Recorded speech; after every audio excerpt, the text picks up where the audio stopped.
Meow.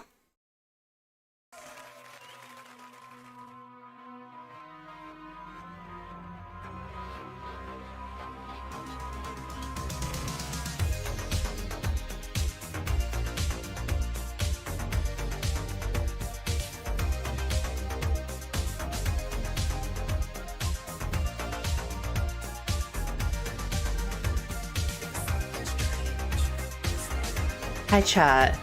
Are we here? Are we here? Yes, we're here. We're here.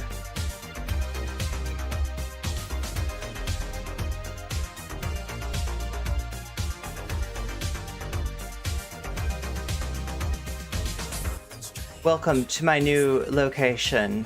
Yes. And I've changed things up a little bit. I ditched the green screen because guess what?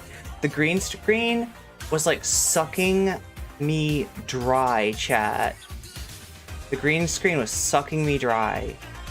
It was taking all of the color out of my face and out of my hair, and you couldn't see it. You couldn't tell that my hair is actually a lovely shade of strawberry blonde, or that my face was not super... Oh my god, Weird Champs! Weird Champs, we got Weird Champs already. Thank you, Middle Earth Marxist, for memberizing. What do you call it? What is the verb for member? You become a member. Okay, becoming a member. Okay, that's a complicated verb, but that's okay. I was gonna say memberizing, but I don't think memberizing is a word. But yeah, it sounds pretty scandalous indeed. I don't know, everything is scandalous about me today, chat. I don't know, like I found this new makeup palette and it's like, it's very muted today, but if you saw me last night on Twitch, right, when it was like nighttime, I was in complete just like, I was just enjoying looking a little bit scandalous myself. I don't know, chat. I think it's my power place. I think I need to play that up.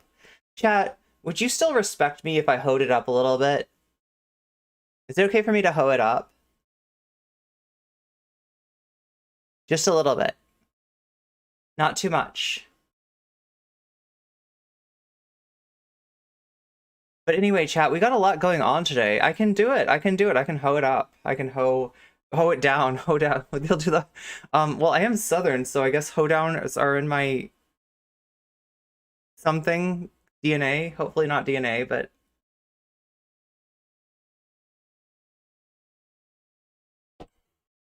hot tub stream when? Exactly. Well, I gotta get my tiger bikini first. I gotta look like, what is that show? What is that anime? It's like from the 80s, okay? With the girl, she's like a space princess and she has a tiger skin bikini. What is that shit called? Does anybody know? Is anybody familiar with that particular piece of anime history?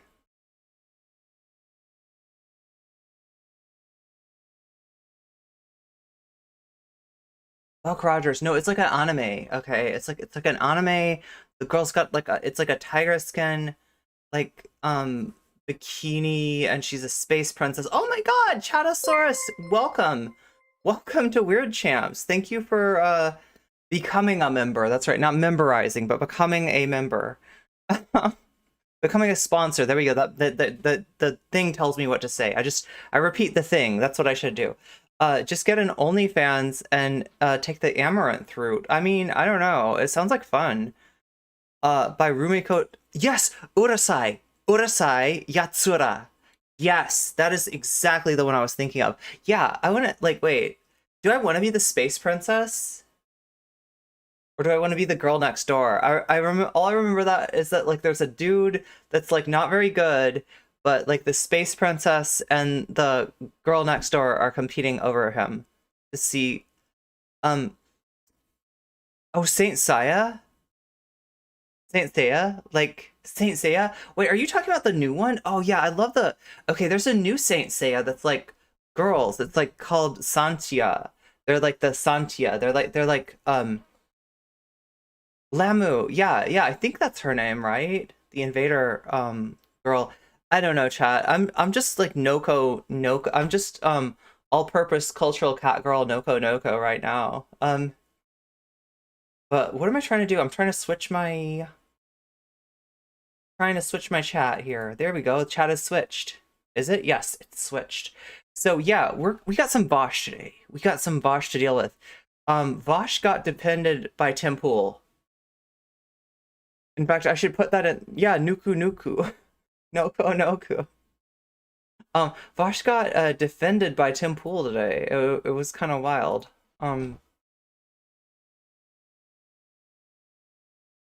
I feel like I need to put that in. I feel like I need to mention this on the stream thing. Maybe this should just be called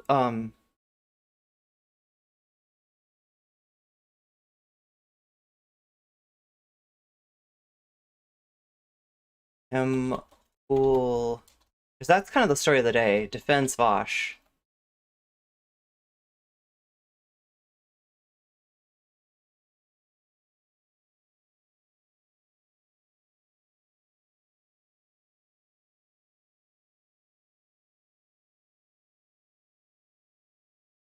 There we go, something like that. That should be the title. There we go, that's a better title. You always gotta have good titles. YouTube really cares about titles. They care about that sort of thing. So there we go. Oh shit, okay. We're good, we're good. But yeah, like I want to show you this this thing that's been circulating around Twitter, right? Because Vaush is trending. Vaush is trending. But this time it is not a circle of Vaush stands. It's this. Metrics, actual geopolitical threats will change anything. I feel like the only thing we can do with this. So he's talking about Russia. Is starve Russia. He's talking about Ukraine, we're Russia. Wealthier than them by metrics. I mean, ally with all the Saint countries Seiya's so in good their, though. Periphery sanction. Like I actually have the Saint Seiya mobile game. That's how much I like that. You know, sanction their leaders, cripple their economy, wait for them to bleed out, and then when they're ready to play ball, they can be a nice, compliant country. I mean, but there's a lot of civilians that get hurt in that scenario. In Eastern Ukraine. Chat, can you tell me, is that Kyle Kulinski? Is he talking to Kyle here? Ukraine as well, yeah. But if No, they're going to if we be do the like sanctions that, on Russia, is what I'm saying. That would hurt a lot of civilians. not as much as their missile strikes would hurt Eastern Ukrainians, right? Again, keep in mind, this isn't out of spite. If that's Kyle. Okay, so that is geopolitical Kyle. I thought so. Will change anything. I feel like the So only yeah, that's thing we the can that's do the at this clip. point That's is the clip starve that's Russia being out. going we're wealthier around than them by metrics. I mean, ally with all the countries in their periphery, sanction, you know, sanction their leaders, cripple their economy, wait for them to bleed out, and then when they're ready to play ball, they can be a nice, compliant country.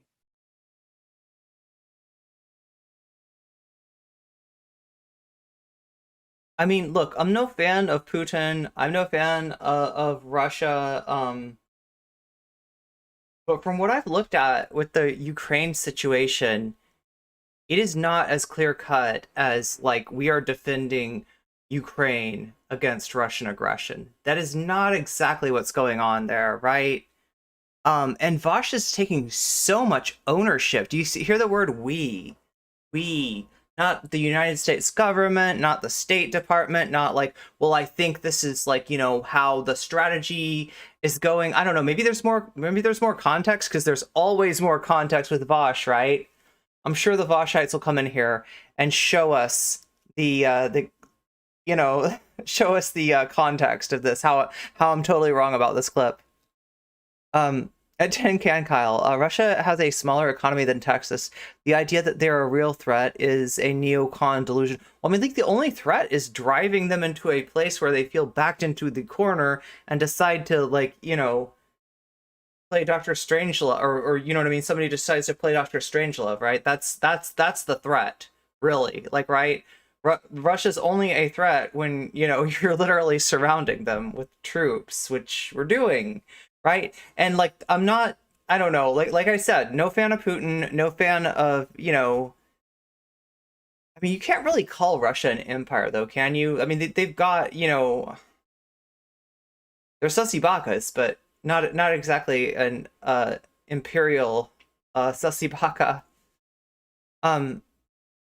I guess Wash got clip chimped. Yeah, he got clip chimped. That's right. CIA. Well, I don't know, dude. Like people say that, like, you know, as a joke, but it's like, dude, he's got like this is the U.S. security establishment take that he's got, and that is why if we scroll down here, who do we find defending Vaush, but his friend and associate? Look at that. Thank you, Tim. Oh my God. Sorry for having really good, objectively correct takes on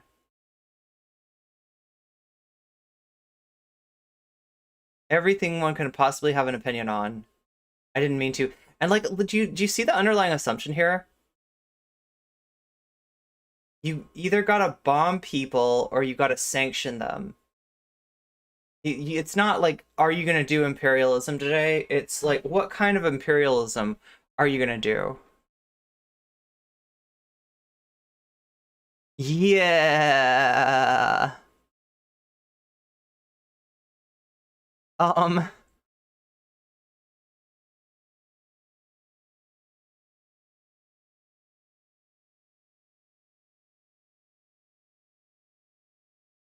Wait, what? What is this?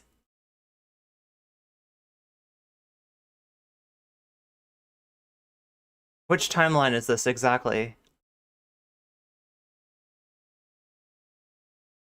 Hey Vashis, do you get it yet? Do you understand that you got pulled over to the right? Vaush wasn't gonna pull anybody over from the right. Vaush wasn't gonna make anybody a left winger. He took you all, made you feel like you were doing leftism, right? And made you do it. You know, you didn't have to do any theory, you didn't have to do any praxis, you didn't have to give a fuck about anybody. You probably did less than Destiny's community, you know, when it comes to like real world shit, right? And now he's just bringing you in like the Pied Piper. Welcome home. Welcome to the new anti-SJW YouTube with Vaush, Shoe on Head, Tim Pool, right? Gathering around to beat the shit out of all the rest of us. That's what's going on right now, chat. That is what's going on. That is how it is today. Oh my God. Okay. This is cursed. This is really cursed. I didn't think this would happen this fast either. Okay, so like, I mean, mostly Vaush is, oh God, Jabson. It's Jabson.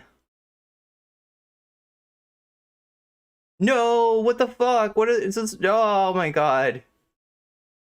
What is this fucking cringe? Oh, there's no comment chick like in with the, you know, I don't know. I mean, I guess you could like you could give this some likes or whatever. I don't know. Joyce Gatto? Oh my God, who is this? Okay, Vaush fans are extremely mad at my incredibly courageous stance against collectively starving children to death based on the country they were born in. Vaush Limbaugh, okay.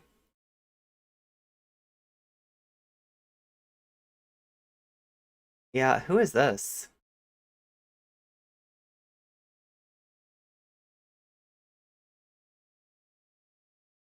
Wait, what is Vaush? Okay, so wait. Fairview, I have no idea. Oh, wow.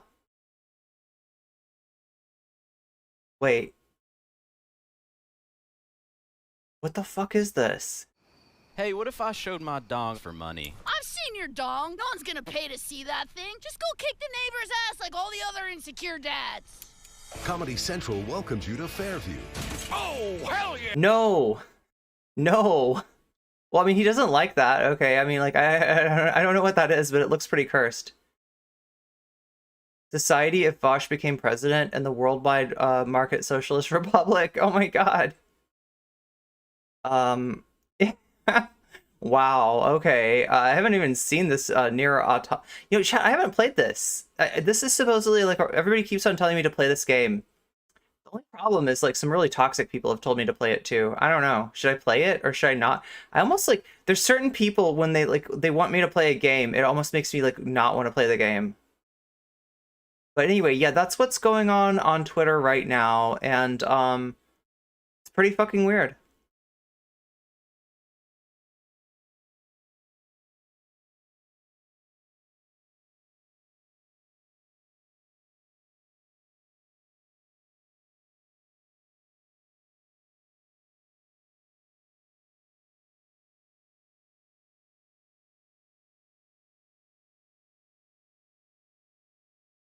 Wait, what is this? Vaush literally using, okay. You rep Vaush merch, reference South Park, and your username is an allusion to shoe on head. You're the trifecta of dog whistling white supremacy. And if you want that, okay, so he is like advertising the merch. And they're advertising shoe. Okay. I do this sometimes though. I do this so when somebody rips on me, like I'll post a link to a video or something. I'll like, oh really? Well like let's see what this video has to say about that. I'm just like getting free views, you know, thanks. Thanks for blowing me up. It's a great place for me to post a link. But yeah, I don't know who that is that they're doing that to.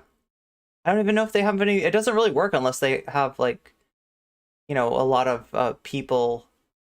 If they're a big account. Oh my God, Vaush, why do you keep on talking about that? Oh no, here we go. Oh wow. Oh wow, look at all that. Look at. Wait, what is this? Is this like... That's what we're doing. Vaush's network. White Nervosa DMCA'd me last night. I can only expect it was because of the Vaush video that I covered yesterday, which, as you all know, it was about Steven Universe. Vaush wants to debate me about Steven Universe. Vaush, let's fucking fight. Listen, I know that you think that fusion is just a cheap tactic to make weak gems like me strong, but I think you're just mad because you don't have any corrupted gems to fuse with. If you want to talk... Yeah, so, oh my God, wait, oh my God, oh my God. What is this? Vaush, please never unfollow me. I can't end up like this. Wait, what?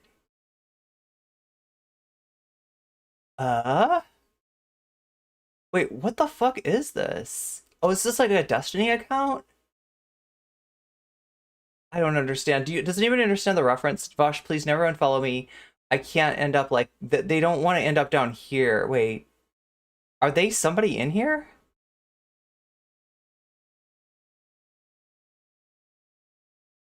Oh, look at that. Good takes. Okay. Okay, so good... Oh, good people, good takes. Wait, so let's see. Vaush is bad take, but he's a medium person. Destiny is a medium person, but he's a good take. Xander Hall is a medium person, and he's sort of a good take. Helklinski is a bad person, or no, wait. Bad takes, but good person. Oh my God, this is pretty cursed. Like, everything about this is cursed. Hans of Harkir. Hans of Hark. See, that's how you get in these people's, like... That's how you get to be their friends, right? That's how you get them to like you. Is you gotta be like, you know, you gotta be like, go on Demon Mama derangement syndrome or Doe, like try to jacket Doe with some bullshit, right? Oh, Hassan, and look at this, like Hassan, you're trying to put Hassan with all these people that Hassan never talks to, right? And like, I mean, honestly, Demon Mama doesn't have a lot to do. Like, Demon Mama and Doe kind of go together, but then maybe Bad Bunny and Mel, I don't know. Wait, no, they were arguing. Bad Bunny and Mel were beefing on Twitter recently. I don't even know if that's...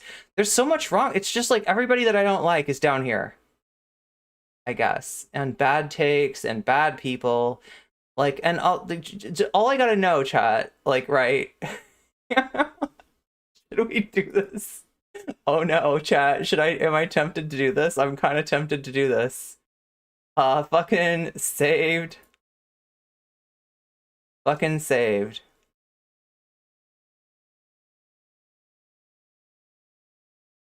Hey, what's up, Taco Cat? Bad Bunny is in the corner with Thought Slime. Hans is a good person with good takes. Well, if you're... This has got to be a DGG account. DGG just has is having another cathartic moment.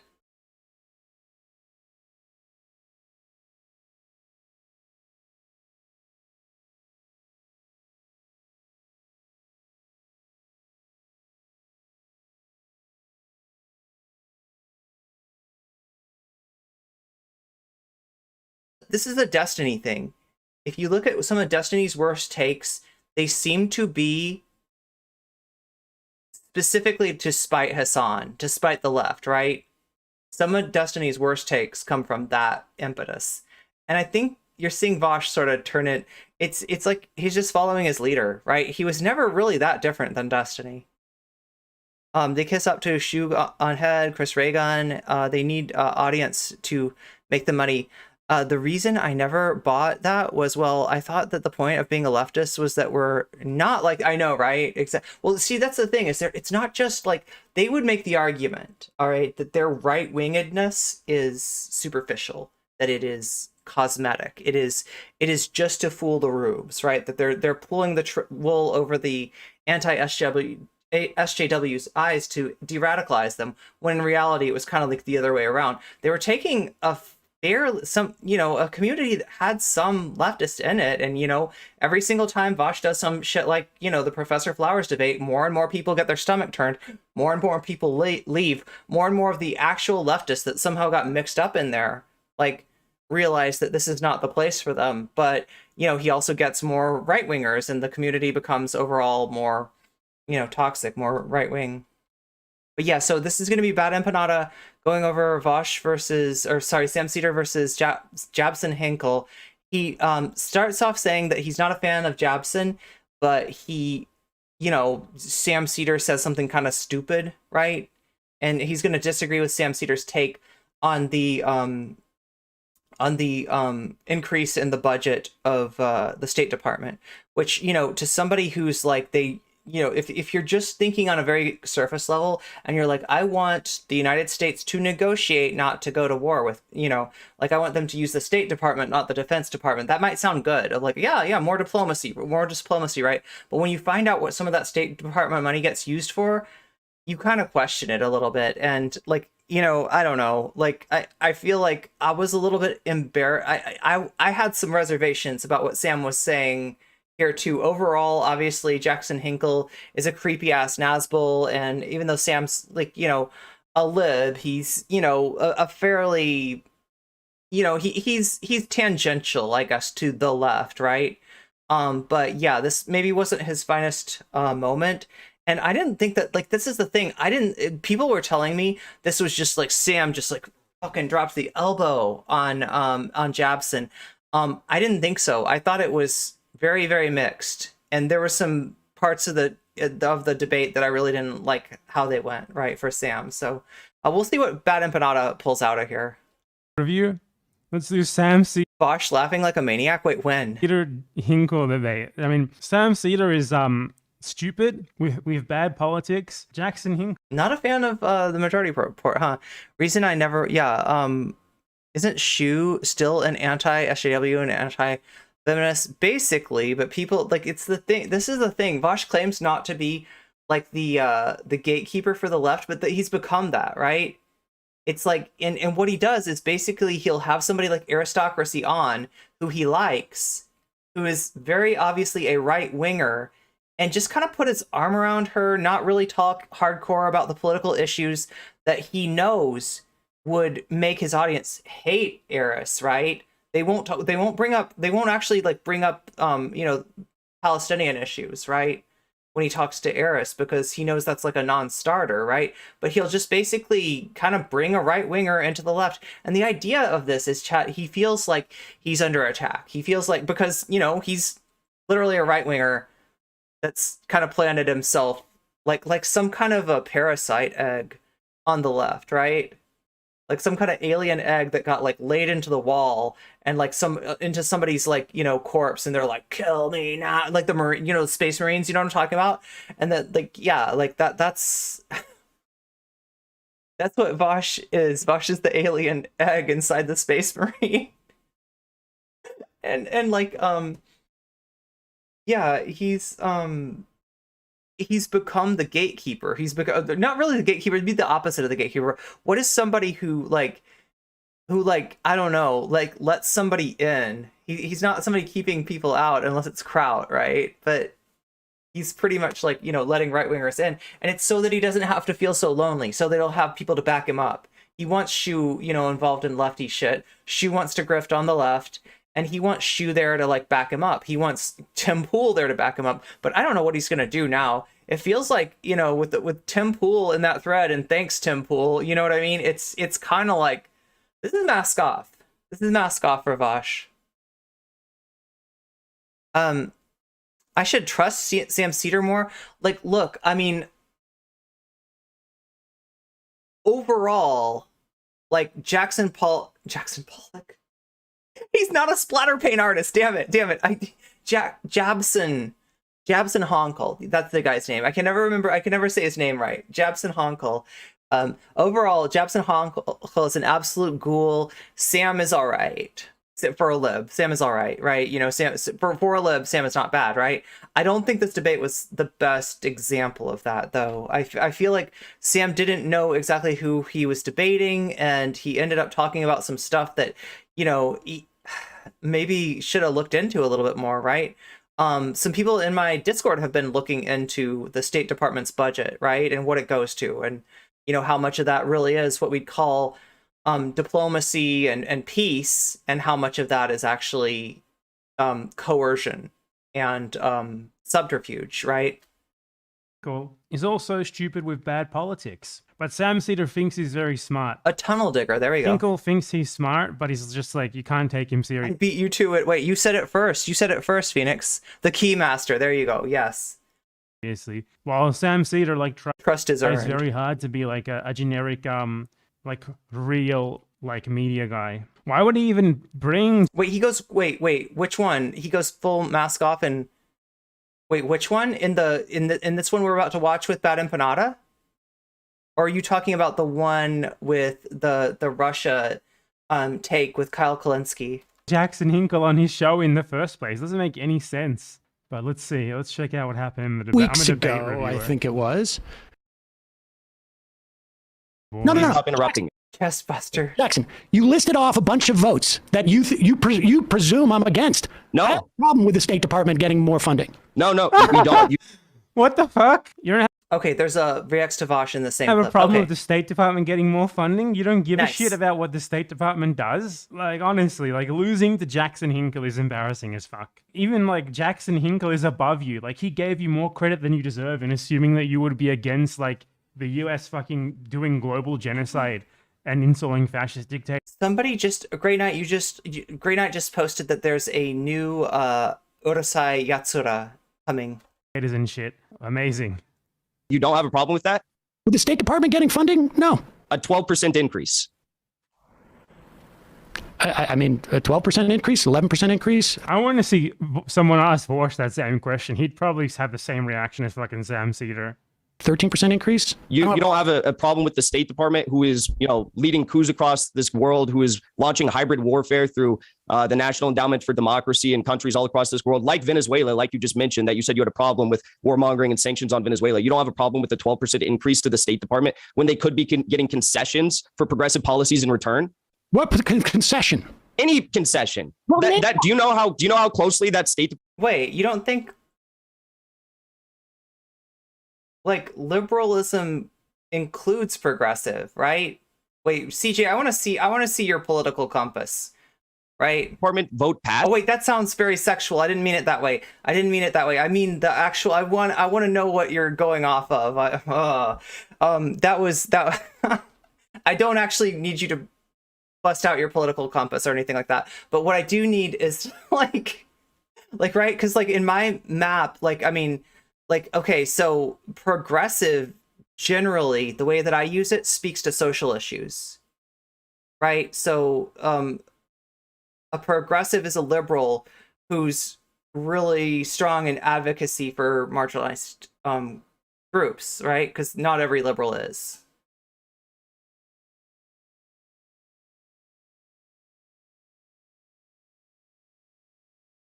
I don't know. Yeah, I mean, like, I'm not saying that Sam's, like, centrist. I'm not calling Sam a neolib or anything like that. I just, you know, he is who he is. He was born when he was born. He's pretty cool for being, you know, wait, is he an Xer or a boomer, chat? I legit don't know. Is he an Xer?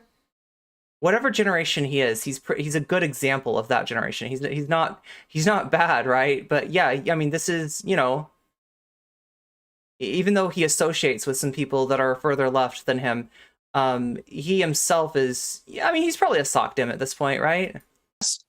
Do you even know Isn't it kind of he didn't address the thing about He's Venezuela? a boomer. which He's a was legit what he said. boomer.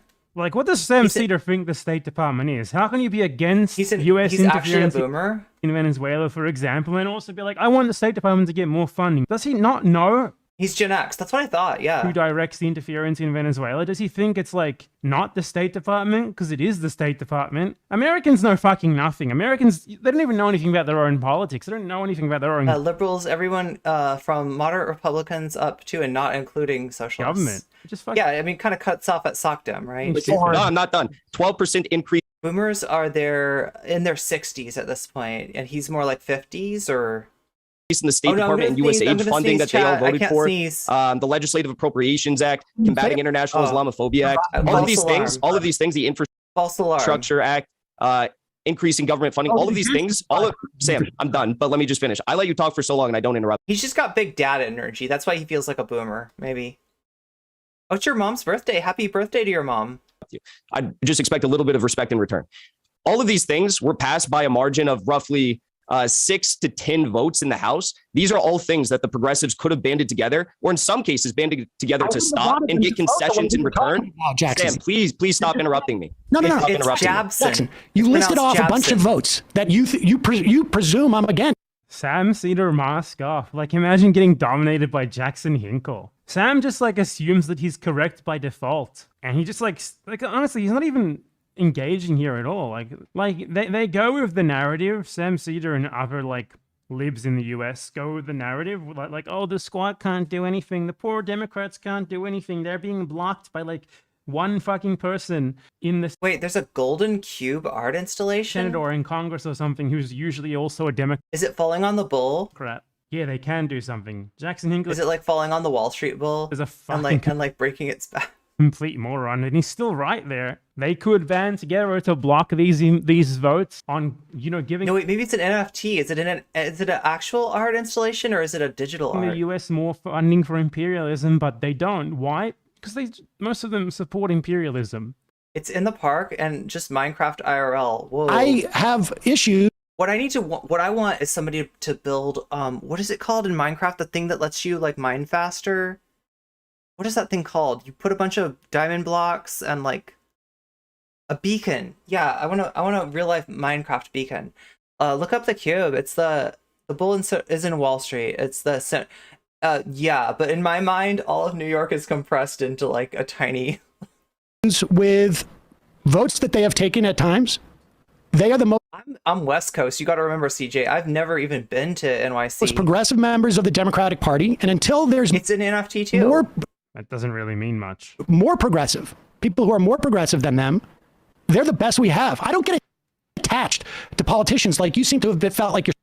Like, the weird thing is, he then goes on to say that, like, he doesn't care if the You're State disagreeing Department with gets Bad more funding. Empanada So here? which is it? Do you want to have more progressive politicians or not? Or is your definition of progressive, like, compatible with destroying other countries? Because there's a bit of a disconnect there. Scorned by them in some way, and I just don't. How can you be a progressive if you want the US to like fucking destroy the lives of people in the third world, or you don't care about it? Yeah, great, get some healthcare for Americans while the US still like kills people all across the world. Is that okay? Is that fine for you? You don't consider them to be human beings? This is just average American shit here. Sam Seder is your average American, a Yankoid. This is how they think. I don't give a shit. I only care about. Okay, I gotta say it. As somebody who has called herself, ironically, I was about to say unironically, but no, ironically, a femoid. A lot. Chat, I used to call myself a femoid, right? But like, I'm starting to get annoyed by the oids. The leftoids and the rightoids and the yankoids and the hemorrhoids. Me. It's starting to piss me off. Oh, do you know what else is pissing me off? Okay, have we got streamers in here? Okay, I might be about to piss you off, and please forgive me if I am, but I gotta say this. Maybe it's for your own good and my own good, right? Even though I'm tempted to go on ARC myself, I think the ARC thing is cringe. I think it's played out, like, right? This is something Destiny talked about, like, I don't know, 4 years ago or 3 years ago. Like, it was like, yeah, it's my lefty arc, or you know what I mean? Like it's just like there's too many streamers having too many arcs, and like people can't keep track of my arcs, okay? To the extent that I have, to the extent that I am currently in my Ho arc, right? When I realized that the only thing that Twitch politics really wants from me is to sit there and look pretty and to play video games, right? That is what they want. They want to ogle me, and they want to hate. They want to rub their hate boners to me. That's what Twitch politics really wants from me. So I'm on my Ho arc, but I'm not gonna. Am I gonna say it? Am I gonna put that on Twitter? I'm like, Ho, no comment chick in parentheses Ho arc. No, because that's fucking cringe, and you shouldn't either. It's really cringe. It's beneath you. Whatever kind of streamer you are, whatever size you are, you're a good streamer and you should believe in yourself, and you don't need to have these cringe little arcs, okay? That doesn't make people more interested in you. That turns people off. So please, let's stop having arcs. Have sagas.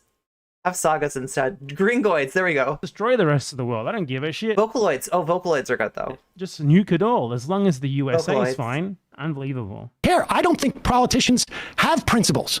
I think they go in and they get the best that they can do. Sometimes I'm not saying everybody else is embarrassing. I think I'm embarrassing too. I told you. I self-disclosed. I self-reported that I am on a Ho arc, okay? That is more cringe than any of your arcs, right? I'm just not going to put it on Twitter, is all I'm saying. I think that they make mistakes because they're not smart. Sometimes I think some of them are just completely sold out. I think there's a lot of sellouts in Congress. In fact, Ilhan Omar was on the program last week, and she specifically said there's a lot of people who came in progressive who are corporatists now. And I don't know who exactly she meant. I have some People don't even know what corporatists mean. I will admit, CJ, mask off is overused. What the fuck? Just throwing it around. And yeah, that's really what I'm saying about the arc thing. It's overused. It's played out. It's done. Random word. is. I suspect Nancy Pelosi was one of them. And so I'm not saying this to dunk on anyone, because I did it too, Chad. I did it too, okay? I don't get attached I don't remember. What were my arcs in the anyway? way you do. So your notion of Whatever they were probably cringe. my support for them, I didn't donate to AOC. I mean, it doesn't matter if Like, we have seasons, right? In fact, wait, what, are we on season 4 now? I think we're on season 4. Oh my god. I don't even announce the seasons half the time, but you can tell. You can tell when the season changes. you donate or not. Your individual donation will be like $2,000 fucking dollars. Who cares? Narrative abstractions like arc are harmful to authenticity. Yeah, I know. Well, I'm like, okay, so here's where I'll accept an arc, okay? If you're following a streamer, right? If you're following No Comment Check, and after a certain amount of time you say, hey, you know what, I think that September, like October to like December was No Comment Chick's like, you know, most hated woman on Twitch arc or something like that, right? If you do that after the fact and you do it, I think that's okay. If it's me who does it and I do it while it's happening, that's cringe. Do you see the difference? It's like a nickname, okay? If somebody gives you a nickname, then, yeah, I mean, that's pretty cool. Like, right? You know, rock that, right? But if you give yourself a nickname and you like are like, no, you gotta call me No Comment Chick. See, I never ask anybody, listen, I never ask anybody to call me No Comment Chick. I say call me Irene. Everybody else wants to call me NCC, and that's on them. If they wanna give me that nickname, that's fine, right? But I didn't get as attached to them as you did. You didn't donate to you don't understand. If you don't have an arc, then how will you increase your rating? them. That means Wait, I have to increase my rating by having an you're not arc? attached to them. Okay. Them. The false dichotomy of progressive and corporate is really, oh yeah. That's what, oh, that's so annoying. Yeah, I see what you're saying, right? Because we got different axes. We got like social axes and economic axes, and acting like they correspond, like there is a correlation. Probably, yeah, generally, but it's not a fixed correlation, and it's not a consistent correlation, and it's not something that you can just assume, right? It's just, you know, it's a tendency more than anything. How can she be called No Comment Chick when she makes comments all the time? I know, right? That's pretty weird. That's pretty sus. They are politicians. I look for the most progressive politicians who are in a position to either win or to implement policy. See, this is the thing. This is the American sort of like the American Democrat dogma. People like this who pretend that they want. Well, if I gotta, then you come up with an arc for me. Okay, what arc am I currently in? Like more radicals, more progressive people, and then they essentially directly oppose the only possible way to actually. No, my favorite comment on my name was when Comrade Ellie, like, misogynistically said, call her no comment chick because she's the kind of woman that needs to shut the fuck up. Like, right? That was pretty epic. Get that done, which would be to make a new party. So they're like, I'm just going to vote for whoever's the most progressive. I'm not actually going to do anything dunk on Ellie to again. create a You gotta situation dunk on Ellie one more where time. people can be more progressive than what Ellie. the party limits them. You came for the queen and you missed, bitch. You missed. And now you're in a cat fight. And you're gonna get your eyes scratched out, bitch. You're gonna get your eyes scratched out. Limits them to. It's completely self-defeating, and it really betrays them as not believing in what they pretend to believe. And the whole idea I mean, these the sickest burns are the burns that Ellie does to herself, really. idiotic people in the US, even in the electoral Metal system. art. You could easily make a third party. You need to make a third party to build it. You can't just be like fucking forever saying, oh, we have to vote for the Democrats only. We have to go with whatever scraps they give us because there's not a realistic option. And if we build a third party, then we'll lose. I mean, there are two schools of thought. Two schools of thoughts. I mean, I should know I am a thought. So no, there's two schools of thought on this. Listen, Sam's my favorite thought. Okay, there are two schools of thought on this, and like, you know, there's one that says, yeah, let's get a third party going, and eventually with the goal of supplanting the Republican Party and then running that third party against the Democratic Party, so that, like, you know, instead of choosing between, like, you know, rubbing barbed wire on your genitalia or, like, you know, rubbing, like, I don't know, like flossing with a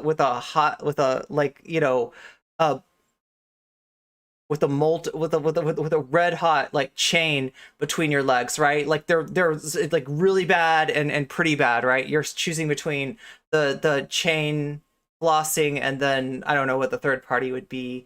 Maybe it's rope instead and it just kind of burns. I don't know. But like, right, it's an improvement, right? And then there's another school of thought that says that like they kind of got us in this system, right? The reason that it's the Democrats and the Republicans, right? And these Democrats and these Republicans, right? Is because both of these, like, it's like heads, they win, tails, we lose, right? It's either way, it's an acceptable candidate to the corporate, you know, power interests, right? And that it's, you know, they want it that way and they're going to defend that. So there's some people that say you need to concentrate on parallel power structures. You need to concentrate on things outside of the electoral process in order to kind of push those politicians to have to be better in order to defend the structure, right? In order, right, that like, you know, you got to scare them into being better instead of trying to, you know, replace one of the parties. Because, like, I mean, when you really think about it, like, you know, replacing the Republican Party would be with a lefty party would be great, but oh my God, is that a heavy lift? I don't know how you get there. Two thought schools, yeah, exactly. Where are these schools of thoughts? Asking for a friend. I think that Sam Seder runs one. He runs like a thought finishing school. Like, he'll teach you. The cube is gone. Why? What happened? Did somebody right click it? CJ, did somebody right click it? Lose votes and we'll lose the Republicans or something. Buddy, how do you think third parties were built in other countries? 2036. How do you think they eventually rose up to actually win elections? I mean, that is Haas and Hinkle's idea, right? And take power. They want to take over the CPUSA. They have in many other countries. In Hugo Chavez, for example, took power in Venezuela because he challenged the two-party system there. In Uruguay, Frente it's an Amplio old joke. It's an old joke, Chad. They built a third party instead of just trying to work within the two-party system. The joke is older than me, probably. You have examples from all around the world of people doing what you say is impossible. That 410-pound doing cube what you just refuse to do. You just keep taking like whatever. I mean, that's a thick cube. The scraps the Democratic Party gives you and being like, well, that's a really thick cube. We can only vote for whoever the most progressive, realistic option is without even trying to change what a realistic patriotic socialism, progressive option can be, without trying to shift things to be more radical yourselves. Oh wait, no, without trying we can't have metal under patriotic socialism, right? Do the only thing that we have to love American culture. We have to love small town American culture under Haas's regime. When Jimmy Dore is the commandant and Haas is his viceroy, that's how things will be. You know, everything, like, it'll be cool to be like a chud. being a chud will be the coolest shit you can do. I got to thought finishing school, but it's only to help other people finish their thoughts. Possibly make that possible. You can build a third party without a preference system easily. That's what people have done all across Latin America, rather than just participating in the existing system, generally two-party systems. I just listed you 2 examples. You either build a third party, and you might suffer a little bit in the meantime. Only John Mellencamp and Bruce Springsteen will be legal, except that Bruce Springsteen will try to get his like music taken off of like Haas's like But you'll fucking reap huge benefits Bruce later Springsteen on. will try And to just ban himself. by virtue of having a third party, it's not like having a third party means you don't have any power at all. You have plenty of power. The funny thing about Bruce Springsteen is he's most noted for a song called "Born in the USA," right? Which the chorus to it is just like "Born in the USA," and it's like to a chud that's like, yeah, America. But if you listen to the lyrics, isn't it like he gets sent to Vietnam and like gets fucked over, and like isn't it like a it's not like a positive song. It's not like, yeah, fucking USA, boy. It's like kind of the opposite. Direct or not, influencing the other parties to change their policies to try and win your 2 steps away. Yeah. That's the thing about Jackson and these guys. Like, voters right? too, if you actually get powerful enough, or forcing them to compromise with you if Oh you my win God, I any can't do it, seats chat. at I all, can't do stuff it. like that. Uruguay and Venezuela, 2 examples that I just listed. Where I'm example gonna take my horse down to Old Town is Gulag. where the two-party system was broken by people further to the left who made their own parties, built them up. I mean, yeah, I get that this has happened in other countries. Like, it just seems like, I get that the US at various times, in fact, even in the 90s, you could say there was a presidential candidate who was unaffiliated, who, looked like he was going to maybe win for a while, but he was too much of a weird champ to stay in the race, right? That one dude. And so, like, I get that it's not necessarily set in stone, but it's just like you almost have to have some kind of sea change in order to get that that third party. And the way that the media is set up, it's really primed. If a third party were to arise, what's up, Spark? Ross Perot, I think so. Yeah, I think so. I think it's Ross Perot. Still Born in the USA was used for Republic. Yeah, that's the thing, is you can't really take it away from the chuds. You can take the chuds away from the anthem, but you can't take the anthem away from the chuds. I feel like the parliamentary system. That's true. Yeah, there's a lot of things about just the nature of our system, and that's why I'm saying that some of this stuff, it seems like it's gonna have to be done outside of electoral politics, right? In terms of actually the heavy lifting of right, even just to reform to a system where maybe something like that is possible. And okay, so here's my big. And actually, Richard Wolff said this recently. Wait, I think this was in another Bad Empanada video that I saw. There's a Richard Wolff quote, and he put eloquently something that I've said a lot, but maybe I don't say quite as eloquently as well. Richard Wolff. Basically, the gist of it is this: like, look, we had the Great Depression. All right, we had a government that was at least in the spirit of social democracy. And what happens when you do that is you have reform of our conditions, reform of how we're treated, reform of, even like how much of the, pie that we get, maybe, right?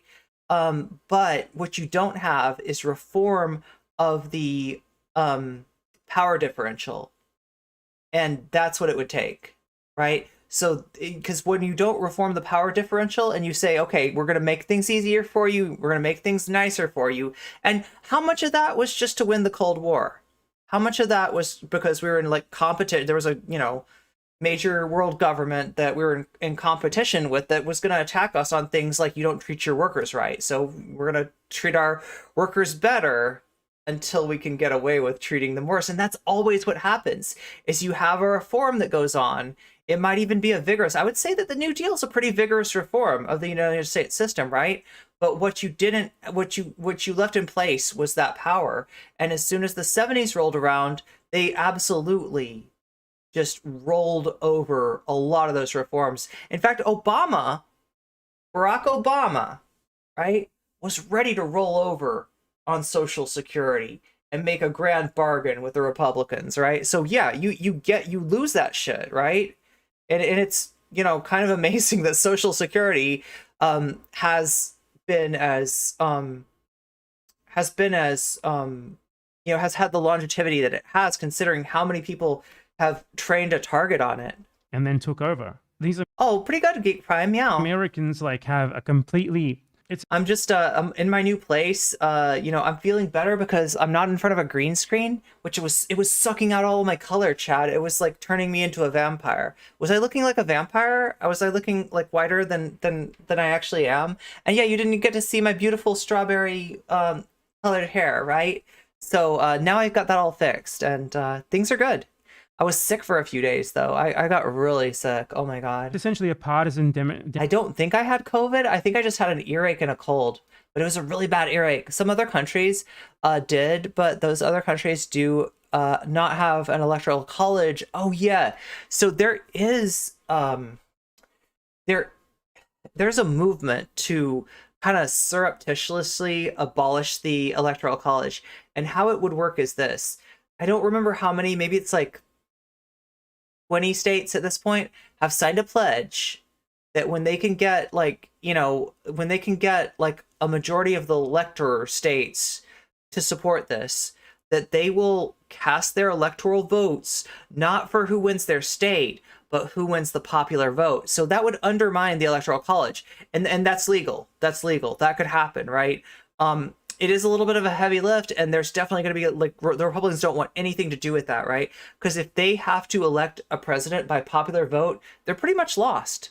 The only way the Republicans can continue to be viable as a presidential, party, as a party that runs a serious presidential candidate, is by using gerrymandering, by disenfranchising minority voters, and by and by the electoral college, right? They've got to have every single advantage that they possibly can to make up for the fact that they are demographically checking out. Democrat outlook. They try to pretend I'd love things to be more radical, but I'm not. But it's just not realistic. While refusing to do anything to make that more realistic, because at the end of the day, it's just not what they actually want. In fact, they would vehemently argue against a third party, do everything possible to delegitimize it, do everything possible. I'm sorry, Chad. I've been watching boxing matches actually lately. For some reason, I'm getting really into watching Muhammad Ali fights. Possible to impede it being it's built. So cool. It being able to ever be able to actually challenge the two-party Muhammad system. Ali is actually because pretty cool. They are, at the end of the day, promised to the Democratic Party. They're going to get married to the Democratic Party. They might as well already be married to it. That's what they are. They're Democrats. That's why they use the word progressive instead of leftist, because they're just fucking Democrats. Because progressive is malleable. They can just twist it and be like, I'm a progressive, but that means that I support whoever happens to be the most. I think Trump is gonna. Yeah, you know what? I'm scared of that. I'm scared of that, Deem Stars. I'm really scared of that. What is the difference? That's the question, right? That is the question. So there's been some drama lately that, while I've been moving, so I haven't been able to cover this, but. I almost want to do it as a drama in a nutshell. It involves Kamala Harris, right? So Kamala Harris, if Joe Biden doesn't run, would be the heir apparent to run for president in, 2024, right? And while Biden is very unpopular, Kamala is actually more unpopular. Kamala is extremely unpopular, right? And there are some people that are talking to Biden, right? I don't know how successfully. It's probably not going to happen. This is not going to happen. Let's be real. This is not going to happen, right? But there are people that are talking to Biden, and they want Biden to nominate Kamala Harris to the Supreme Court because that gets her out of the way. And there's probably a lot of Hillary people, because she's threatening to run. Hillary Clinton is threatening to come. She says, "It's my year, 2024, baby, woo!" Oh my God, no, Hillary, no. Every single one of these.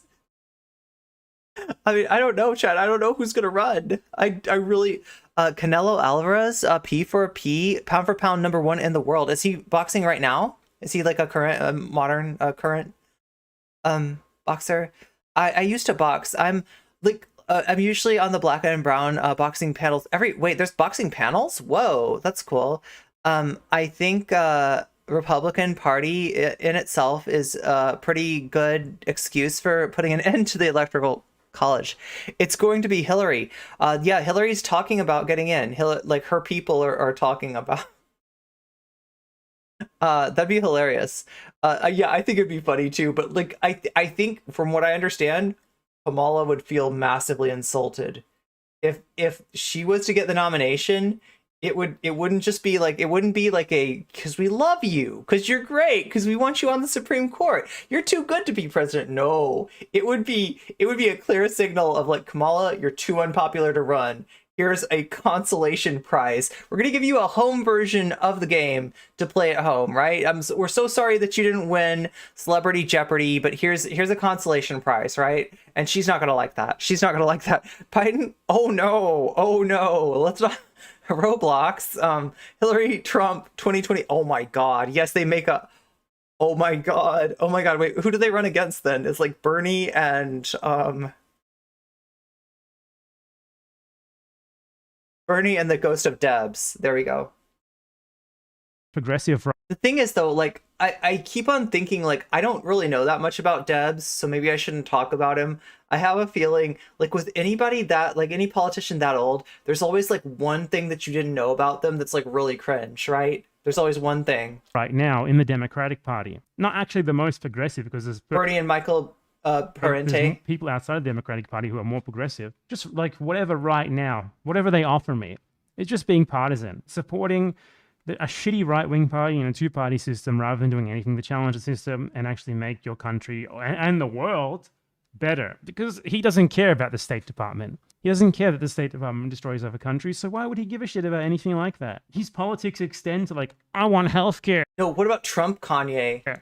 I want bosses unions that are Trump Kanye fucking collaborating with the state and with corporations. That's Sam Seder's politics. It's versus politics Bernie of the and US okay, like Democrat. What pop musician would Bernie run with? Party left. They're not lefts, but whatever. They're just incompetent. They're bad. Bernie Laura Les. Yes. Bad at politics. They have bad opinions. They're not smart, as Sam Seder shows. I don't think that would work. Bernie and The Rock. Even there we go. Jabson Hankle, who's very, very dumb. He looks dumb. They're just dumb. They're bad at politics. They don't know about. So just to clarify, yeah, Bad Empanada, not a fan of Jabson, just not a fan of Sam's take here. Maybe more so Kid Rock. And what's that other dude? Michael McDonald? Or wait, no, not Michael McDonald's the guy that sings background vocals. Oh my God, what's his name? Michael? No, his name's not Michael. The guy that's fake woke. Who's that? Oh my God, why can't I remember his name? Why can't I remember fake woke's name? Bernie B. Hillary Trump versus AOC and Jesse Ventura. Who am I thinking of? Who is this chat? The guy that sings fake woke and like snowflakes. No,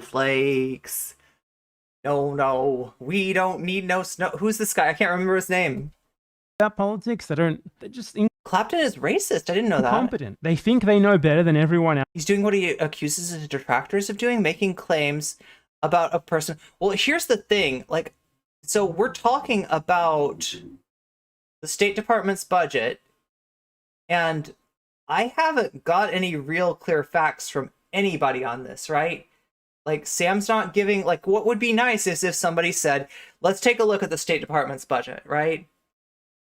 And let's take a look at these programs and see, you know, what programs are increasing and what, like, because Jabson Hankle needs to say, like, okay, so the State Department's budget is increasing, therefore this. Actually, he does mention an organization. What is it called? A fund, like a part of the budget.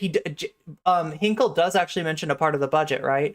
But I'd really like need to see, you know, sort of.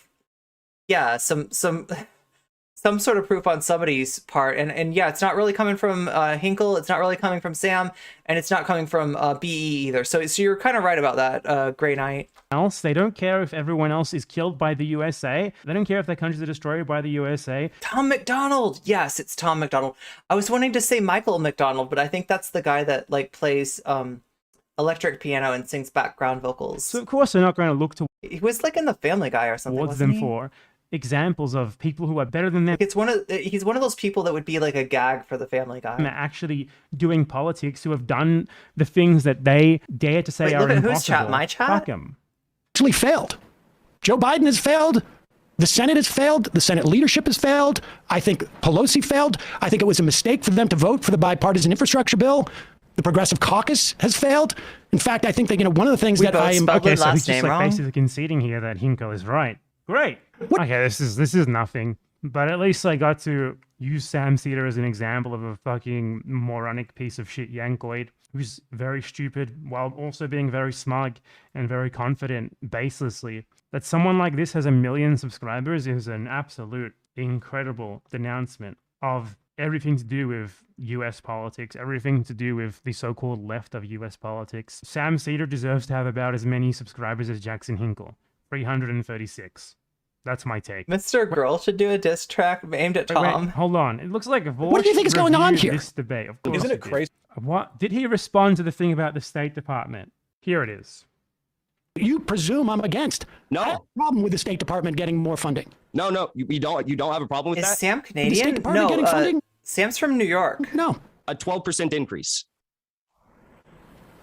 I mean, a 12% increase, 11% increase, 13% increase. You don't have a problem with the State Department, who is leading coups across Wait, did I call it The Family Guy? Is it just called Family Guy? It's not called The Family Guy, it's called Family Guy. this world, who is launching. Oh my god, he thinks the money that goes to the State Department gives the State Department more coup money that they use to do coups. Oh my god. Okay, so my understanding, and this comes from having read Confessions of an Economic Hitman, right, is that the State Department is kind of like the good cop, right? So when you're a Latin American country and you've elected a president that's so far to the left that it makes the Americans uncomfortable, the first person you get is like a State Department person, right, in your office saying, hey, we need you to do X, Y, and Z, and you know that shit that you promised in your campaign? No, you're not going to do that, okay? You need to get with the program, buddy, right? That's like sort of my understanding, is that it's first like the State Department that kind of gives the terms, and if you don't accept those terms, then that's when you get, that's when, gunmen intercept you on your way to the, right? Like that's bad stuff happens, basically. If you don't say yes to the good cop, then you get to meet the bad cop. And I guess I don't know enough about like where the funding comes from, or yeah, it would the funding for the bad cop, and by the bad cop I mean the actual coup, right? That's going to come from intelligence, right? But from what I understand, they do make the case, they do try to co-opt other countries' politicians with the State Department. Am I wrong? But yeah, you're right. We are kind of suffocating for some facts on this, right? We are kind of in need of actually taking a look into the minutia of the State Department's budget. He knows the State Department. What the fuck is this moron Mr. Girl Destiny versus Aristocracy Vaush 2024. saying? What does he think the State Oh my god. Department does? The State No, Aris does play both sides, yeah. Department is the Of fucking DGG, like the main DGG, VGG.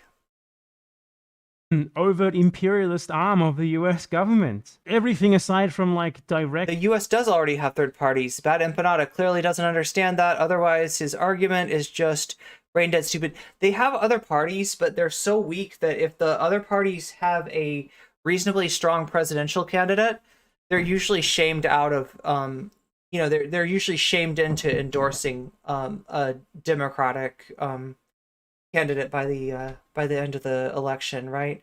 And if anything, if the Democrat loses, oh my God, then it's definitely Ralph Nader's fault, right? It's military intervention, which it also intimately is. There are several third parties in power in Latin America. Latin America has 30 third parties have risen and fallen away in the time that the Green Party has been just sitting there doing very little more than 1% of the vote at best, like a fraction of 1%. Involved in, by the way, is the State Department. Like, what kind of reaction is this? And that's the whole thing. That's why I kind of don't believe, like, I mean, like, I guess if a third party would have to kind of start maybe local, then state, then federal, right? Because, you know, when they're in this position where, you know, they get a little bit of the vote, and if they do better than a little bit of the vote, then they're seen as a spoiler. That's almost like untenable. But yeah, I don't really know the answer, right? And in a lot of ways, it seems like the system is set up to prevent,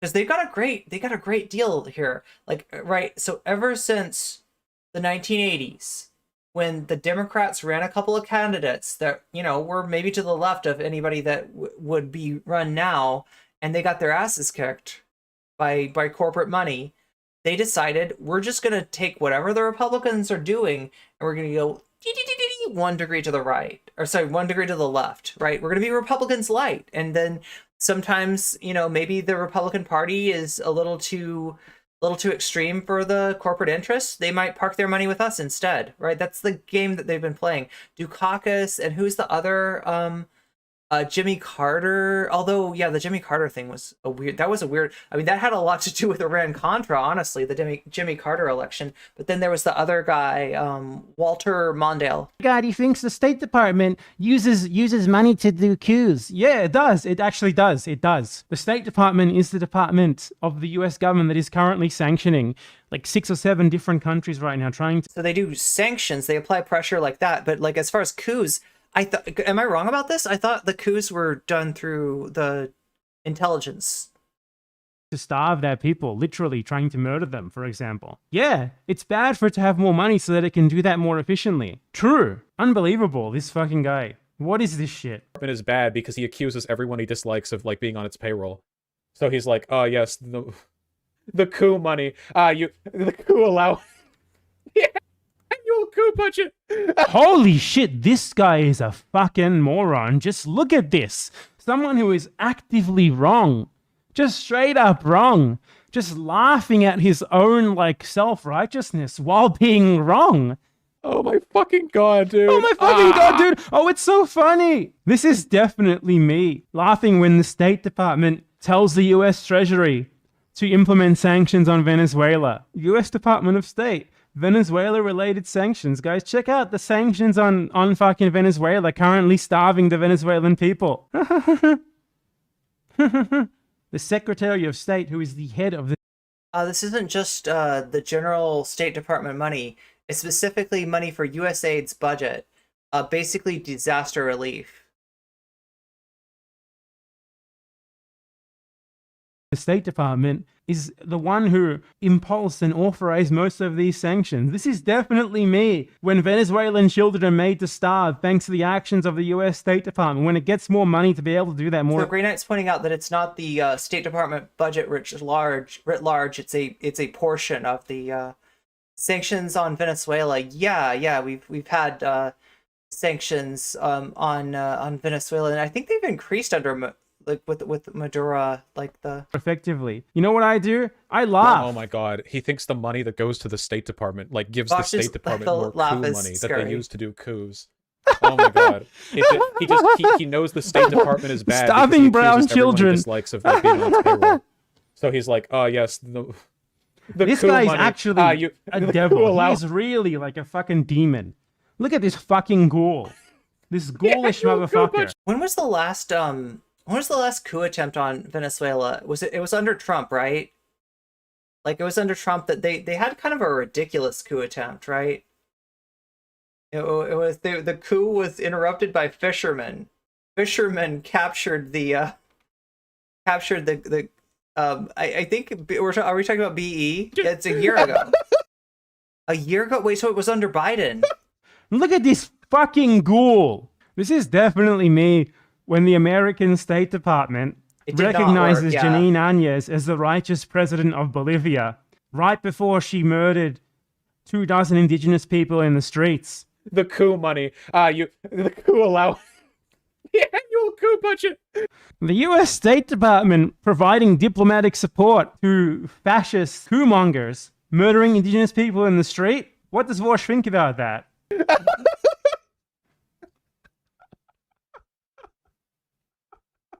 It was a private mercenary company from the US. It was under Biden, though? Make no That's- mistake, these people are fucking straight up demons. Why do I remember it being These earlier? people are ghouls. The Great Satan is these fucking American libs collectively. They are... BE is arguing in favor of more starving brown children when he says that the funding of US aid is bad. His head is completely up his ass. the fucking Nazis of the modern age.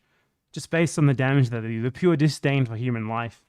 For anyone who isn't white that they show. Just look at this fucking ghoul laughing at the notion... And you're not talking about foreign aid, right? You're talking about emergency aid. You're against the US's principle. I thought, yeah, for some reason I thought it was Trump. I could be wrong, though. I could be wrong. Fucking overt arm of imperialism getting more funding?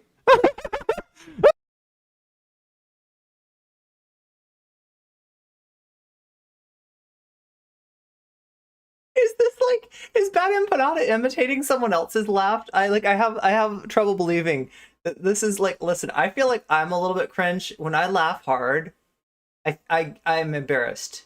I'm embarrassed by how I look. When I laugh so hard that I lose control, I feel like I look ridiculous. I feel like I look like a clown, right? When I do that, right?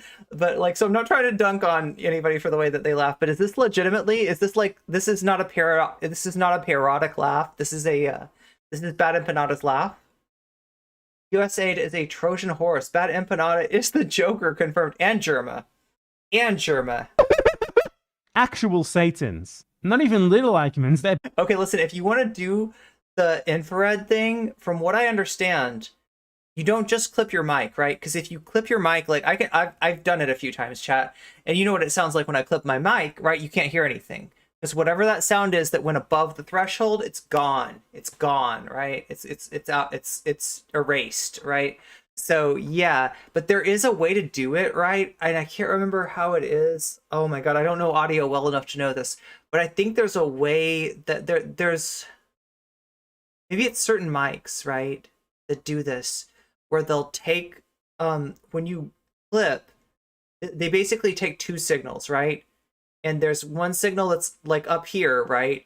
And as soon as that's the normal signal, right? As soon as this signal hits the ceiling, it mutes that and it takes this signal, and this signal is at a lower level. What's with people calling laughs fake? I don't get it. I'm not saying it's fake. I'm just surprised at the laugh. Is it a fake laugh, or this is kind of a laugh that Stafford would call obviously fake? US aid literally tries to do population control. Citation needed. US bad. Source. Trust me.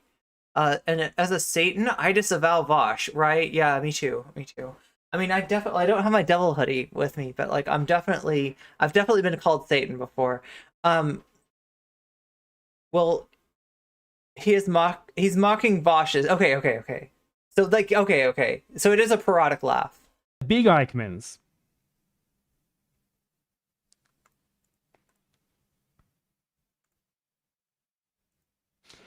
Actual just fucking ghoul shit. This is unbelievable. How does this fucking moron pretend to be on the left? What? Oh, this next sentence is honestly hilarious. This is like watching somebody who just read the intro paragraph to a Wikipedia article Feels debating like he a fucking supports the Holocaust. PhD in astrophysics on Does he think on black holes or something. Sam Seder comes off like a PhD Post the articles in Discord. in politics or something? He's getting destroyed here. Vaush is just so fucking dumb. He's actively convincing a bunch of 12-year-olds that the State Department is A-okay. There's nothing wrong with it. You know, the main foreign policy arm of the US government, considering what US foreign policy means, Who cares? Doesn't matter. It's not a huge deal. What other fun State Department stuff do we have? There was this guy named Henry Kissinger back in the day. Do you know what position he held? Well, let's take a look. The Secretary of State. What does that do? You know, what's the role of the U.S. Secretary of State? Oh, wait, it's the head of the You're on mobile? United States State Department? What position was Henry Kissinger in the U.S. government? Let's find out. Oh, he was See, if it was Twitch, she could whisper it to a mod. I'm the trying United to think what States the best... Secretary of State, the head of the U.S. State Department. Google the Kissinger report.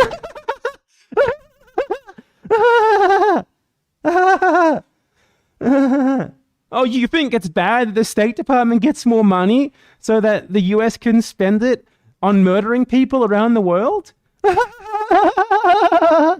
This is definitely me when I'm Vaush. That guy's a fucking ghoul. Imagine that being your reaction to someone saying that it's wrong to give fucking more money to the fucking US State Department, to the Henry Kissinger Department, to the Hillary Clinton Department, to the let's fucking bomb Libya Department. Let's do a coup in Chile Department. Let's support the Anya's dictatorship department. Let's starve people with sanctions department. Wow, State Department running operations in Iraq. Nothing wrong with that. Nothing wrong with any of this. Is it the State Department that does the state sponsor of terrorism list? Yep, me. This is definitely me when the State Department brands Cuba as a state as a state sponsor of terrorism in order to legitimize crippling sanctions on it that starve its population and actively kill people. This is me when the State Department sanctions like 10 different countries, murders children. This is me when the State Department embargoes Cuba. Oh damn, Chris Perez, this looks like some clan op shit. Am I gonna get in trouble for having like if I show this, are they gonna say I have folders on the US government? Puts it on the fucking Am I CIAing the CIA? list of state sponsors of terrorism. This is me when the State Department does fascist coups all around the world, all across Latin America. If you don't trust the CIA, then who do This you is trust? definitely me. This is definitely me when the State Department runs operations in Iraq. This is definitely me when the State Department recognizes fascist presidents and gives them diplomatic support. This is definitely me when the principal foreign policy arm of the US government does imperialism the world over, genociding countless millions and ruining the lives of countless more. The annual coup budget. Coup allowance. The annual coup budget.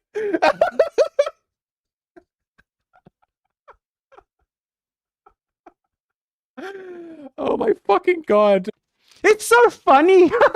So this is the Kissinger report, National Security Study Memorandum. It was classified. It was written in December 10th of 1974. That would be under the Richard Nixon administration, the second term of Nixon, I think.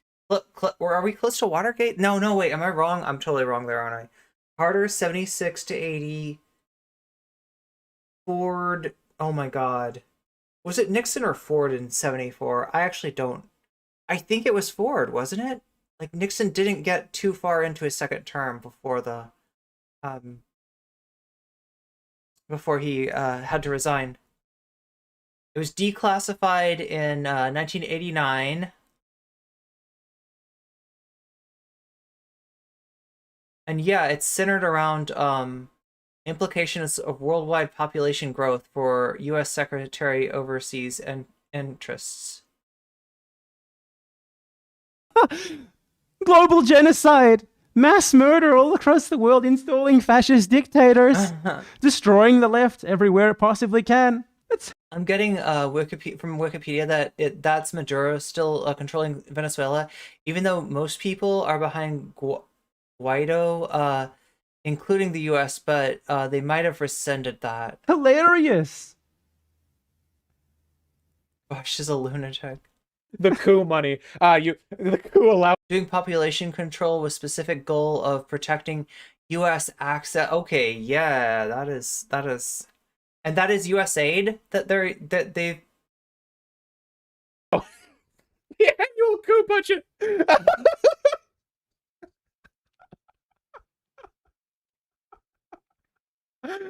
Oh my fucking god, dude. Ah! Just look at that. Just Look at the effort that this guy goes to delegitimize. So Grey Knight, you're saying that like that was like under, you know, an administration that had Henry Kissinger as Secretary of State, and since he's no longer Secretary of State, maybe those priorities aren't really on the you know, in the those aren't the priorities anymore. A legitimate point of contention against one of the principal arms of US imperialism, probably the principal arm of US imperialism, the State Department. He sees someone say it's bad to give more money to the principal arm of US imperialism, and his reaction is to laugh. A branch of the US government that is guilty of, at least being complicit, in many, many cases, honestly, probably the majority. Like, so Vaush is laughing because, like, it's like they're talking about, you know, like, Sam's talking about the State Department's budget, right? And he is reacting as if Jackson is thinking that, okay, money goes to the State Department, that's coup money, that's coup allowance. So that's what he's laughing about. It's like, oh, it's their coup allowance. Oh, that's what they're going to do with the coup. And I'm like, I kind of thought, too, that, like, you know, the actual, you know, when coups are enacted, that was, you know, intelligence agency money, not State Department. But I know that these things are somewhat hand in glove, right? I mean, they are, you know, part of the same apparatus, but yeah, I'm not entirely sure on, and the details do seem kind of important here. So this research report under an administration that existed before even I was born, and I am old, this is conspiracy brainlet nonsense. Guilty of being the principal driver of many genocides, of indirect genocides and attempted mass murder through things like sanctions and embargoes, of giving diplomatic support and cover, if not directly installing, actually, yes, directly helping to install actual fascist dictators around the world, giving them diplomatic support and It's not a policy statement from any cover, department. helping them to strategize so they can, if more efficiently destroy the left, more efficiently mass murder people, more mass murder indigenous people. That's what the State Department supported Janine Áñez very recently in Bolivia. To hear someone be like, I'm concerned about the State Department getting a budget increase because I know that it does all of those things and I think it shouldn't do them anymore. To hear that and to laugh, you have to be a fucking demon. An actual fucking demon from hell. What the fucking fuck? I'm speechless. That guy is a fucking piece of shit. Feels like he He's not on supports the the left. Holocaust. None of these people are on the fucking left. Not him, not Sam Seder. None of them are. Imagine laughing at that. To them, anyone who's not a fucking white American might as well just be fucking dead. Blow them all up as far as he's concerned. Unfucking believable. So what it is a national security study memorandum. And it looks like a study that was done for the Secretary of State at the time, Henry Kissinger, and it's on the implication of worldwide population growth for U.S. security and overseas interests.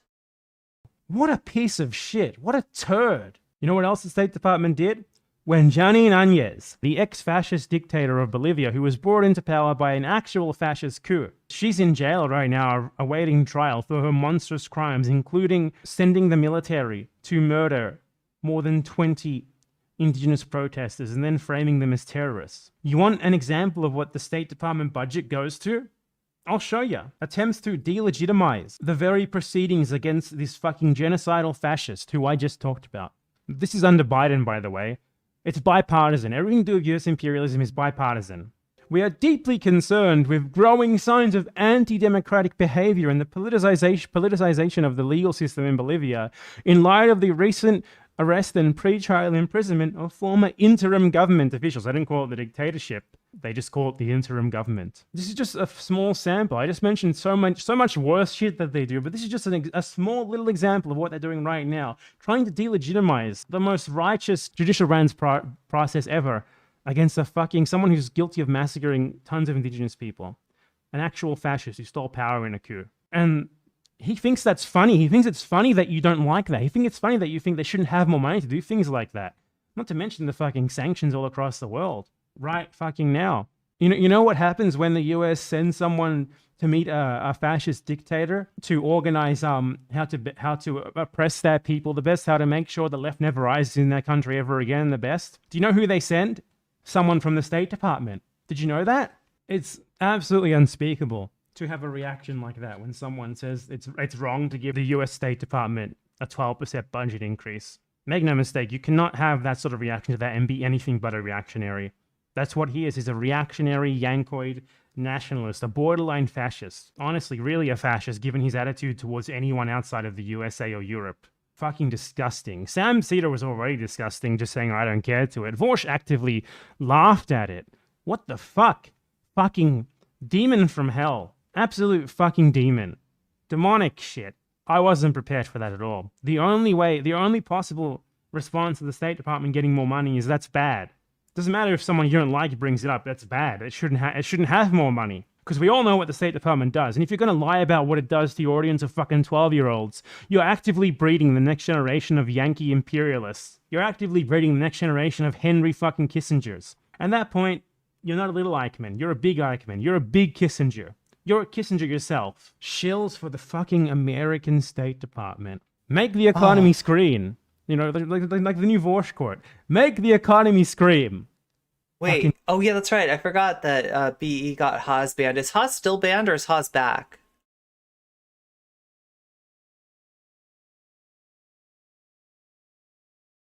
Reading up on Bolivia, completely idiotic analysis, no sources, no evidence.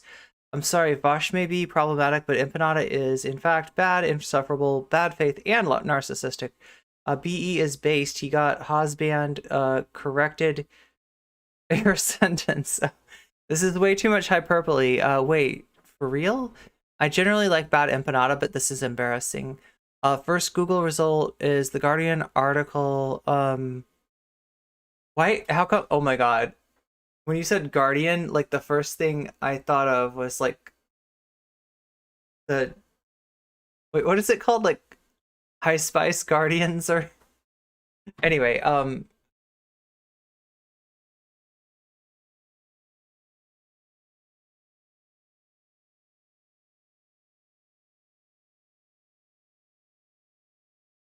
a Guardian article about an OAS report finding this interim government tortured and executed its opponents.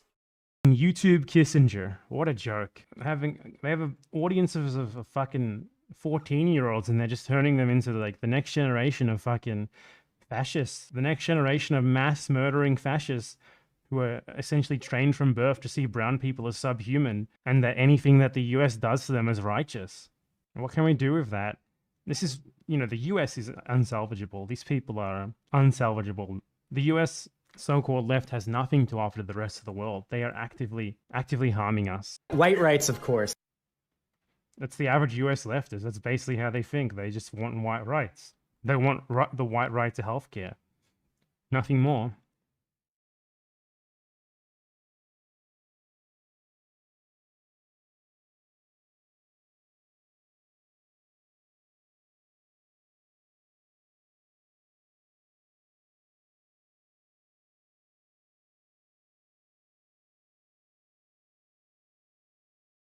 So I want to talk about like how a lot of people see imperialism not as like something systemic, but as like they have like this childish notion where they think you have to take it on like a case-by-case basis or something. Like you need to evaluate every single imperialist action on like with like a harm reduction utilitarian framework or something. So it's like they seem to think that like the USA can have a bad intervention and a good intervention. It can do a good coup and sometimes it can do a bad coup. You got to take them all individually. You know, you can't think of it as a system or anything more. And that is incredibly childish. So many people thinking that way. They think it's just like, oh, come on, you know, the USA has done bad, but it's also done good or something like that.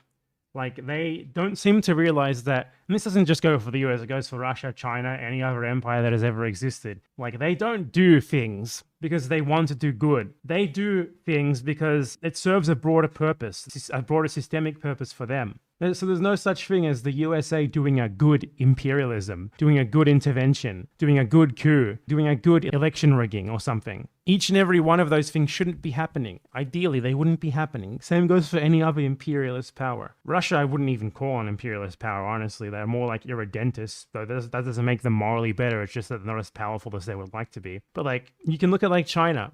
Now, Chinese loans, for example, are not as bad as US ones, but they're still bad. It would be better if we lived in a world where countries didn't need to take out loans from hegemonic global powers. But unfortunately, they do. So you can't be like, oh, China's giving out a good loan, because China's giving out those loans to essentially try and gain leverage over those countries, if not to eventually gain resources in their countries or whatever, at least to gain diplomatic leverage over them in the future, to like gain influence in their countries, to make them feel like they owe something to them, or that they do owe something to them factually, etc. Surely they can understand that in regards to China, but most of them can't understand that in regards to the USA. So they'll be like, we need to support such and such intervention or coup or whatever of the US because this one taken on a case-by-case basis, an individual act was good or whatever. But that's not how it works. The US never does anything just because it wants to do something good on a case-by-case basis. It does these things because it wants, it serves their interest in some way. It gives them more power to do what it is they really want to do on the world stage, which, as history has shown us more than enough, what they want to do is just destroy any sort of possibility of leftism taking hold anywhere in the world. Any challenge to the global capitalist system, which, by the way, they are in complete control over. That is the biggest difference between the US, China, Russia, etc. The US completely controls the global financial system. It has the number one global reserve currency.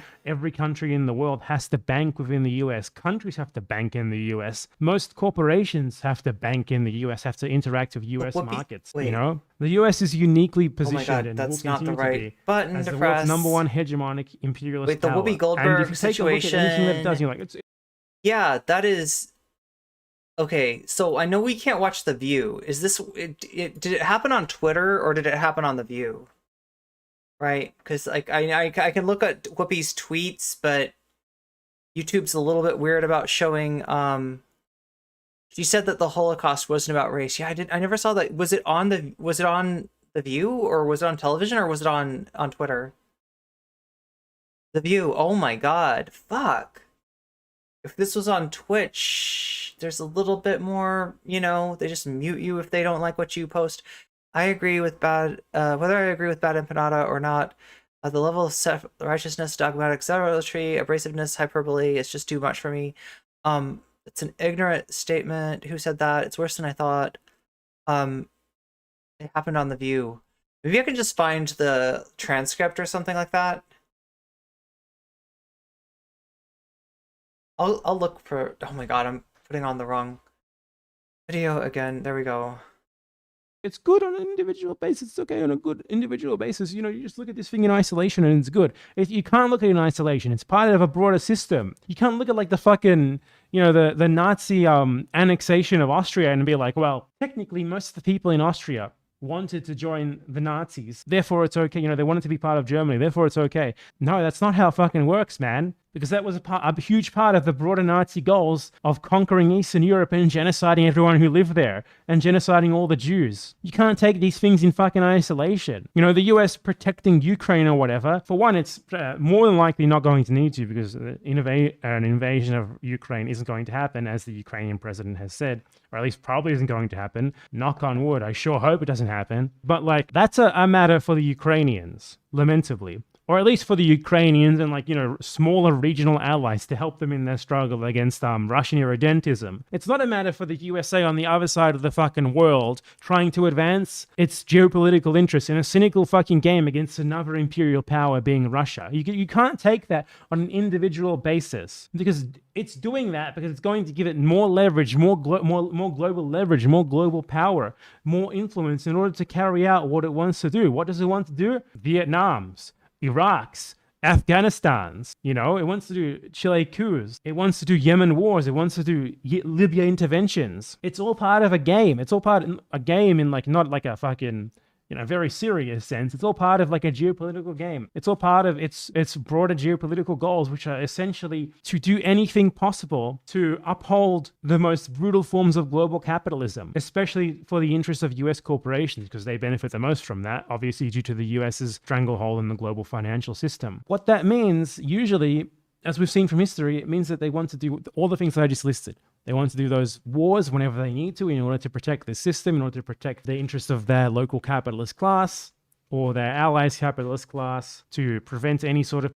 Okay, let's take a look at this Whoopi Goldberg thing. Here we go.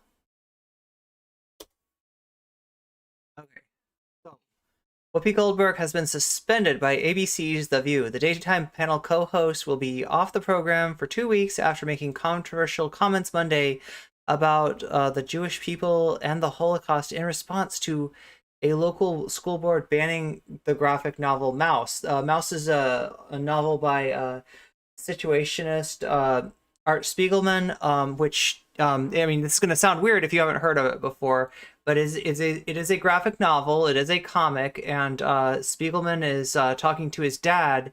Essentially the character, the self-insert character of Spiegelman is talking to the insert character of his dad, right? And they're mice. And when we see the flashback to the actual Holocaust, you see that the Jewish people are depicted by mice, and the Nazis are depicted by as cats. And it's I don't know where local school board banning the graphic novel Mouse. I didn't read this in high school. I think it was like a college class actually that I had this for.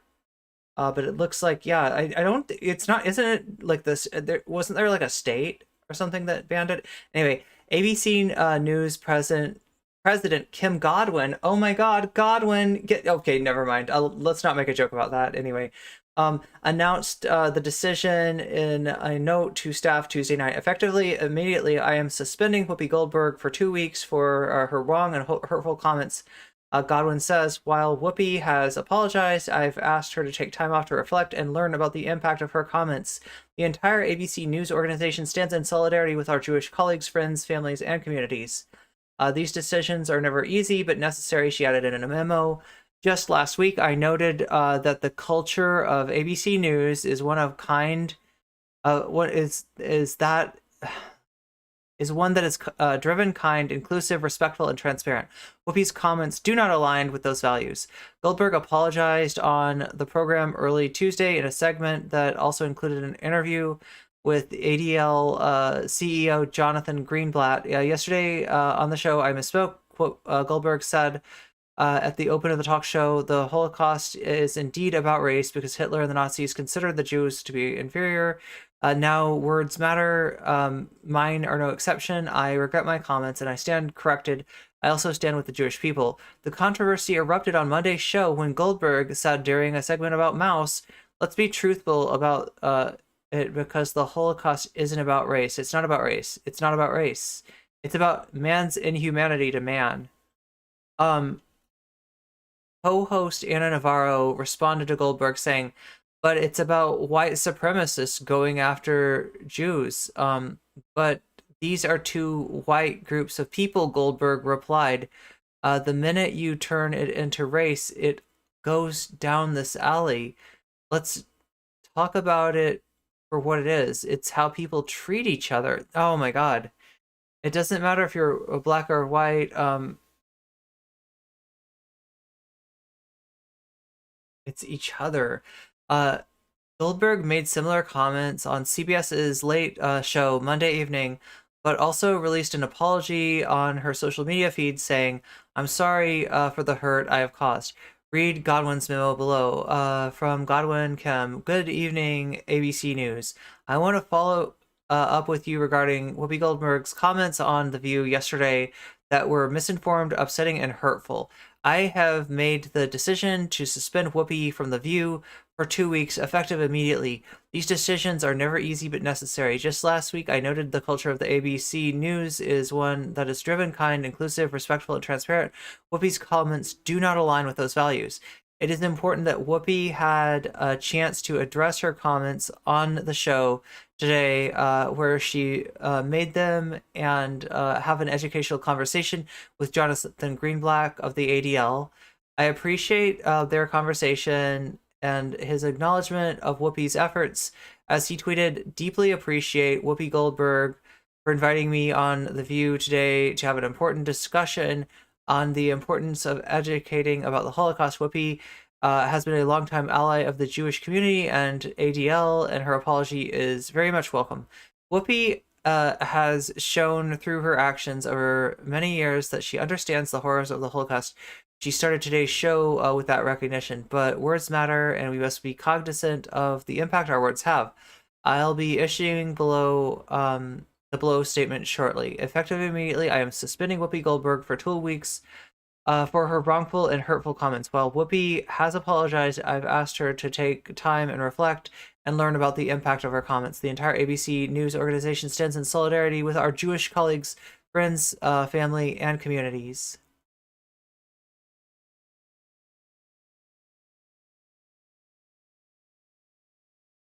Yeah, wow. So, I mean, it was a county in Tennessee. Okay, so it wasn't the whole state. It was just the county in Tennessee.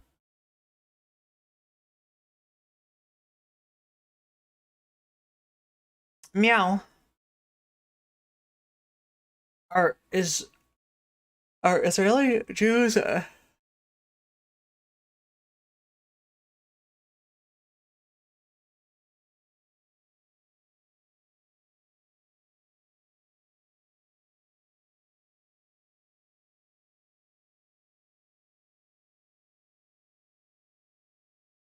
tech? Okay, wait.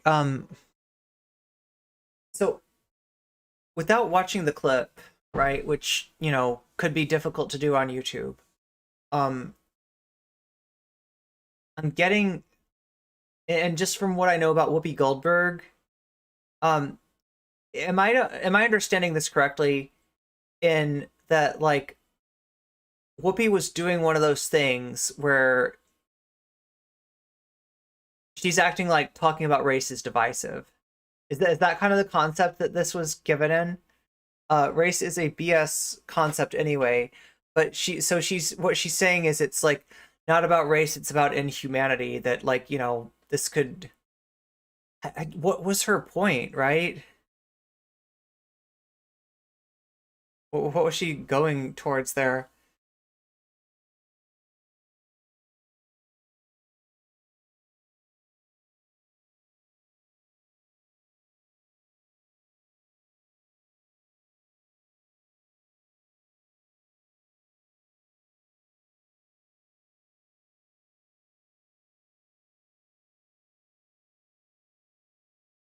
I think she's doing the I don't see colors argument.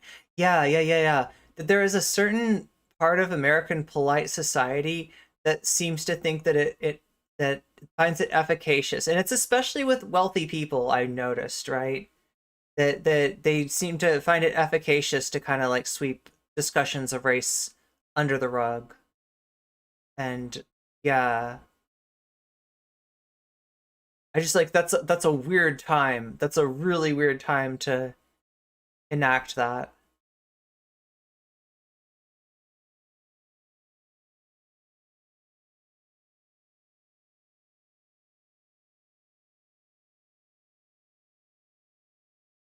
You know, it's funny because people talk about political correctness, and a lot of times political correctness is shorthand for, I don't know, progressive values, right? A lot of times when especially by right wingers, when you say political correctness, that's what you mean.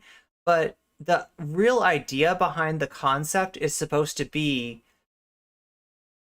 what's acceptable to say in polite society, at least as it's used in the United States. And I think a lot of times, if you want to take political correctness as a thing, now remember, these are words. Words are flaps of our meat that make sounds, right? And those sounds are decoded by our brains to have syntax and all the rest of the stuff that gives us meaning, right, from those words. So, you know, it's the kind of thing that, you know, if you want to say that political correctness means, you know, progressive, like, ideas, that is one usage of it. But I think what's not noted is, if you really want to talk about the concept, there's a lot of progressive things that aren't acceptable to say in mixed company. So you could almost say that, like, there's like a political correctness that says, no, don't talk about race, right? That you know, if you felt like maybe you're at a company dinner and, you know, you felt that maybe a decision that got made about, like, who was going to get promoted or fired or something like that, you know, was informed by some kind of a racial bias, it wouldn't be considered polite to bring that up, right? It would be something that you can, you know, everyone can know it, but you're not supposed to say it. So there is a certain kind of you know, suppression of like anything controversial. You know, don't talk about, you know, anything that's going to cause a fight, basically. Whoopi would be less colorblind if she was earlier in her career, I think.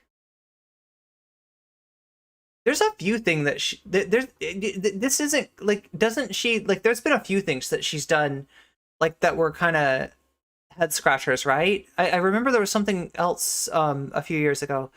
It's more like taboos rather than PC. Yeah, you could look at it like that, right? And PC has absolutely been commandeered. Like, generally when we say PC, we're talking about a left-right divide, not a polite, impolite divide. But like, I always kind of question that, because it feels like if Republicans really want to talk about, you know, suppressing ideas, there's a lot of progressive ideas that get suppressed in polite company, in those kind of, you know, in like a corporate atmosphere or a formal atmosphere. Lesson from the Holocaust in my are universal. Never again must mean to any group. That said, it must not be at the expense of recognizing reality of anti-Semitism and uniquely of Jewish suffering. Yeah, that's important to remember, that there were a lot of people who suffered and who were killed during the Holocaust, right? But that, you know, you don't want to sort of take away from the scapegoating, the particular focus that regime had on the Jewish people and the project that it had, you know, for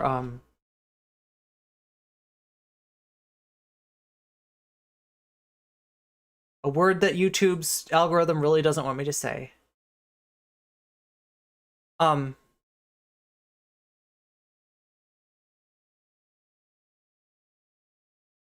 was somebody on The View. Wait, if you kick out every Latino person, then who is going to clean your toilet, Donald Trump? Wait, who said that? Oh my God.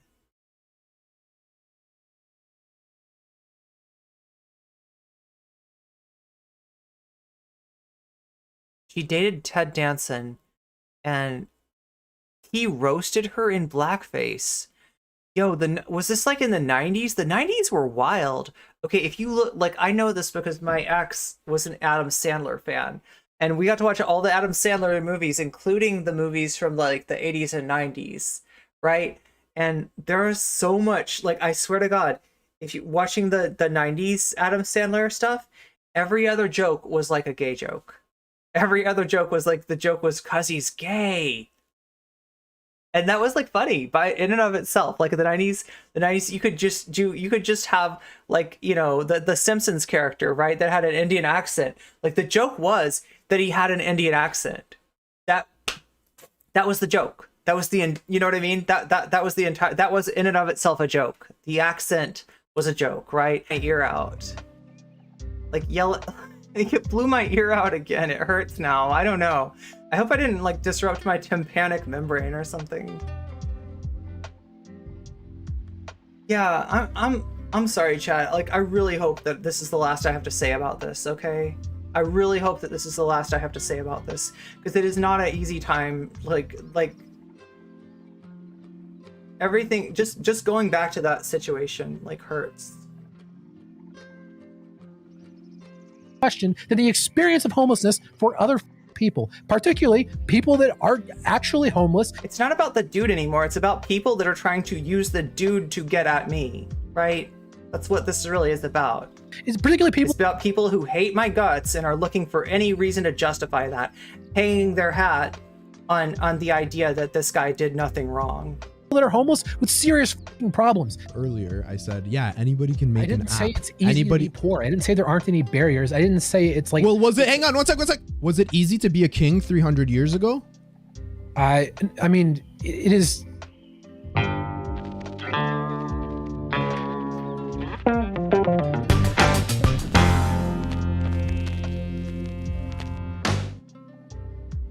Okay, so Doomer Media has been having some... Okay, Heemed, just some advice. Since you're on the right side on this issue, it sounds like, I'll give you some advice. Just make that intro a little bit shorter. If you can get it down to 1 second. look at your drop off rate, right? Because like people drop off, and even really good intros like that, people drop off. Interesting takes on various issues, including food stamps, which we're gonna get to. But it's a good intro. It's a good intro. So on It and so just, forth, blah, blah, blah. Lefties are totally you only got like 1 second before delusional people. about the reality of being poor in the U.S. You can be in favor of substantial welfare programs. Wait, lefties are okay. So wait, how did this start off with lefties being the problem? Oh my god, I thought that Heemed had the good take here or something, right? As I am, without the delusional belief that poor people God, are, Chad, I blew out my are all disabled eardrum or with something. 7 kids and 4 jobs in a food desert who can't possibly improve their life. Interesting first tweet. Oh wait, we're reading Doomer's tweets. Let me go to where we can actually see this, because I was attributing that to Heemed at first, and it's actually Doomer that's saying that. So just so you know, Doomer's the unironically evil guy, the guy that did the Vaush's unironically evil video, right? That's Doomer, and then this is Heemed.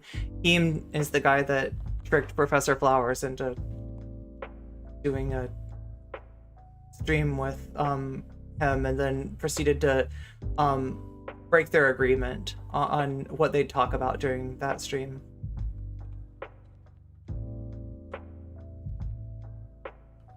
Obviously, we should try and help the poor. Are you on the Heemed team? Hey! Bro, you shit is Ice whack Beans! as fuck. Thank you so much for the gifted sub to Pagan Pixie. No more ads for you, Pagan Pixie. Ice Beans gave me $5 a month on your behalf. Good night, Geek Prime. Obviously, we should try to help. Oh wait, no. I'm like, that's from last night. That's from last night. Here we go. It's this. Yeah, there we go. We're back.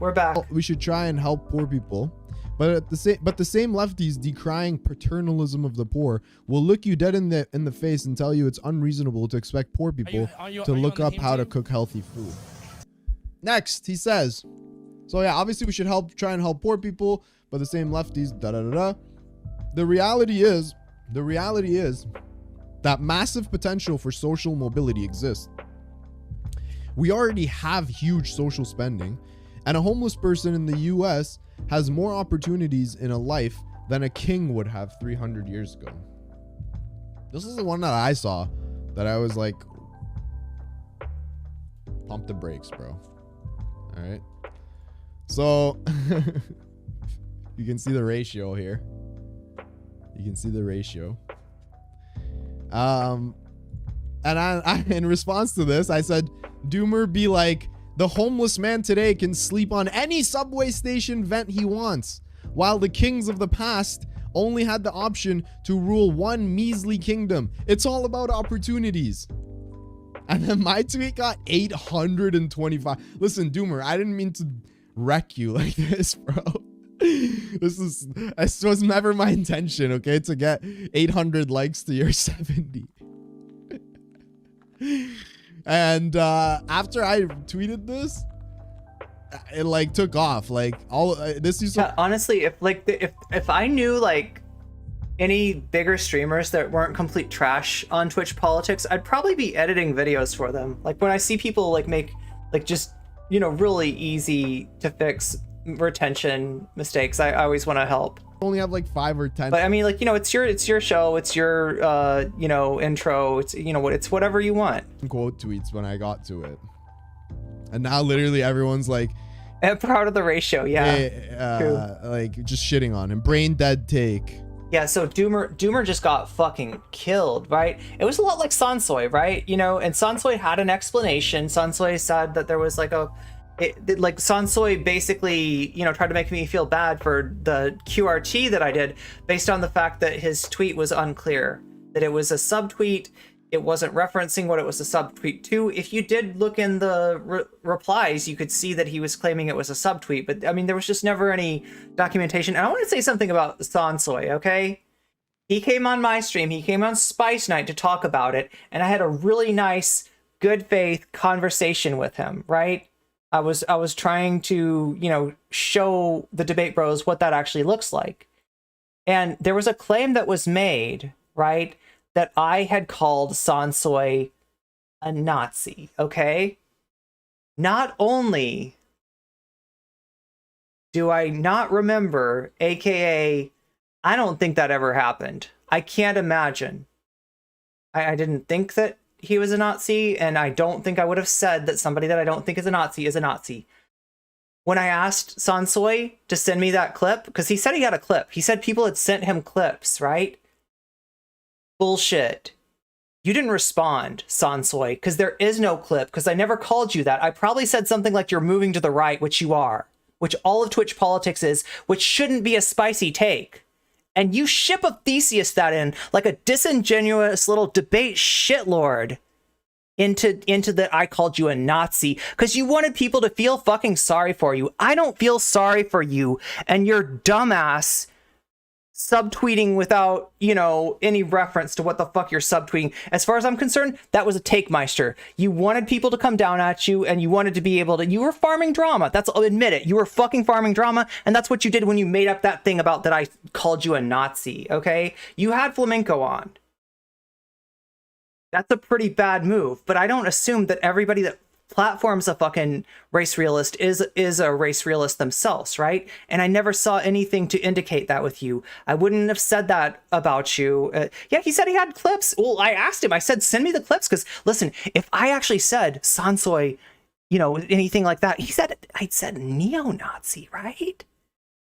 Like, I don't know why I would have said that. Like, I know I say a lot of things on stream, so just in case, I said, send me the clip, and if I have an apology to make, I'll make it, right? I was ready to make if I had said something wrong, I was going to make an apology. There was no clip, right? It was probably something else. It was probably that I said he was moving to the right and he wanted to ship a Theseus.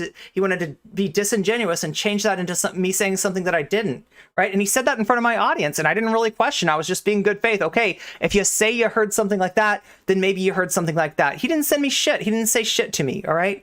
All he did was go on stream with bones of, I don't even know, some kind of bone, right? And some kind of bone person, right? And it wasn't Sean. It wasn't a cool bone person, right?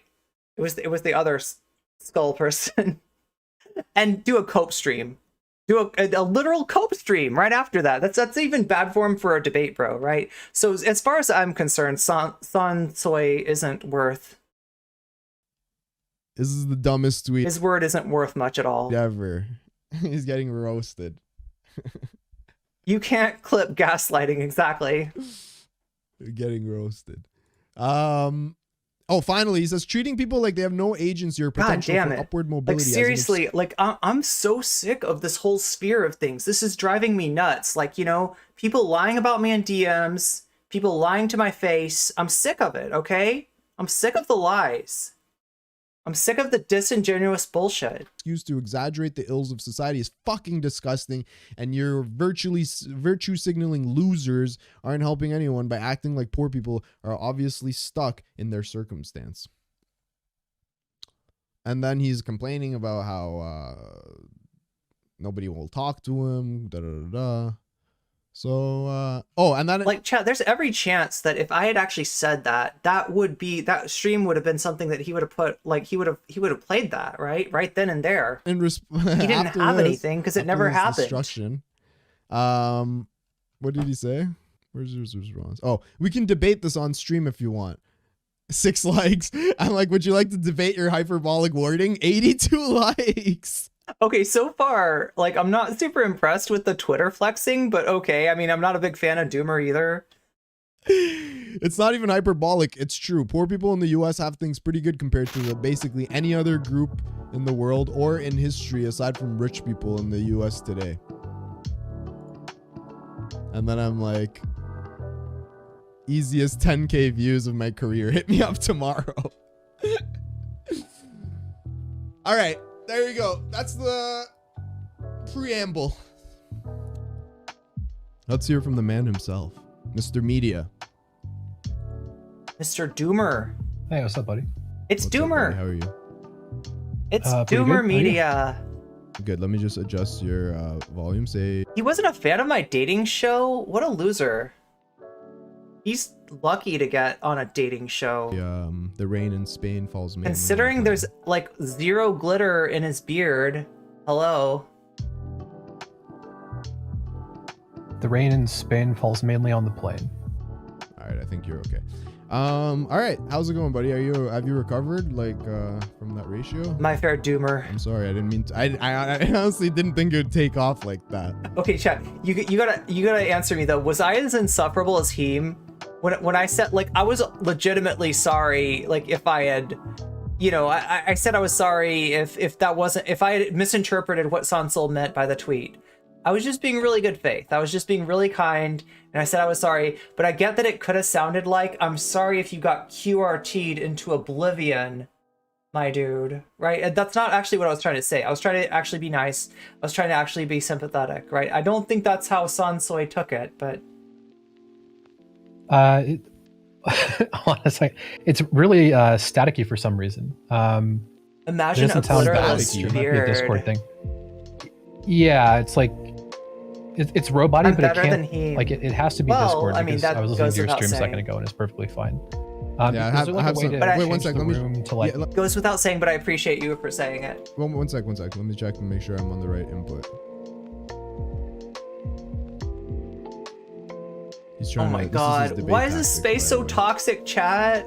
He's like, I swear to god, I'm half tempted to just become a YouTuber. I just want to make video essays or something. I don't know. I'm half tempted to just like, I don't know. I feel really weird. I feel really conflicted about this space and the drama and all the rest. It's just it's gross. And even people that I like believed in, like, absolutely losing my respect in recent days. This is called I can't hear you debate tactics. I can't hear you debate. It's test. Is this any better? Is this why Aloe dominated? Test. Is this any better? I just want to kickbox and like do. That sounds perfect. I just want to do kickboxing videos, chat. I just turned you all the way up. Say something.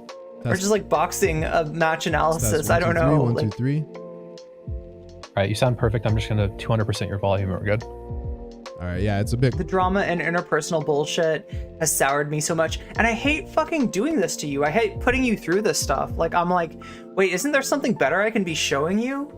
And I know that if I don't show you this stuff, that people are gonna ask about it, right? But at the same time, I just wish there was. I don't know. Quiet. Sorry, hang on. Maybe I can turn it up a little bit. Oh, is that any better? No, that's cool. Yeah. All I really came here to do, chat, was to shine a light through these people's darkness. You sound good now. All right, awesome. Okay, so again, I didn't mean to fucking like. What does that take, dude? Can you explain your take to me? I guess. Why don't we start there? Well, I mean, the first thing to do is to demonstrate that I don't think I need to explain it. So you said you wanted me to clarify my take. So before I say anything about what my take is, I just want you to tell me what my take is, because I think it's obvious. Your take is that there's a lot of, I guess, arsonist. Oh my god. Social safety nets and so on and so forth that, you know, allows for people to pull themselves out of their given situation, and you feel like lefties make too much of an excuse, I guess. I mean, that's part of it, yeah. Okay, I mean, like, so yeah, why don't you elaborate? That's my understanding. So if you want to elaborate further, you can go ahead. Sure. So lefties have a huge problem with exaggerating the problems of society to a degree that is ridiculous. Like, you try and have a conversation about poverty, and then in 10 seconds, you're not talking about poverty anymore. You're talking about... But see, like, when you assholes talk about poverty, what you want to talk about is how bad poor people are, right? When you want to talk about homelessness, you want to talk about the smell of piss in the underpass, right? You don't ever want to talk about the structural issues that lead to this shit. That's my problem with you DGG assholes. Like a disabled homeless person tied to a radiator in Michigan in a snowstorm. And like, if you suggest that is a rare... Tied to a radiator? Wait, what is this like? This sounds like a comic book thing. What? Tied to a radiator? Occurrence. People like call you a conservative. That's the end of the conversation. Dude, I mean, like, here's the deal. You want to know the real truth? Heemed is a little bit of a conservative, all right? You are a fucking reactionary, dipshit, DGG. debate bitch, Doomer. This sounds like an exaggeration, but I could give you probably 30 or 40 examples of Can I almost ask you a exactly question? that happening in this discourse. Now, you don't have Yeah. to get too specific, but do you live in like a big city or a small city, or what kind of? I just want to know like how much familiarity do you have with poor people is what I want to try to understand. I've been on minimum wage for 6 months, so plenty. I live in a small city in Illinois. Okay, so I'm guessing a small city in Illinois probably doesn't have like a homeless crisis and stuff, right? I've been on minimum wage for 6 months. That could be like I worked at the I don't know chat, like never mind. I mean I know plenty about that doesn't really tell me much. homeless people, but that's not like again, we don't need Well, to, the reason I'm bringing how I don't know how doomer you are. Don't tie homeless people to radiators. Doesn't that sound like something that somebody would do in a comic book, right? Or something? They're like turn on the radiator so it blows up or something and tie. I don't know. People experience. Yeah, we you know, like I feel like, you know, that word. Yeah, that's a good point. People experiencing homelessness, because when you say the homeless, that's become dehumanizing. That's become a pejorative. That's gotten a lot of, you know, scapegoating. That is the most privileged thing I've ever heard. Heemed obviously has very little understanding of homelessness and poverty. If he thinks any city in America, oh, that's true. Yeah, just because those problems might not be as apparent as they are in a larger city. The unhoused, rough sleepers. Yeah. I mean, that's the thing, is you almost gotta like, yeah. So some people see like, you know, houseless, right? But it's difficult because you'd think that these problems would make people want to actually deal with the issue. Instead, they want to push people out. Like, and this is becoming a bigger thing in at least West Coast American cities, if not East Coast American cities. There's like a whole new class of people. They're progressive on most things, but when it comes to the homeless, they are downright eugenics minded. This up is because like I live in Toronto. Stephen King's has a serious Misery. homeless problem, and I lived in a neighborhood where like literally tens of homeless people lived literally outside my window. Yeah. No. I didn't think I lived there. I didn't think that anybody here was saying that, like, was using the word like that, right? Yeah, I wasn't accusing anybody here. I'm just talking about what I hear out there, right? And that there's like a whole like movement of like people that are otherwise pretty left wing, you know, but when it comes to this issue, they're terrible. They just seem to want to. They're like, listen, the problem is we're treating them too nice. If we make things tougher for them, then they'll either somehow magically become unhomeless, or they will really, what they want is for those people to move to another city and to become somebody else's problem, right? That's kind of where it breaks down. The NIMBYs. I feel like these talking heads would have a different views if they'd ever been. Yeah, exactly. And I was on the fourth floor, so it was literally right outside my window, and I experienced it firsthand. So I'm just trying to understand how much familiarity you have with the, I don't know, the day-to-day of how difficult it is to be a homeless person today. I mean, like, I'm like kind of thinking of like, wait, maybe I should shrink my window down a little bit because I want to be able to see. Apparently Heemed gets brigaded in this stream. Right, so as much as Heemed's takes are kind of, you know, milquetoast and not really that, you know, it's not nothing radical coming out of Heemed's mouth, right? Heemed gets it from DGG apparently during this whole thing.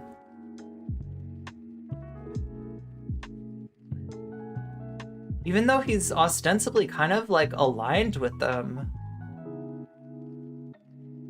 from my understanding. But they love Doomer. They fucking love Doomer, right? And it's because Doomer made that Vaush video. The line of questioning is basically, okay, so here's a different problem, right? I'm not saying you're doing this, but I will say that a lot of people have basically done this, where they basically say, well, you can't possibly understand what you're talking about. You don't understand the lived experience, right?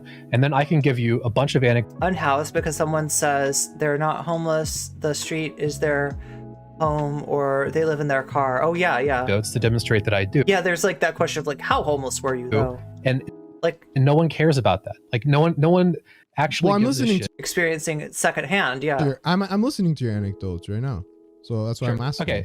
Okay. So I grew up on government assistance. Nice, great night, nice. I'm on government assistance now, right? I've been borderline homeless, not actually homeless, but like you know, in the neighborhood of not having any stuff, and like the only reason I wasn't homeless was because someone was willing to like put me up, right? It's like I'm not like the word on the street is that I'm like a trust fund kid who has like millions of dollars, right? And is just shitting on the poorest because I don't. My mom and I got into it because about newly housed people moving in next to a coworker. She kept calling them homeless, and I said they aren't homeless anymore. They just that's the fucked up thing. God. There's so much in this society that's seeking to dehumanize these people, and it's to create a situation where they themselves are regarded as the problem, and the actual problem is ignored. Want to clarify that? Yeah, I've seen people keep posting some tweet you made. Why don't you go ahead and clarify that? Yeah, I just said it. It's not like true. I mean, someone said your network. You said something. Is this Heem's thing? The DVD screen? Is this like Heem's thing? Here's what I wish. Listen, like, I mean, I'm not a debate bro. I'm not part of this world anymore. I don't want to be part of this world, right? But I do feel like, and then again, Doomer. I guess Doomer doesn't ever appear on stream, so maybe it's not even an issue in this case. But like for instance, I showed you Sansoy when I talked to Sansoy.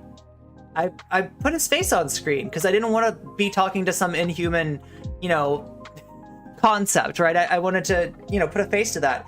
He did not afford me the same courtesy.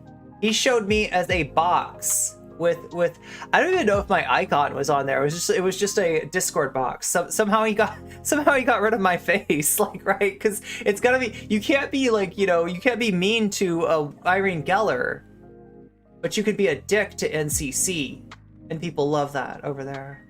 Especially the people that were giving, we got your subs list too, Sansoy. We got your sub, we got who's giving you money to act like that, right? And there's a bit of a conflict of interest there, I would say, right? I swear to God, I didn't make this up, chat. It's Zonia and Doobie. Those are the two top donors. Those were the two top donors when we looked. Zonia and Doobie. Two died in the wool NCC haters. Who he's doing their dirty work for them. That's who Sansoy is these days, right? That's who Sansoy fucking is. Something about 35 million or something? I feel so silly for trying to be good faith with him. I feel so silly for that. Can you clarify that? I said two things. I said in many cities, people who are forced to sleep rough should be by any reasonable standard be admitted to long-term. Yeah, so this happened during Reagan. Reagan closed down a lot of those facilities that you're talking about, and that care is hard to come by, right? He decided to just like, and you could argue that like our mental health, system at the time, there was probably some dehumanization that went on through it too, right? So that was a problem in and of itself. But the answer was not to just like throw people out onto the streets, which is exactly what Reagan did. Like a lot of our problems can be traced back to Ronald fucking Reagan. Okay, I guess I said a number of things. Yeah, so I said that my parents... Exactly, Great Night, exactly. I said that my parents are middle class and that I grew up middle class. The largest mental health facility in America is the LA County Jail. Or we became middle class. When I was younger, we were... America and similar countries kind of just have a culture of hating the poor, true. On government assistance, but after my dad got out of school, that stopped. Obviously, we didn't need to be on government assistance anymore. But like my entire upbringing was middle class, and my parents' current net worth is about $2 million. Which people take to be ridiculous, but no, I think that's dizzy. I think when people when people say, "Oh, if your parents' net worth is $1 million or $2 million, that you're somehow like loaded," I think they don't know what they're talking about. We don't know what we're talking about because we don't hang out with you and your rich friends, right? I don't know what you're talking about because I was in med school from scholarship, and A disability scholarship at that, right? Yeah, that's true. I don't know how to think that $2 million isn't a lot of money. I mean, this is after 45 Sorry. years of work, getting an inheritance from 3 different people. See, they worked really hard, so they deserve that fucking. Oh my god.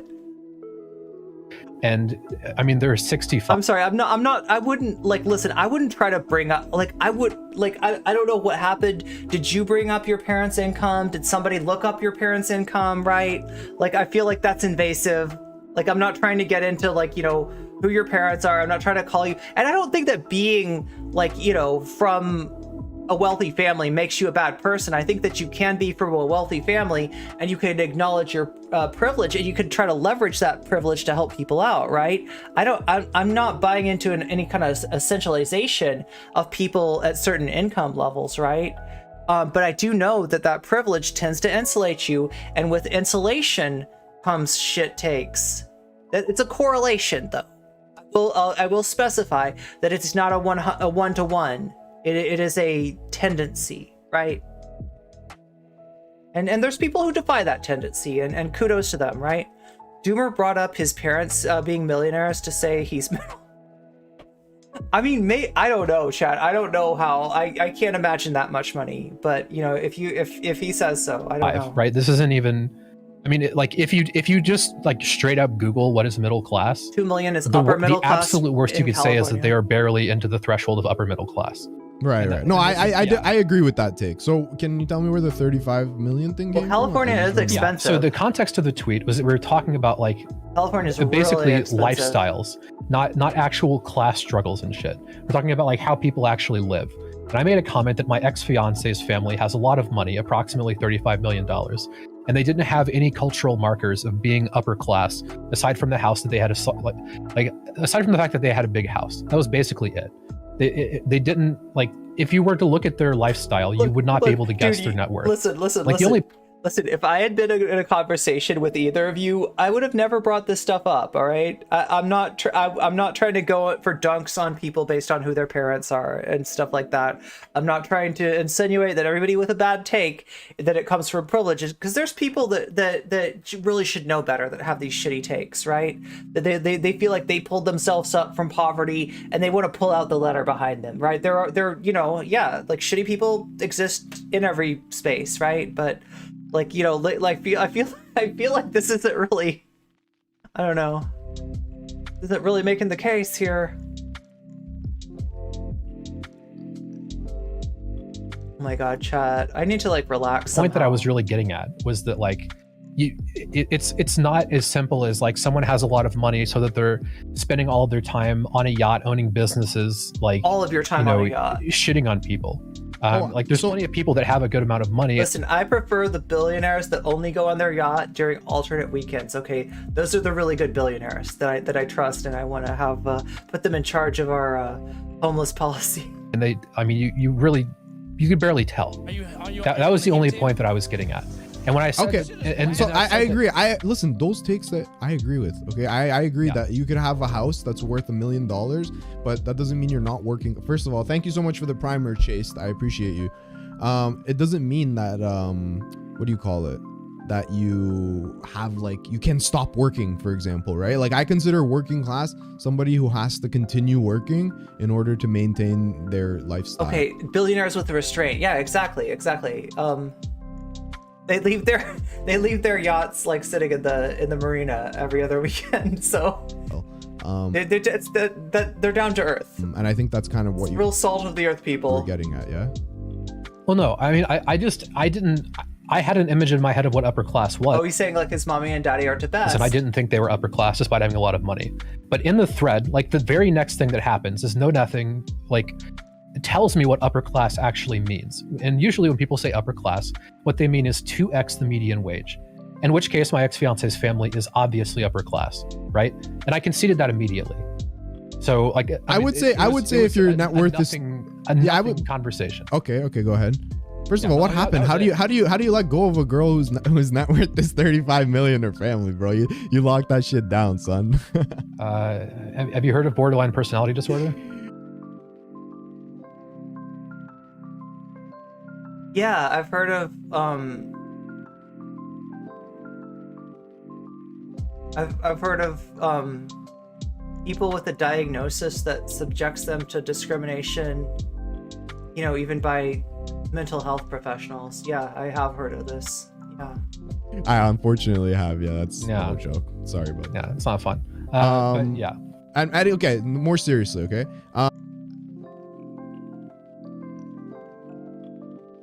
God, why bring up somebody's diagnosis at a? Oh my God! I mean, like, Jesus Christ. Hopefully nobody knows who Doomer's fiance is, so they're, yeah. What do you call it? Okay. Mental health problems, no Okay, so I don't really. But I mean, I just don't want to like. I mean, like, I don't know. I feel like, listen, I understand that there are you know, real issues like that come from, you know, that diagnosis. I also understand that the reputation of that diagnosis is such that the assumption is made that the people themselves are the problem and that problem is unmanageable, and the only way to, I don't know, like I from what I've heard, like it's really hard for people with BPD even to find a therapist half of the time, right? It's not a, I don't like the idea of kind of perpetuating, you know, just kind of the vision that exists of that diagnosis, right? I see that people drag your name with those two takes, and that's probably unfair. But let's move on, okay? So that's the context. And then what was your issue? What was your take on the food stamps thing? Why don't you lay that out and we can talk about that? Yeah, exactly. And then I want to come back to the homeless when thing. you use it as like, that's the only thing I'm gonna say. Have you ever heard of this? You know, it's just like saying, oh, okay, that's beyond the pale, right? That's what's being said. Mental health professionals discriminate against BPD so unfairly when we class these types of things into disorders. Yet there is some thought of moving BPD, NPD, and some other of these into calling them something other than disorders, right? Because really what you're talking about is more of a neurotype, right? You know, it's not something that's, it doesn't really fit that like model, right, of disorder. We're creating an abstraction, and then we use these abstractions to try to explain things in a way that becomes circular at best. It's really bad. Mental health problems are real, but you can't just say somebody did something. Yeah, exactly. Personality disorders are more like trauma responses in some ways. You know, rapid background. Sure. So do you understand the distinction between positive and negative liberty? Why don't you clarify? Sure. I So, understand okay, so that many cursed conversations start with the words, do you understand the difference between positive and negative liberty? I do understand this. They're political science It's gonna be terms. some libertarian shit. Basically, positive liberty is usually what lefties want, which is basically the idea of liberty is that the government is working as an apparatus to make your life better. So in other words, the point of the government is to work towards maximizing societal outcomes, right? And outcomes for people on a libertarians want negative liberty, where you don't get wider taxed. scale. Negative liberty is Cursed individual opener, freedom yeah, from yeah. government interference, right? So if you want to have Does anybody know what are Doomer's politics? Is Doomer, like, you know, out as a libertarian, or a program, for example, to tax people and take money and then subsidize something like going to school? That's going to be an infringement on negative liberty in the direction of positive liberty, because by having to tax people, you're infringing on people's quality of outcome, right? negative liberty to have quote unquote freedom from government interference, right? But basically everybody on the left would be fine with that. Yeah. Almost everything on the left is a movement Should I do a stream alert like that?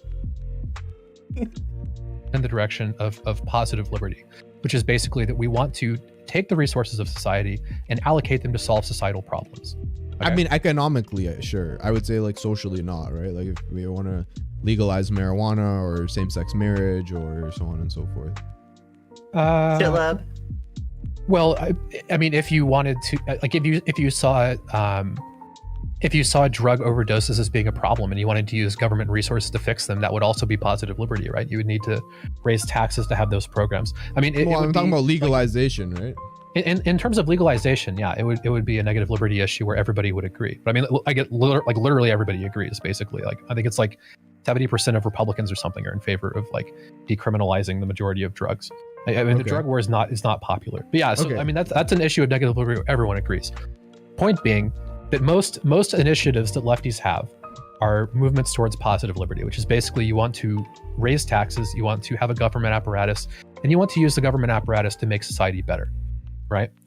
Now I say this because my take on food stamps is perfectly in line with that, and no one else's that was arguing with me is, which is very weird given the rest of their positions. So my position on food stamps is that if you come to the government for assistance, I'm gonna grab some tea, chat. The government should not subsidize you eating unhealthy food because we have a health problem in this country.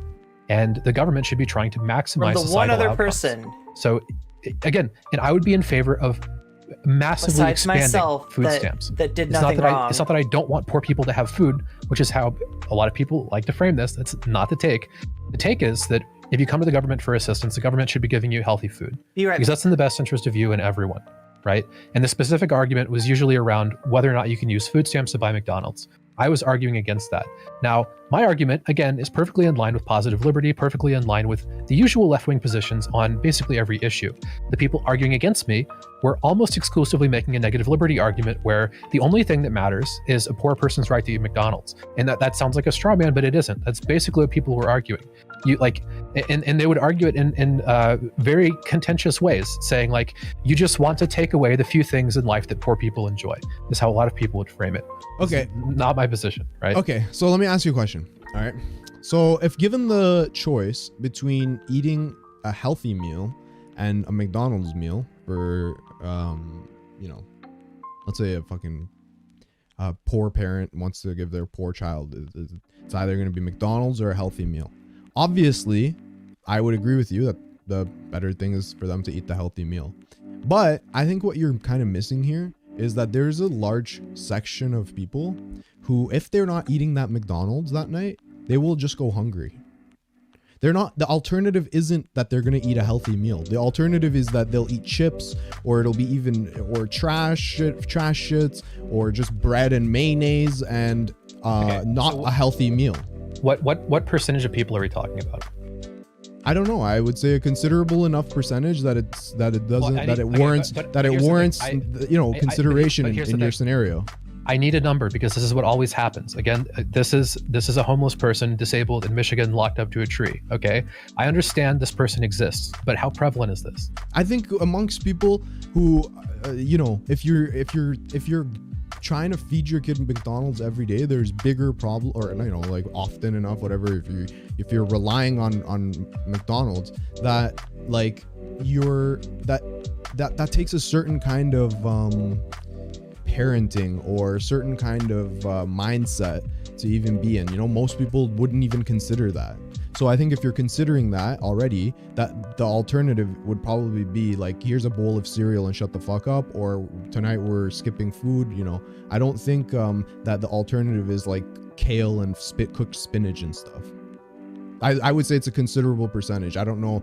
I wouldn't know if it's like 50-50. I really don't know. It depends what sample you look at, where you're sampling from. It depends, right? Well, I mean, you said that the options are McDonald's or starving, basically.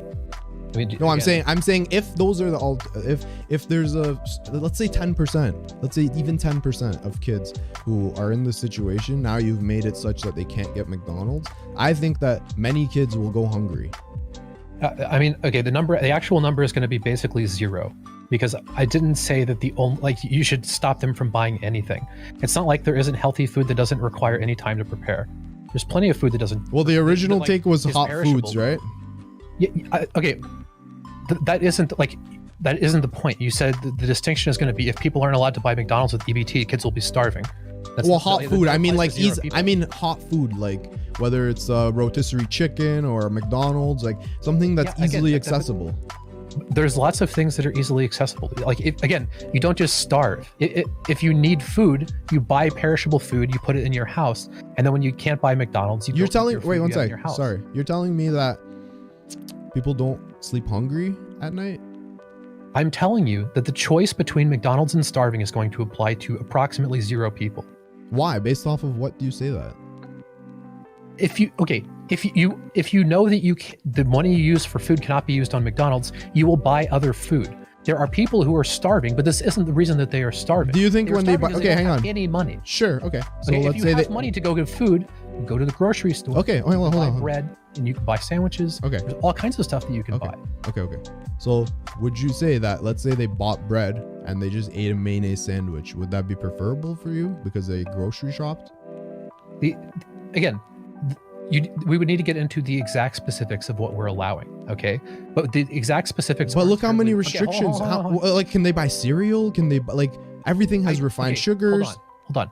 I don't know exactly, but my basic premise is if we know a certain kind of food is unhealthy, okay, and we don't subsidize it with EBT, by removing the option of an unhealthy food, it is pretty likely that people are going to, on average, eat more healthy food. That doesn't, again, this isn't going to mean that you can't use it to buy anything that is conceivably unhealthy. If all that you bought with EBT was rice and all you ate was rice, that's not very healthy, right? There's no way to mandate that everyone has to have a healthy diet. Okay, but if I took the things that you were able to eat and I removed something that we all agree is unhealthy, it is a completely reasonable expectation that the average level of health of the food that you are eating will increase. Okay, but let's say the average level increases, but now you get a big bump in the, like a normal distribution. Okay, right? Yeah, bump in what? Okay, hang on. I'm gonna show you what I mean, and I'm gonna draw a picture for you. Okay, just give me 1 sec.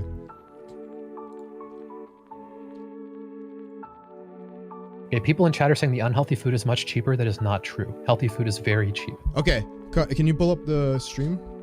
Yeah.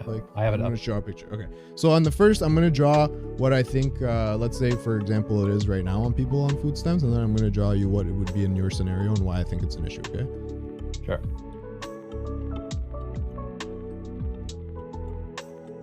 Okay, so right now it's like this. On one end, you have people who are going hungry or not eating at all or wasting their food stamps or they expire or whatever. In the middle, you have people who are probably getting McDonald's, whatever. And then on the very right, you have people who are eating very healthy. Okay. You said in the middle or on the right, we have people that are eating very healthy. Yeah, like on EBT, they're still going out of their way to go grocery shopping and so on and so forth. This seems to be your analysis of it, right? That a lot of people are wasting their money on McDonald's and not getting healthy food. I mean, the prescription doesn't have to do with exactly what's going on right now. McDonald's generally isn't allowed on EBT right now.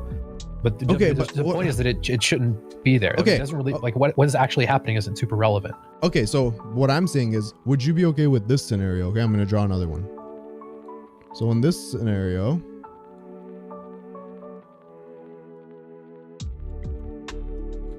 so in this second scenario, you might have moved the average over a little bit, but you're going to have, in my opinion,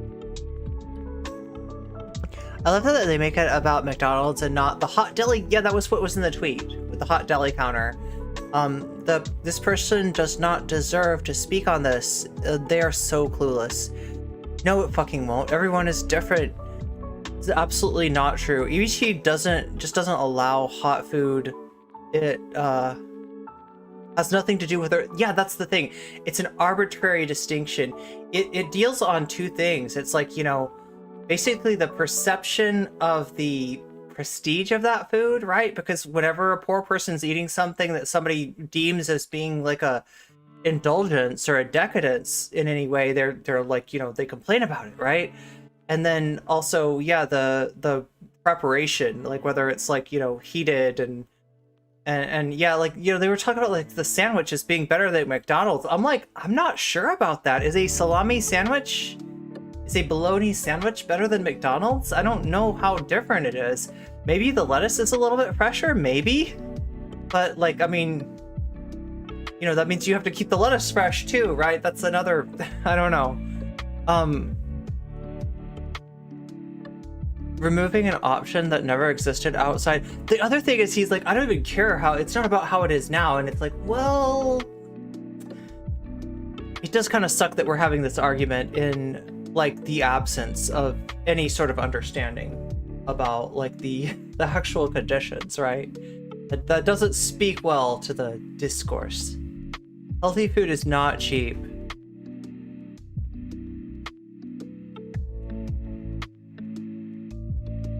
Not only is healthy food not cheap, it takes time to prepare. Good point. Yeah, it takes time to prepare. Not everyone has time for or the knowledge to do that. Yeah. Also, vegetables don't really. That's true. Yeah, I mean, like minimal calories really. Grains have calories though. Protein is hella expensive. Also true. You need something substantial. And beans, rice, other. Yeah, and the thing about beans are people don't realize if you cook okay, so you can buy beans in a can, but it's actually, I'm gonna say it, it's actually kind of expensive. I know, right? I mean, like, comparatively, it's expensive, right? If you can make beans yourself, but oh my god, you kind of need like a pressure cooker, like, right?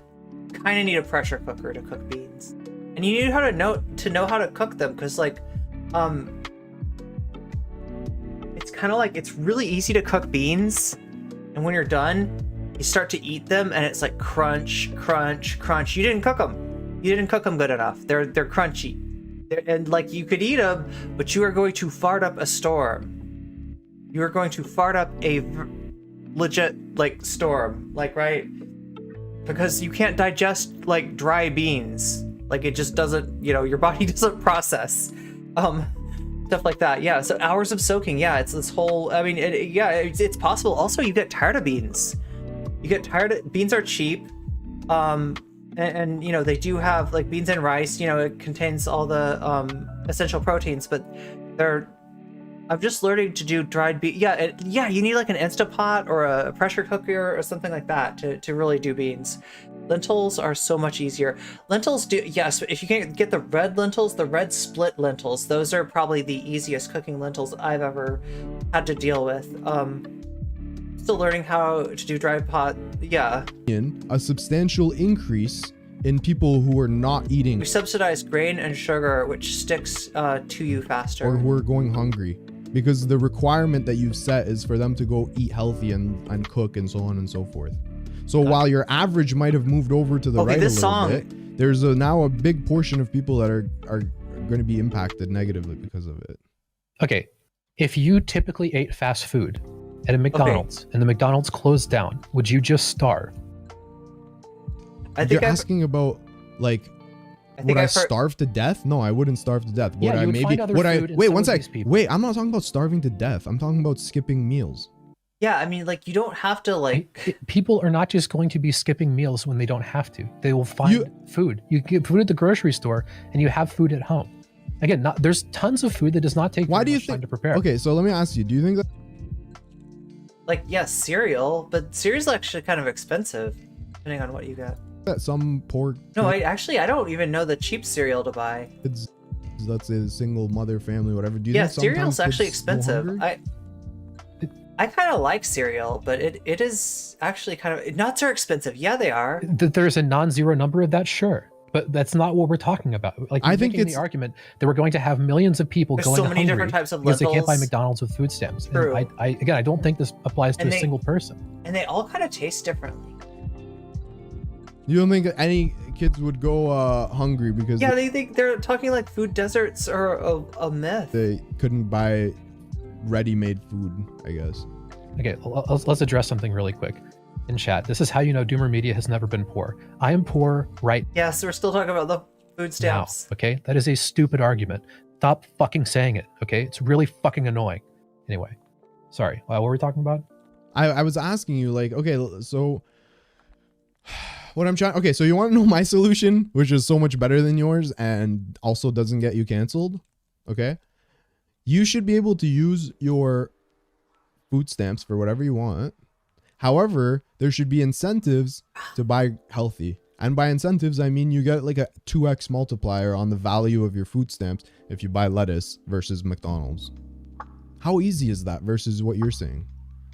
Okay, did I ever say that having food stamps... I just think they need to start, if they're serious about public health, they should subsidize, like, vegetables and fruits. Right? Like, that's what I was saying to Sansoy, is like, I'm all about the carrot, I'm not so much about the stick. I don't like the Mayor Bloomberg solutions.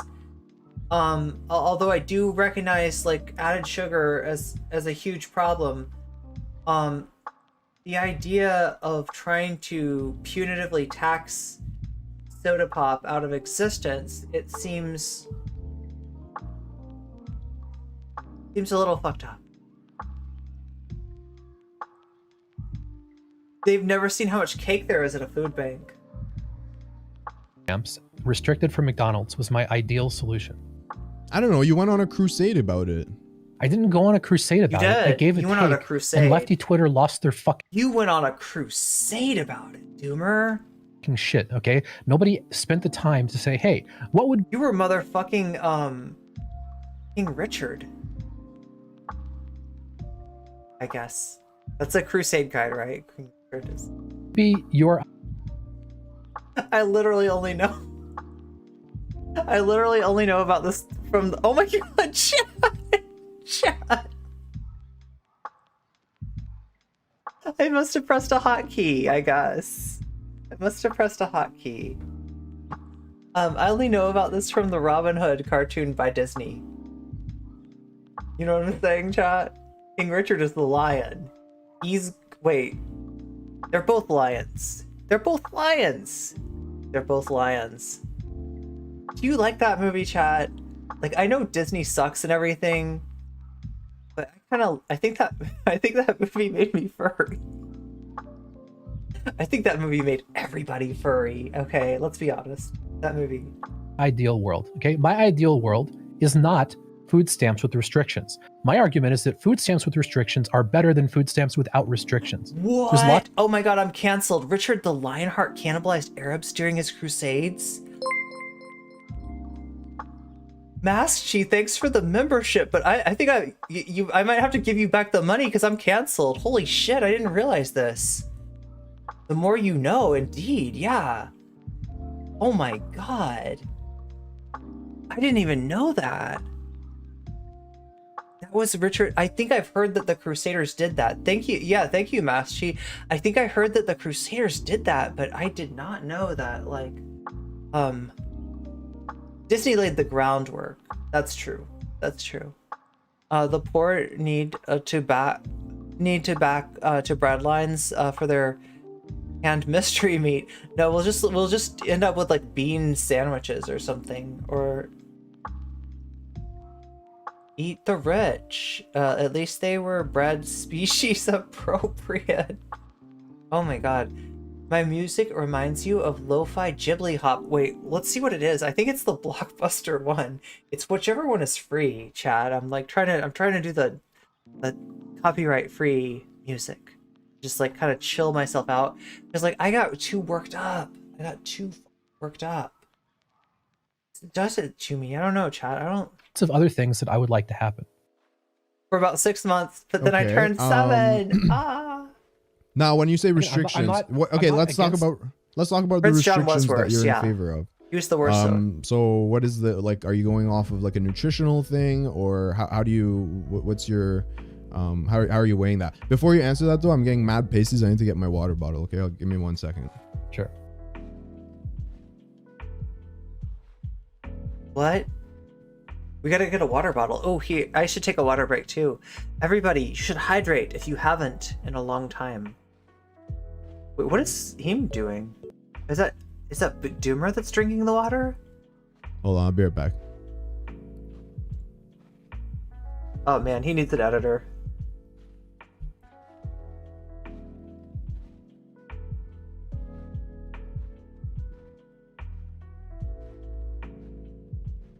The problem, I feel like, is that there's like, I think there's like 6 lo-fi hip-hop songs that are copyright free, and every single mix is like the same 6 songs, and this is one of them.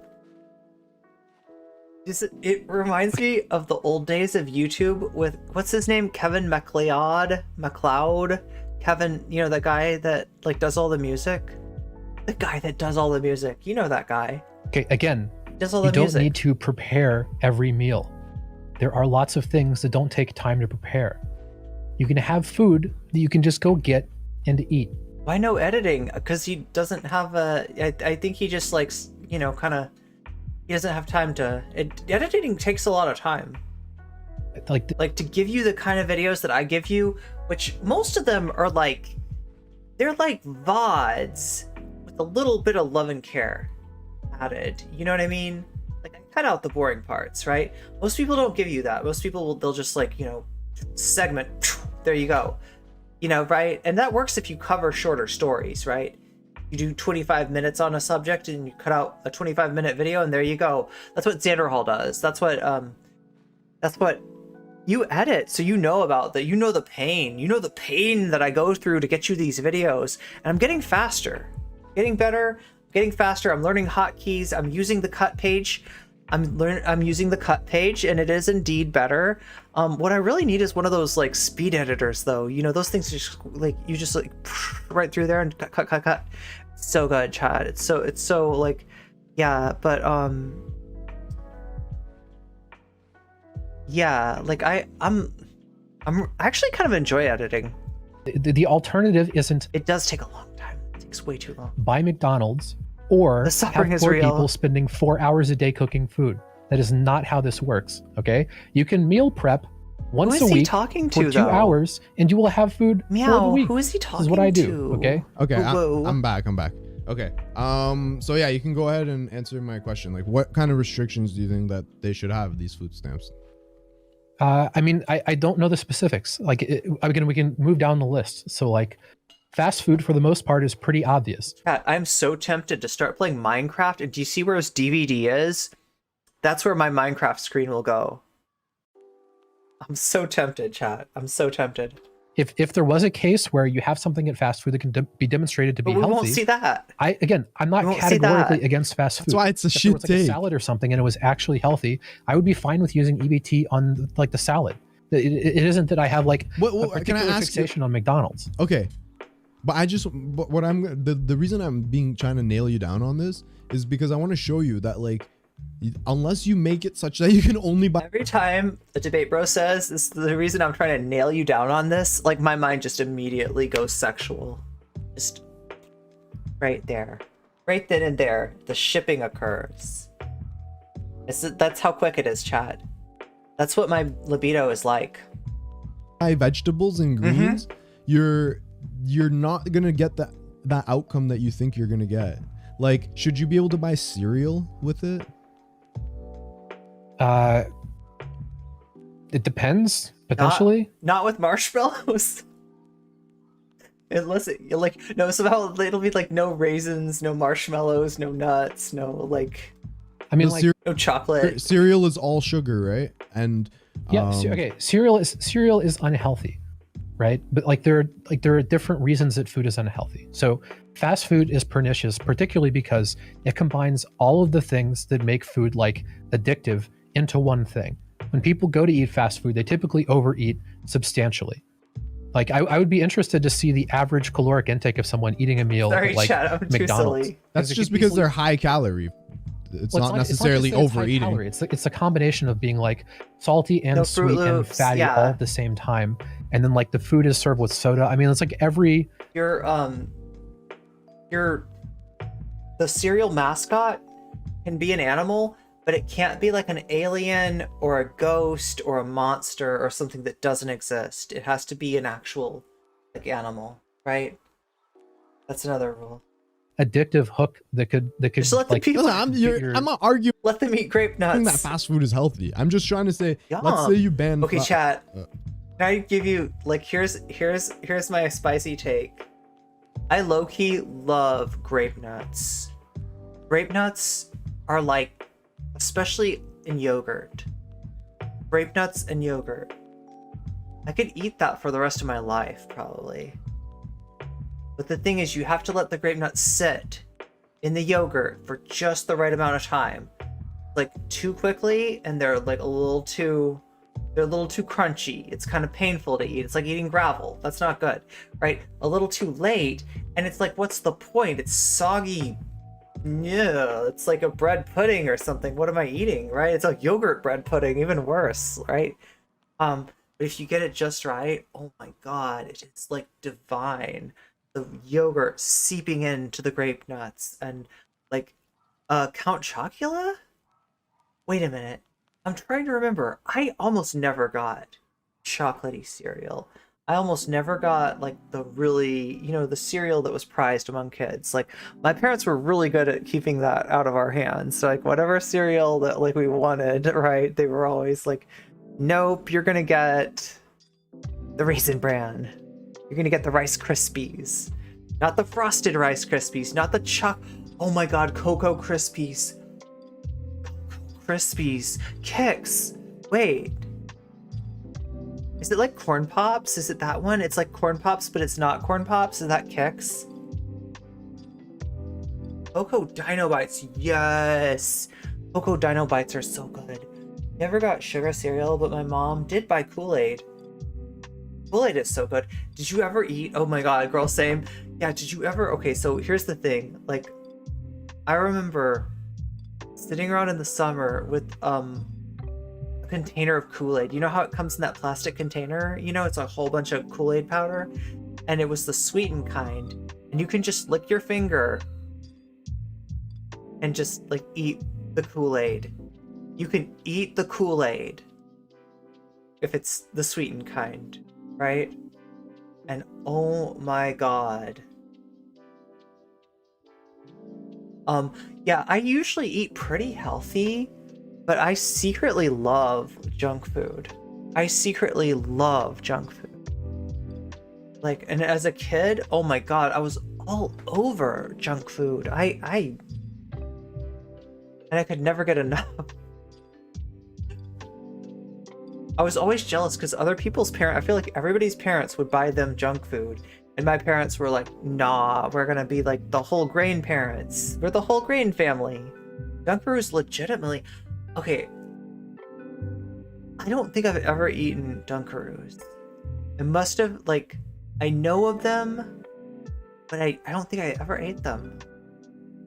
I haven't eaten cereal in like 4 years.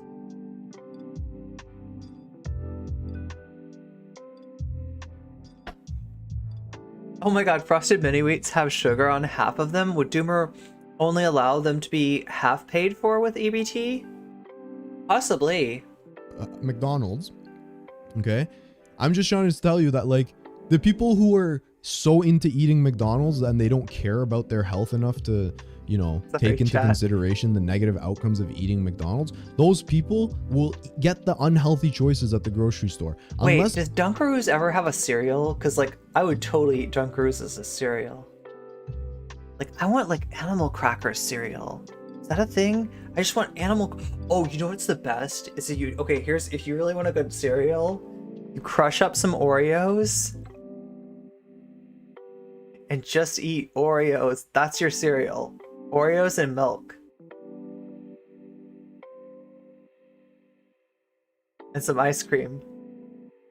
No. I remember Cookie Crisp, just cookies and milk. Were they? Or were they, like, I feel like the cookies were weird. They were good, but they weren't like regular cookies, right? Cereal twinsies.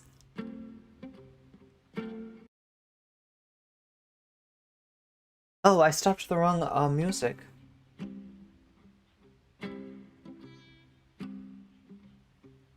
You're going to say that even at the grocery store they can't get the unhealthy stuff, in which case then you're literally just have to tell them, listen, EBT is just for vegetables. Like, they're going to get Pogos, they're going to get Hot Pockets, they're going to get Pizza Pops, they're going to get these kind of foods. They're not going to be getting kale. You know what I mean? Okay, even if they are getting the most unhealthy thing in the grocery store, it is still conceivable that restricting food stamps from being used on McDonald's could improve the average nutritional value of people's food on food stamps, correct? I don't know if that's necessarily true. Again, like I said, because you'd have to do a test to see. See, this is like a very Bloomberg place to look for the solution, right? The idea that we're just gonna, well, we'll just force them to eat we'll just, make it like put a tax on the thing that we don't want them to eat, and I don't know. It's just like you still like they can't miss any opportunity to do something that is like they get to do something paternalistic. Do you know what I mean? It's a very Bloomberg kind of mentality. Blueberry. Okay, wait a minute. Did I ever have blueberry? I remember I tried one of the Count Chocula cereals. I think Frankenberry is good. There was one I tried though that was disappointed. I used to eat used to like Cookie Crisp ones, but the textures, yeah, it's like a weird thing. It's not. Oh my god, thank you for the super chat, Alan Kennedy. However, the Kroger brand version of Captain Crunch was the best. Wait, oh yeah. I think I know what you're talking about. In the bag? Crisp Crunch. No, wait, not in the bag. Yeah. Here's some money. Oh my god. Yeah, no worries. Thank you so much. In most states, food stamps don't apply. I never think that people might have me in the car. Never think of that. Food stamps don't apply to hot or prepared items anyway. Typical lib shit, bully. Yeah, exactly. We're just gonna bully the, and it's this weird kind of like, I don't know. There's a weird. It's. I just don't like the vibe of that. Generic cereals can often be a surprise. Yeah. Like the generic Cocoa Krispies. Oh wait. Cocoa Puffs. What are they called? They're called Cocoa Roos, right? Cocoa Roos are like the off-brand Cocoa Puffs, and they are unironically better. It's like actual Cocoa Puffs. I think they cut the roof of your mouth, and these ones, if you leave them in the milk long enough, they don't. But like, oh my god, chat, I'm so bad. Like, I would eat like, okay, so sometimes for breakfast, I would put peanut butter in oatmeal, okay? And then I would put Cocoa Roos in the oatmeal with the peanut butter. Like, as a little kid, I don't know what was up with me. I was like hungry 24/7. I like always wanted to eat, and I had a pretty high metabolism, but I always wanted to eat even more, like, right? And I would like gain weight and stuff, even though like I could eat a lot of food and not gain weight, but then I would just like, I would like as a kid, like any chance I got, I would overdo it. I would fucking totally, like if somebody had pizza, that was the big one, right? Because people will get pizza and like, you can kind of go back for another piece and another piece, and oh my god. Totally like lived to pig out on the weekends as a kid. Hate the shit lib mentality to tax social ills into oblivion so the poorest cannot buy them. Yeah, and they don't realize that was only part of the solution for cigarettes, right? The taxes probably maybe had some effect, but the other things that really had an effect was like the social sort of taboo, that like basically if you live around cigarettes, okay, then fine, people can smoke wherever, but once you start to get people used to not having to deal with cigarettes, they don't want to deal with cigarettes, and it would become the whole thing where it's like the person's like, okay, you gotta go out, the little, when you go out of a building, sometimes there's like a set of doors, there's like 2 sets of doors, right? I guess to keep the insulation in or something, right? So, maybe people used to smoke in there, right? And then people are like, nope, out of the building, and they're smoking right outside, and then they're like, nope, 5 to 10 to 15 feet away from the building or whatever, right? People like start to like expect smokers to kind of keep cigarettes, out of their world, right? More and more. And that kind of pushes smoking to the social margins where it's like, if you're the smoker, it used to be that like, if you were not the smoker, you're kind of the one that like everybody is like lighting, you know what I mean? People smoke together, right? And like, you're the one who doesn't have a cigarette. You're a little bit of a weirdo there. And then it, obviously now it's kind of like if there's one person that smokes, the group's waiting for their, I mean, not everywhere. Like I've been in places like when I was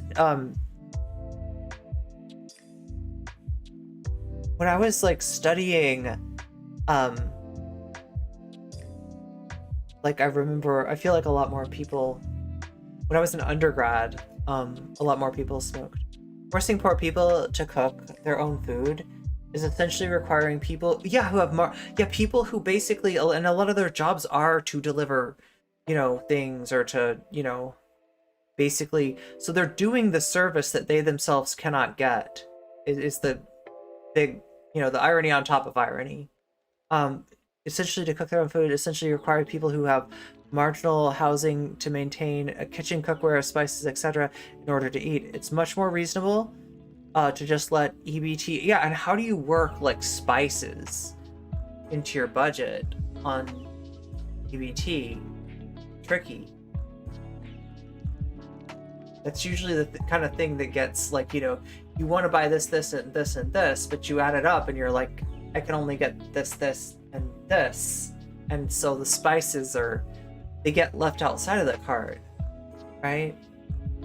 And then you figure out some way to, like, put, I don't know, ketchup on your food. It's a condiment. I mean, I like ketchup.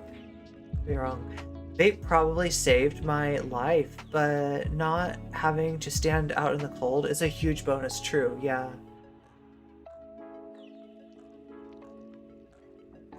Oh, they're trying to tax vape out of existence? What are once you've done this restriction, what are the choices that people are going to make? I don't think even if I made a very liberal estimate, and I said that if you went from having food stamps be available to be used on anything to food stamps can't be used on McDonald's, even if I said that 50% of people are just going to go to the grocery store and buy the most unhealthy thing there, right? Which I think is a pretty high number. I mean, even if we said 75%, which I'm sure is way past the actual number, you would still have 25% of people that are improving their diet. And also, but in my position, it's that okay, let's say 25% improve their diet, but 75%'s diet gets worse. I mean, do you have any reason to believe that it's going to get worse? Again, like I told you, I don't think that pogo sticks or pizza pops are necessarily more healthy than a McDonald's. Do you think, again, this is silly. Do you think that on average, people who eat food that's bought in a grocery store are less healthy than people who buy food from, like, McDonald's? Honest to God, it depends what they buy. There are people who only shop at the microwavable food section. It doesn't depend what they buy, okay? Because we're talking about people on average. I understand in a sample size of 50 million people, there are going to be some number of people that just go to the grocery store and eat worse. Obviously, there's going to be some number of people, right? That's not how we dictate policy. That's not how we analyze these things. What percentage of people, when they stop eating McDonald's and go to the grocery store, are going to eat worse and have negative nutritional outcomes? Just give me a ballpark guess, because I'm guessing, again...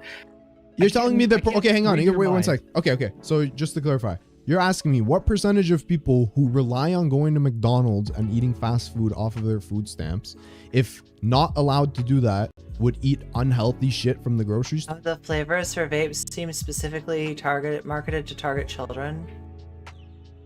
You have a bed, a dresser, a nightstand in a room, not even a bathroom. You've got to share that. I would say no.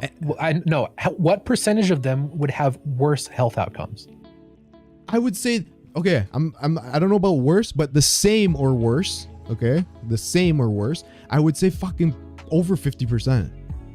Okay, then we have approximately, let's say we have potentially 30% of people whose health outcomes improve. I am fine with that. What if 60%'s health outcomes get worse? Okay, now you just backed off and said, I don't know about getting worse, okay, but stayed the same or got worse 50%. And now we're saying 60% get worse. Okay, whatever. I'm just saying, what if you create a division where you have now created two groups? One group which is eating healthier, but another group which is getting more left behind. Because the point is that this group you're describing would be incredibly small. Why do you think that? Why do you think that someone who doesn't have the wherewithal to understand that you shouldn't eat McDonald's every single day? It's not just that I think that. You also think that, because I asked you to quantify what number of people would have worse health outcomes when they switched from eating McDonald's to eating at the grocery store, and you wouldn't even give me a number, okay? Because it's small. Oh look, it looks like Heemed is playing. Wait 1 sec. Okay, is Heemed gonna play Minecraft? Is because you're asking me to conceive of a population of the behaviors of an entire population. Looks like Heemed is what I'm saying playing is Minecraft. there is a non-zero. Interesting. considerable amount What's of people more interesting who than are the, not going to take the healthy route. Yes, some people will take the healthy route, but a considerable amount of people won't. And the reason that I'm saying that is because these people, they're marketed to childish adults. They own stock in the Marlboro Man.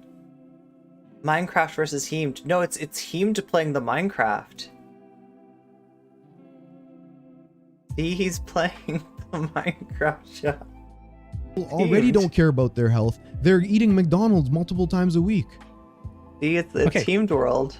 First of all, I would like to point out that people keep telling me that I think so little of poor people, and Look, then I just talk like to people me, about chat, this, and they Heemed say likes- things like wants that. to allow cheats. It's interesting, right? I know. Just like listen, NCC I'm gonna likes be to straight up with you. cheat. I think that I think Bonus chest. that there are some things that put you in a state of mind when you're poor or when you're down and out that make it very difficult to pull you out. Whether it's not having the correct foundational understanding of life, finance, nutrition, all of these, the health, whatever, whether it's working so many hours, there's a lot of reasons why people are unable to pull themselves or change their habits and lifestyle. You just said exactly what I said with slightly better optics that I got canceled for. Okay, so I'm glad that we agree. It's too bad. course. Like, I are they have gonna play very low against each expectation of other? That'd be people. really Yeah. cool. I'll be straight up with you. Sure. Yeah, I agree. But like again, when I say these things, people act like I'm fucking crazy, right? But every time I talk to, this is why I said that on the fucking tweet yesterday that you responded to. Every time I talk to people, everyone ends up agreeing with me. So it's fascinating. This isn't that I'm not agreeing with you. I don't think that restricting people from getting. Okay, yeah, I agree with. But that's not me agreeing with you. That's my own take. I have low expectations of people. Sure, but yes, you didn't convince me. That was my original position. Yes, but that's my point, is that you just said the most controversial thing that I said on the subject that everybody freaked out about, and you just said exactly the same thing. And almost everyone that I've talked to about this has conceded to say basically the same thing, right? But if hold on. Okay, go ahead. People get mad at things that I say when they agree with them. Okay, and it's very frustrating, especially when there's 10,000 people getting mad at me all at the same time. Do you think I've agreed with you? Yeah, 10,000 people are just. I'm sorry, they're just like too. They. Do you know what I mean? At what point do you realize that maybe it's the way that I worded the tweet or something, right? Same thing with Sunsoy. Yeah, it was his poorly worded tweet that I was responding to, right? And then he comes on and says, I don't even mean what I say I mean. It's a subtweet. It's a subtweet. It's a subtweet of a subtweet. I got it. You just agreed with the most controversial take that I gave on food stamps. But if your take, your own take disagrees with your food stamps take. 10,000 If you have a low expectation of DGGers people, agree. how do you all of a sudden Yeah. expect them to change their entire life around and start eating healthy? How are you not realizing that a lot of people are just going to get fucking frozen pizzas and McDonald's and microwavable foods? It's fucking music though. To just spontaneously do the right thing, which is why you use government I swear to policy God, to there's steer 6 people. songs. What do you think of my policy? Isn't my policy 10 times better than yours? Wait, what exactly is your policy? My policy was you incentivize people to eat healthy by telling them, hey, listen, if this one food stamp is worth $1 at McDonald's, this one food stamp is worth $2 in the vegetable aisle. You get more bang for your food stamp buck if you go buy healthier options, like a multiplier, to incentivize people to get healthy, yet allowing them to get McDonald's. You're saying that you want to restrict people from getting... I am fine with so many things to incentivize healthy eating, okay? For poor people or for everyone. So sure, that sounds fine. I don't know if that's better. What I'm going to point out really quickly is that the biggest opposition that I got about the snap take was people talking about the administrative cost of creating and administrating rules surrounding food stamps. And the thing that basically everyone, let's not say everyone, the people that I respect the most who disagreed with me, all of them were arguing for direct cash transfers, with the primary argument being that the administrative costs are a burden. And this reduces the amount of money that's given to poor people. Okay, so and if who we just rated give in? them Who money, just we can rated trust in? them to do what's in their own best interest. That was the argument I heard from basically everyone I respect that disagreed. Okay, there's a with me. raid. Where's the raid You're the first from? person who gave a different take. So that's Mind Waves. I mean, that's Mind interesting. Waves raids But in. I'm So just telling you, Mind people would Waves- disagree with what you just said on the basis That's where the fucking brigading comes from. Okay, so here we go, chat. Heemed has what I think is a pretty standard milquetoast, you know, take, but, you know, obviously better than Doomer. What happens? I mean, I don't know if I want to say a hate raid, right? Because I don't want to prejudge this, right? But it's definitely a raid from... It's definitely back up for Doomer. Poverty mindset is one of those phrases that warrants tossing the entire speaker and everything they have to say in the trash. This song too, oh my god. This is like one of the fives no having administrative copyright costs. And like lo-fi on songs the basis of that exist. exactly how you would administer that program. Dude, do you realize that here's the wait one sec, Jay. Yours advocacy that like it should be based off of a nutritional thing, it already will have administrative costs to determine what food is and isn't allowed to be purchased. I'm not disagreeing with you. I'm just telling you that the reasons people disagreed with me, they would also disagree with that. Okay, but let's run down a lot of things. Okay, I think that SNAP with restrictions to incentivize What is wine other than fruit juice which has expired? healthy eating is better. Doesn't matter how much more it's worth if you incentivize consumers but allow the free market to discriminate against the poor and minority folks. Than a SNAP without restrictions. I'm also fine with what you just said. I might be fine with direct cash transfers. I might be fine with a lot of things. I might be fine with excise taxes on unhealthy eating for everyone. Okay, I'm gonna scream it loud. Take Meister. That's what this is, and I'm so sick of it. This is what all these oh, here's Mr. Geek in the chat. Here's like we got some sussy bakas in chat.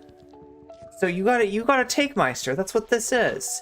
You make a take that like 10,000 people replied to by being like, what the fuck? And it was designed for you to Mott and Bailey that shit. This is what this is. This is like, you know, you have a take that sounds like bullshit, and then you walk it back, and try to say that everybody who disagreed with you is just being ridiculous. And you're the victim. And this is a thing. This is what Sansol was doing. This is what Doomer is doing. I'm definitely fine with government incentivizing healthy food. I think the government should just be giving away free food for everyone. Like, if you want, like, if we can figure out, if we had a good idea of what healthy food actually was, I think everyone should have it for free, period. Like, it just shouldn't cost money, right? Yeah, it is a whole ass thing, Chas. It is a whole ass thing. So Take Meister is like, every debate streamer, yes, this is one of their main tactics is to take Meister, right? This is how they get debates, because if they make a take and it's like perfectly defensible and it makes sense, they're not going to get challenged on it, right? But if they make a take Meister and they sound like they're saying something ridiculous, then somebody's going to want to be like, hey, what the fuck? What the fuck? And then they come on and they say, I didn't say that. I actually meant like this and that, and it was actually a subtweet. And yeah, it's a whole ass thing. It is, you know. Okay. Like, people are fucking making me out like I'm a goddamn like fascist, right? Like and they love this shit too. They can go back to DGG. They're calling me a fascist. Holy shit, my dude! Wasn't this what Sansoy did? Like down to the fucking letter. She called me a neo-Nazi. Oh my god, Sansoy. No, I didn't. Which is so the worst I called you is like a useful idiot to the far right. Given my actual position on the issue. Like in my perfect society, there would be government grocery stores with food that we know is healthy, and everyone can go and get as much as they want. That is my ideal Always society, with the Mott and Bailey. Okay, where the fuck is my free chest? I'm fine with all of these things. Aren't I supposed to get you're arguing against a position that I never gave. I never said that cash transfers are bad. I never even said that cash transfers are worse than SNAP with restrictions. You said hot food was. But I guess my question is like, okay, I think maybe we can move off of the food stamp stuff. I still disagree with you because like you failed to kind of explain to me what you mean by healthy and unhealthy and how much that would restrict stuff in the grocery store as well. But okay. Anyways. Okay. Would you agree with me that McDonald's is unhealthy? Yes. Okay, great. So we have one basis of agreement, right? So we can talk about other things in the grocery store. Now, if we look at the grocery aisle where they got tomatoes and onions and shit, I think you would agree that most. I mean, you'd think, right? But I think a lot of times what it is it's an intentional tactic, right? that I think they script it. It feels like they script it. It feels like it's planned. With Sansol's thing, that's what I kept on saying, is this feels calculated, right? This feels like, you know, it's a trap. The term useful idiot comes from Lennon. Irene Tanky confirmed. Oh my god, they got to me, chat. They got to me. Most of that stuff is pretty healthy, right? Yep. Okay, so we're going to have some contention when we talk about probably two things. Probably prepared food, which is like always on purpose, like frozen pizza, for example, or TV dinners, and then like cereal. I think those are going to be the 2 points of major chips, pop, chocolates, fucking. I can go on and on. That's all pretty clear. It's pretty clear that chips. So those shouldn't be allowed either. Yeah, no, those should not be allowed on EBT. That's very clear. Okay, so no, and what about TV dinners? TV dinners and cereal are the two areas where I'm not 100% sure. I think that if I was, what about bread? What about mayonnaise? What about if I was proposing mayonnaise, this as a policy, right? And what about mayo? What about mayo waves? It was my job to figure out how to implement. What about mayo waves? This, I think I would have to concede on allowing TV dinners and cereal, just because there's some cereal and there's some TV dinners that are healthy, and it would be too much of a pain in the ass to fucking nitpick. And again, wait a minute. My question to you, Doomer Media, though, is: are you a rule utilitarian or are you an act utilitarian? Because this sounds kind of like an act utilitarian sort of vibe, right? I think a rule utilitarian would say that even though some cereals might be good for you, because the cereals exist that are really, really bad for you, we need to make a rule for the good of all humanity and for the greater happiness of all. If we add up the happiness in some weird hedonic calculus, and it says that this is more happiness than that, then that's what we do, because we're rule utilitarians and we like to make rules. That's what a rule utilitarian is. Rule utilitarians rule. TV dinners are really fucking unhealthy, and some cereal is really fucking unhealthy. There's gonna be really fucking unhealthy food that people can go and buy with food stamps, obviously. But if the options of like shitty fucking dog, some wild nanny state gatekeeping on food, you don't even really need to respond to this. Let the debate bros keep digging a hole with their mouth. They are trying out Leslie Knopp to out Leslie Knopp at each other. Leslie Knopp? How do I not know this name? About healthy foods and unhealthy foods. Always use the same NPC dialogue. Trees, so why would they even plan the Mott and Bailey? Shit people can eat is restricted from being a lot of things to just a couple things. I think it follows completely rationally that people will on average eat better, right? So you probably have to. Yo, I want some of that alcohol that tastes like juice. You keep bringing up this average thing. One of my big problems with alcohol is that most alcohol does not taste good. And I am kind of immature about that sort of thing.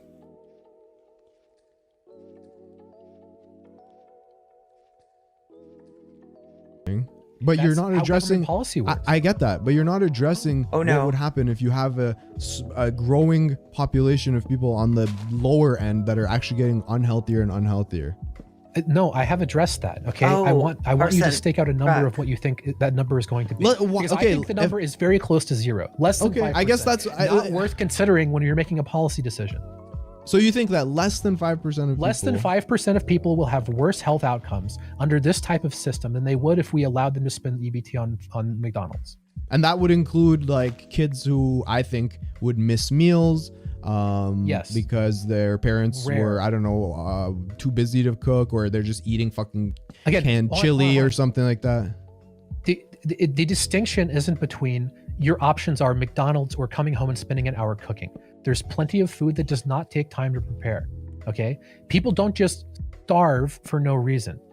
This is not a thing that happens. But do you understand that what I think you're having an issue with here is you're putting your own like, it's like me saying, why doesn't everybody fucking wake up at 4:30 to stream before they go do their PhD? Like, I wouldn't have that expectation of people. It's not about why doesn't everybody wake up at 4:30. I'm saying that people don't voluntarily starve when they have the option of not starving. dude, you need to fucking go and like, I don't know. I don't know. Maybe I watch like too much basketball and stuff. Every fucking basketball player that I watch, and when I watch their bios and stuff, they're like, my parents, we skip meals all the time. We used to eat mayonnaise sandwiches and shit. They Like, didn't I don't skip know. meals because they couldn't spend EBT on McDonald's. They skipped meals because they didn't have any money. Okay, so what you're saying is that if they had the EBT, they all of a sudden would just have the healthier choice. Like, I don't know. No, they would have something. If they have money to spend on food, they would have something. People don't just starve when they have the option of not starving. Again, so hold on. This is very important to understand. What you were saying is that there are people, if they couldn't spend food stamps on McDonald's, would just go home and starve. They're that stupid. Not starve. They would just skip more meals. I think this applies to very close to 0 people. And again, not all food has to be cooked. Plenty of food you can just have in your house, and you can just get food. Oh my God, Chad. I mean, like, you can talk about a very low preparation time, like sandwiches would take a couple of minutes. You could have. I'm just waiting until until Doomer says, listen, I've been watching this YouTube channel. She's called Fully Raw Christina. She makes delicious raw food. She never cooks anything. She's perfectly fine. Just do it like Fully Raw Christina. Things that, like a TV dinner, that where the amount of time you interact. Why can't we all be Fully Raw Christina, chat? Why can't we all eat raw food? That's why I mentioned it by name. Oh, what? It was some wild ninny state gatekeeping on food. Don't even really, yeah. 100%. Oh my God, I'm like trying to follow the conversation that essentially juice flavored alcohol. Yes. EBT only applies to paleo diet items. I know, right? If it wasn't eaten by cavemen, then you can't buy it on EBT, right? With it is 15 seconds. You got cut. Yeah, that's the thing that sucks about is it's like a very the aid cuts off really quickly. You don't really have a chance to sort of right. And then there are things like, yeah, you gotta be like a raw food vegan. Just make like nut tapenade over I don't know, like papaya or something, right? You know, just like, you know, fruit and whatever. It's just there. You just eat it. I mean, there's so many types of Fruitarian confirmed, chat. Fruitarian confirmed. There we go. Fully Raw Christina, you are validated. You are validated. Food that aren't fast food, and you don't. Fully Raw Christina was right. Oh my God, I hope not. That diet would be so expensive. Don't have to sit down and spend an hour cooking all of them. Okay. All right, let's move on to your tweet about let's move on to Fully Raw Christina's Give me 1 sec. latest recipe for date mousse. Date coconut mousse. Delicious. With this little sprinkle of nuts on top. It's so good. So the first thing you said is only breeders are eaters. Lefties are totally delusional about the reality of being poor in the US. You can be in favor of substantial welfare programs, as I am, without the delusional belief that poor people are all disabled with 7 kids, 4 jobs, food desert. Okay, whatever. All right. So do you think that we kind of touched on this before with the homeless thing? And I think it's important here that we discuss like homelessness and poor with house separately. I would say that it's very difficult if you're homeless to become unhomeless. Would you agree with that? Oh, here we go. It depends what you mean. If you if do you remember in the beginning where they said something about like, is it easier to live as a king like back in the day, or like, I think that's where this comes from. This is where that comes from. My net worth was set to 0, and like my parents were killed, right? And I had no why is he means of biting getting this money. bullet? I could get out of being homeless. No, you need to be more specific. Like, describe some bizarre like way in which your parents were like, you know, exploring the Arctic, like glacial melt, and they were eaten by polar bears that were there because of global warming. And like, do it like, you got to make it thematic. You got to basically write a movie script if you want to do this correctly. Do in politics pretty easily. Like it's basically guaranteed that it would happen within 3 months. When you're talking about someone who spent time in prison and who has a medical problem, right, and who has mental illnesses, them getting out of homelessness is pretty fucking hard, okay? But again, this is not, when we're talking about homelessness, first of all, how many homeless people are in the U.S.? Do you know? I don't know the exact number. No. It's half a Gotcha. million. Okay, that's a, I don't know. That's a lot still. It is a number of people. There's 330 million people in Gotcha. the country. So again, It's like 1 in 6. hold on. It's no. Oh no, sorry. 1 in what is it? 1 in 600? It's say like half a million? it's a small fraction of a percent. Yeah, 1 in 600. Okay, and when we say homeless, we don't One in mean- 600 hold is a lot still, right? on.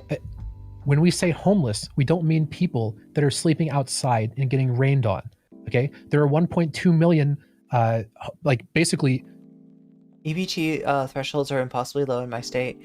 You be on SSDI and you will only get a low double-digit amount each month. You need to let it roll over.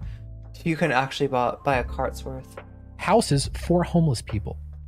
Like they don't fill out the census. Good point. Again, Yeah. people put the idea. Again, my whole point is that when we talk about these things, we go to these extremes immediately. So that is exactly what just happened. We're talking about poverty. Okay, and then we go. Okay, we can. I know we can talk about separately. Yeah, we can the talk. image of not just people that are homeless, people that are on the fucking street. The problem is that if you rule out those quote-unquote extreme circumstances, which you claim are rare, but you don't really cite any data, then what we're left with is you describing a best-case scenario that doesn't apply to a lot of people, right? So yeah, And it's like, well, what would you do if you was homeless, right? And again, the fact of the matter is, if I was homeless, I would stop being homeless really fucking fast, right? And again, it sounds bad. I'm not reading the chat. I'm sure there's people in chat that are freaking out that I said that, okay? Do you even disagree with that? Do you think that's wrong? Yes. Why do you disagree with that? Because I think there are circumstances that lead people to being homeless that make it extremely difficult to get out. You're not fucking listening to me, okay? I said, if I, in my current position, I had my net worth set to 0, and I had no means of getting money from anyone else, and I was homeless, how long would it take for me to resolve it? I'm not talking about other people. I'm talking about me. Dude, I think it would. You're seriously underestimating how difficult it is to be homeless. What are you gonna do? Go get a job with your shitty clothes that you can't even fucking take a shower? What are you gonna do? Get rent when you can't even get a fucking reference letter from a previous land? Like, what are you gonna do? I can't believe you're downplaying how difficult it is to get out of homelessness. Why do you think so few people succeed when? Yeah, that, like, I'm surprised that wasn't the clip.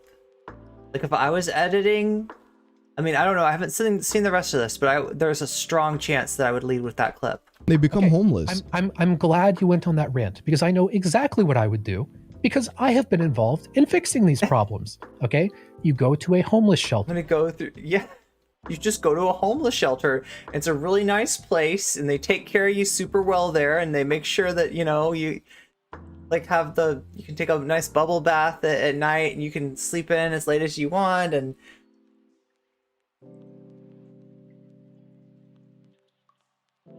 you talk to the fuck tons of programs that help people get connected to work. Why do you think it doesn't work for people? Hold on. Okay, go ahead. Sorry.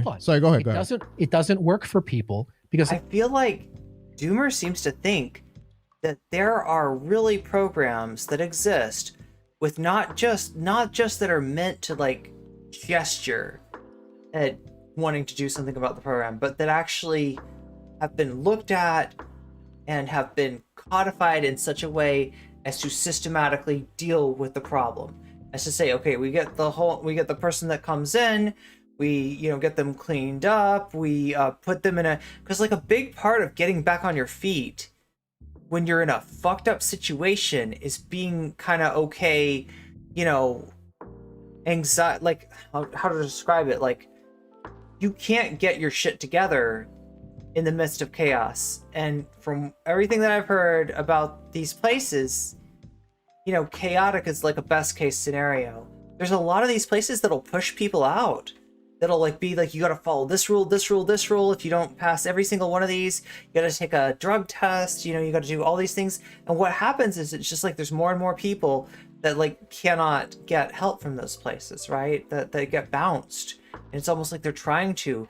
And the idea that Doomer has is that like there's somebody there just making sure shit gets taken care of. And there honestly isn't, because there can't be, because that's not the way that we're set up as a society.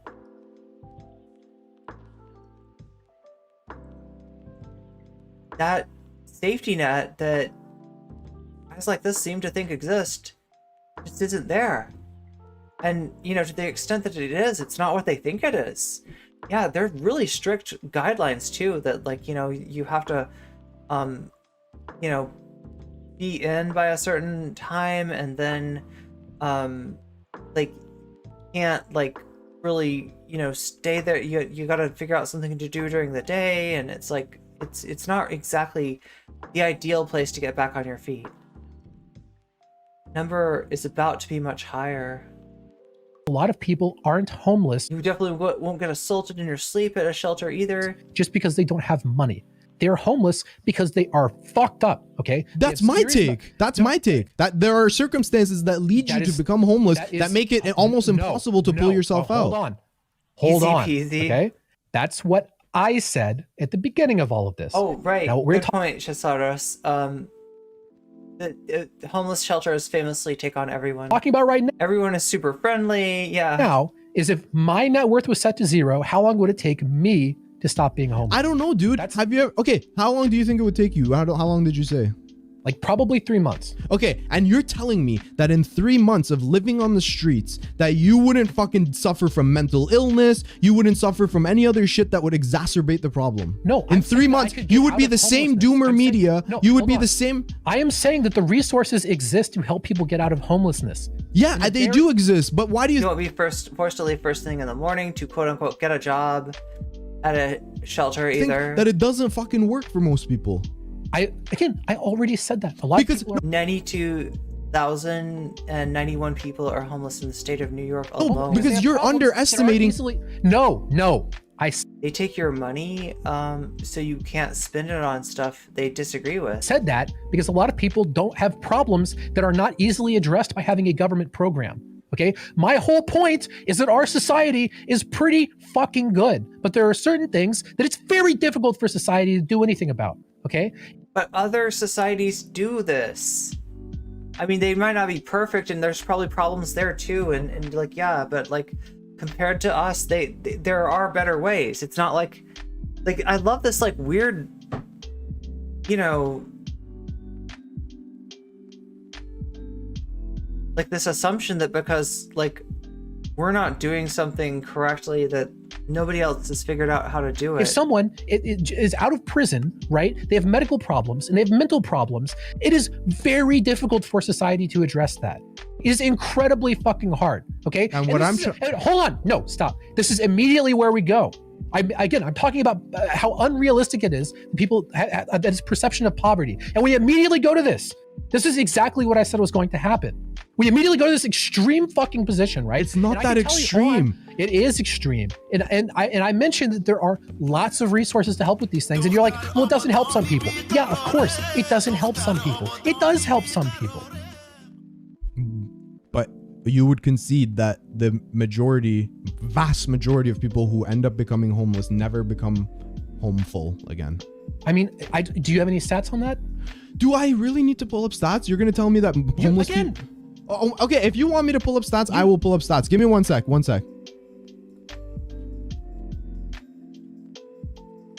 It's easier for society to address if we don't have the structural violence of capitalism.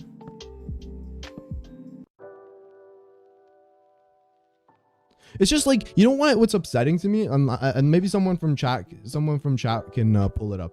What's upsetting to me is that oh yeah, as someone who lived in like a very urban city, and as I told you, I lived on the 4th floor and had tens of homeless people living outside my house. Okay, what I'm trying to tell you is that I've seen firsthand. You only accept anecdotes in one direction, Heemed. If I gave you anecdotes about people getting out of homelessness, you wouldn't give a shit.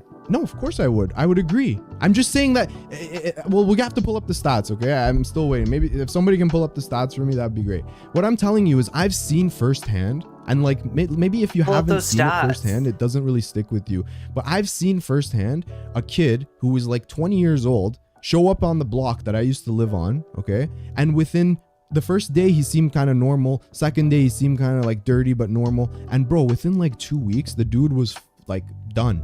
There's no going back.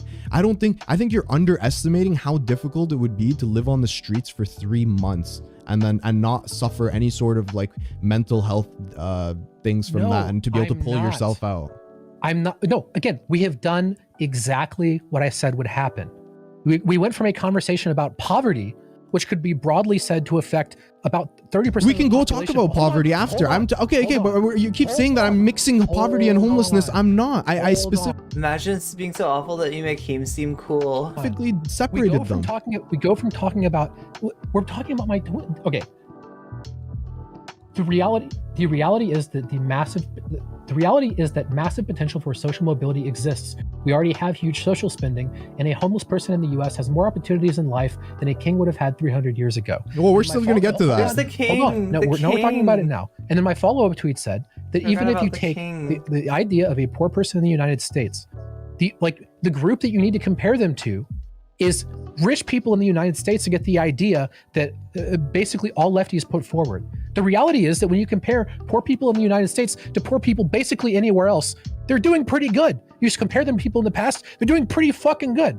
I understand there are problems. We need to address those problems. We need to make society better. But fucking lefties talk about this shit. This is a Sean Hannity level take. Oh my god, poor people, some of them have refrigerators and microwaves and shit. Like, kings didn't have that back in the day.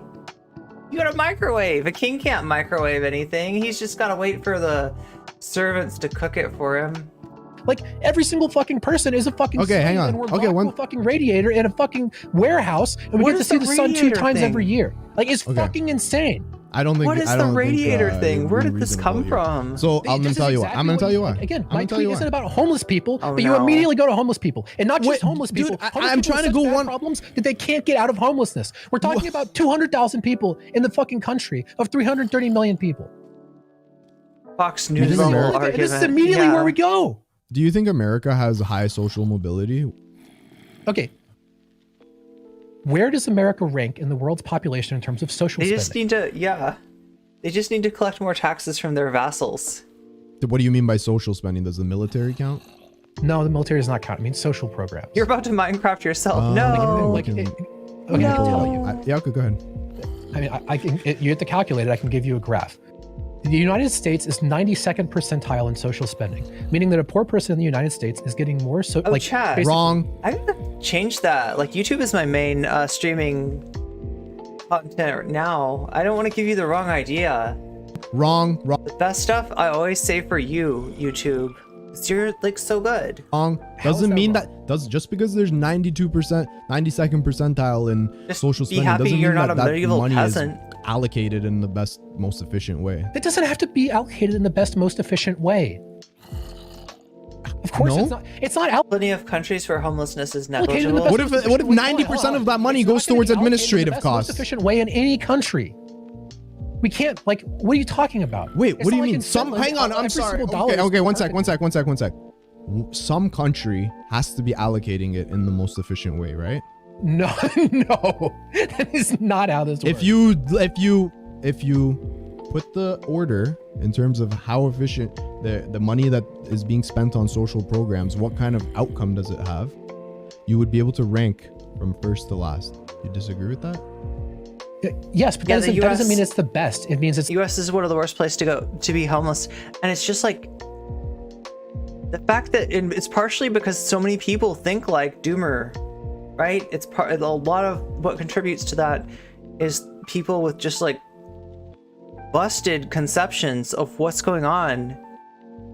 You know, of what homelessness actually is, and it's the least bad. Like it's not like you're playing semantics here. I'm trying to tell you just because semantics.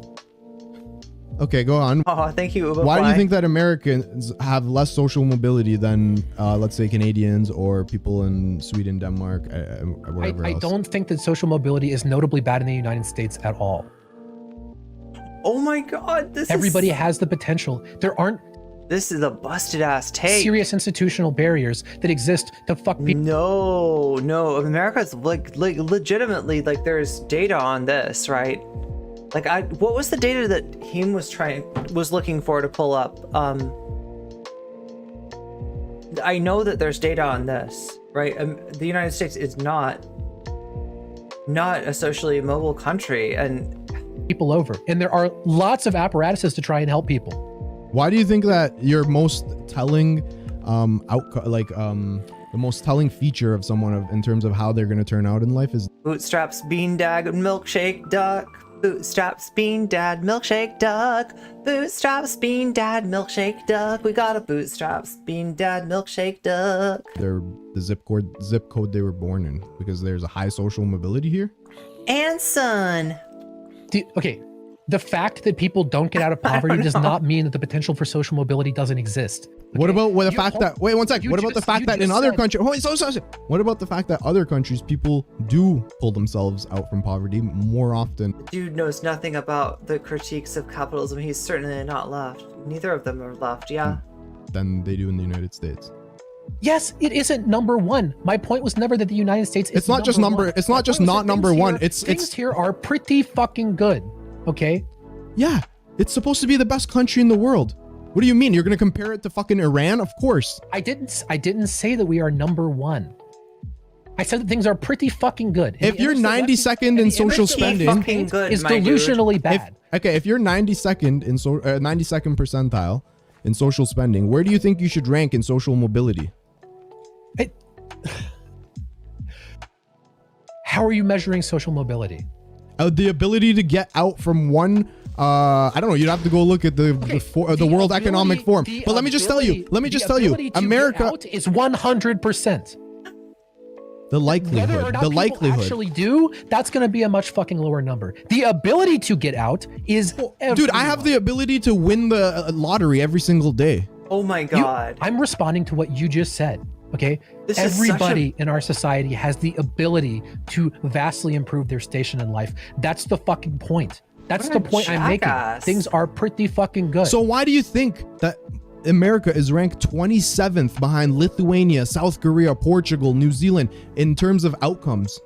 If they're 92nd, isn't that bad? Dude, they're behind Slovenia, Canada, Japan, Australia, Ireland, Czech Republic, Singapore, Belgium, Switzerland, Netherlands. I could spend 10 times as long listing the countries that we are in front of. I never said we are Iran, fucking India, Pakistan. What do you want? So your expectations are basically middle of the road. Like you don't have exceptional standards. Pause. Okay. I don't know the details of your personal life. Do you have a kid? No, I don't. I'm assuming you don't. Yeah. Okay. So let's say hypothetically you have a kid. Now, what do you think is going to be better for them, right? For you to tell them, hey, life can be pretty good, right? It is hard. Life's not perfect, right? But if you work hard and you do shit, yes, chat. I'm sure chat is saying bootstraps right now. You can fuck off, chat. I don't even. Dude, I'm okay. You don't even need to. Wait, one sec. Wait, one sec. Because I'm gonna tell you. Wait, one sec. What is better? What is better, to say that or to say, hey, the fucking oppressive boot of the capitalist government is on your neck? You're literally making my exact. Hang on. Entire life. Bro, okay, you're making. You're gonna be choking out, and you're gonna be slowly dying. And bro, suffering, listen. The thing is, die from preventable illness at the age of 40. One sec, dude. Better for your dude, kid? This is my argument, okay? This kind of DGG take can only happen by being so far up Destiny's ass that you cannot breathe, right? There's no air. This is what it sounds like. As your brain runs out of oxygen, this is what you sound like if you are this far up Destiny's ass. Oh my god. I literally had a YouTube video 2 days ago that was like, lefties need to understand that hard work actually makes a difference in your life. Why are you disagreeing with my take? Because I'm talking about outcomes. I'm saying you're jerking off the United States social spending and shit as though it has amazing outcomes. It fucking doesn't. It does. For the amount of money that's spent, the outcomes are shit. It's ahead of 90% of the rest of the world. And in spending, historically, and the outcomes, everything. Dude, in spending, it's ahead of 92% of the world. In outcomes, they're fucking 27th. That's okay. You say fucking 27th? We rank 21st in terms of social spending. It's basically the same. This is like a margin of error. It's basically the same. No, it's actually not. Listen, margin of error is a real thing, and usually when numbers are close together, you can say margin of error. But, you know, you're talking about how many countries are in the fucking world. It's like 200 and something, right? Am I wrong, chat? Are there like 200 countries, 220, 270? What is the number of countries in the world, right? It's not margin of error. It's significant, right? You're comparing 21 to 27. That, like, look, if you were comparing 1021 to 1027, now we're talking margin of error. If we're talking maybe even 121 to 127, that could be margin of error, but this is 21 to 27. That doesn't feel, no, you know, I think I haven't looked at it, but that doesn't feel very margin of error to me. That seems like some DGG bullshit. Like we had this bullshit. I fucking got. So then why do you act like? Okay, hold on. No, Lithuania has better social mobility than the U.S. Yeah, and he's like, that's fine. We're doing okay. We're not doing too bad. This is fine. He's in a fucking burning house, but he's fine with it because he's not the one that's on fire. That's what's going on. That is privilege right there. That is the face of privilege. Hold on. So why? Hold on. 195 countries in the world. I was overestimating. So why do you act like America is doing some exceptional? They spending so much money. Exceptional. I said things are pretty fucking good. We talk to lefties, you get the idea. Do you think that America? Okay, hang on one sec. Okay, hang on. These goddamn leftoids, they think that everything's horrible in America, while I, Chud Logic, know that the United States has got one of the greatest cultures in the history. Just kidding. One sec. No, you're strawmanning. One sec. Poor people. I can't do the Chud Logic. No. And they have fucking disabilities. No. Let me ask you a question. This is the image of these people. You're saying that everybody has a disability, but I saw someone without a disability, so everybody who doesn't have a disability. Leftoid owned. Leftoid destroyed. Okay? I can fucking cite people. Bro, one sec. Let me ask you a question. Who are saying this? I can cite people too, my dude. I don't know what the fuck you're. Shit. Sorry, chat. I can't resist it. Do you think that America is the number one? I can't resist it. It's too good. It's too fucking good. Behind China, number 1 or 2. Too damn good. Oh, I'm assuming we're not number one. I never said we were number one, so I don't know how this relates to anything. I'm saying America is one of the superpowers in the world. Why the fuck are they 21st in spending and have 27th in terms of social mobility? And you're trying to tell me that this is the social mobility is that American dream. This is what you want to focus on. Aside from, again, we're not even talking about my tweet. You haven't disagreed with my tweet yet. I have. My social mobility is the only fig leaf remaining around the so-called American dream. Yeah. My disagreement with your tweet is that you're saying that America has all these social mobility potential. Look how much America's doing than all these other countries that we bomb and sanction, aren't you? I'm telling you they don't. Oh my God. 27 on that list is still 90th percentile. Why is your expectation so low? What do you mean low? You're literally telling me. Wait. Okay. It's not. I mean, it's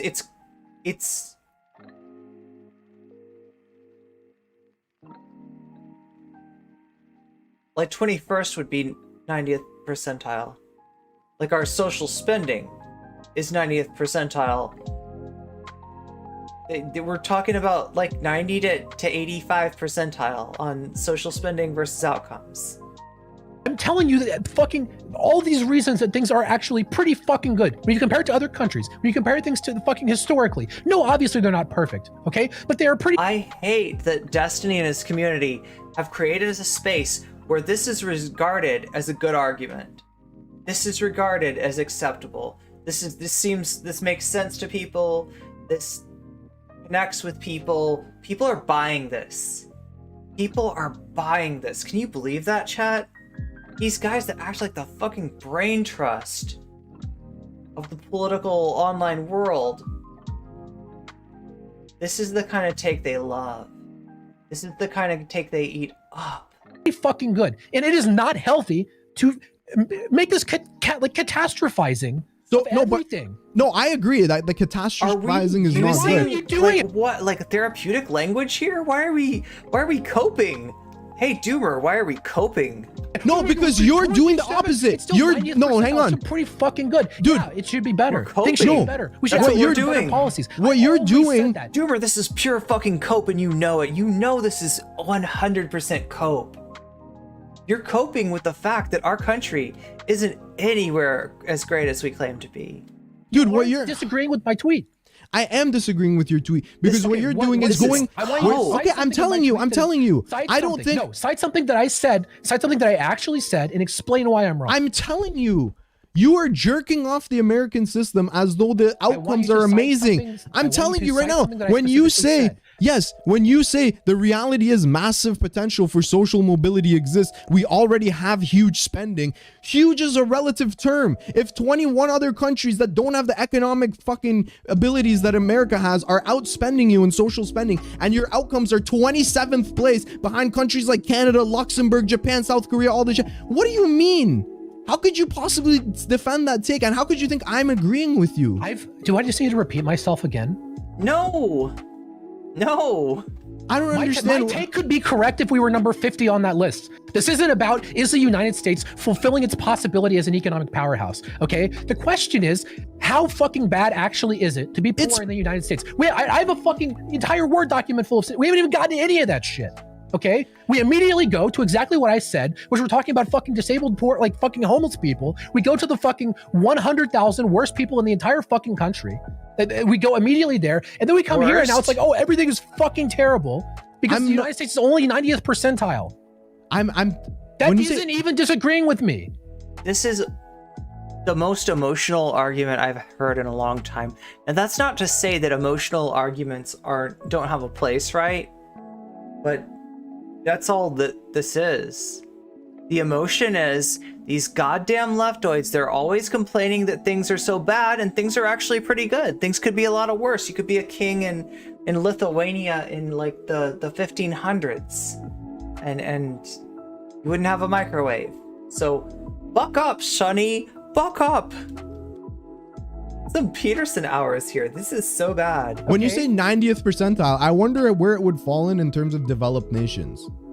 It probably wouldn't be doing very well, would it?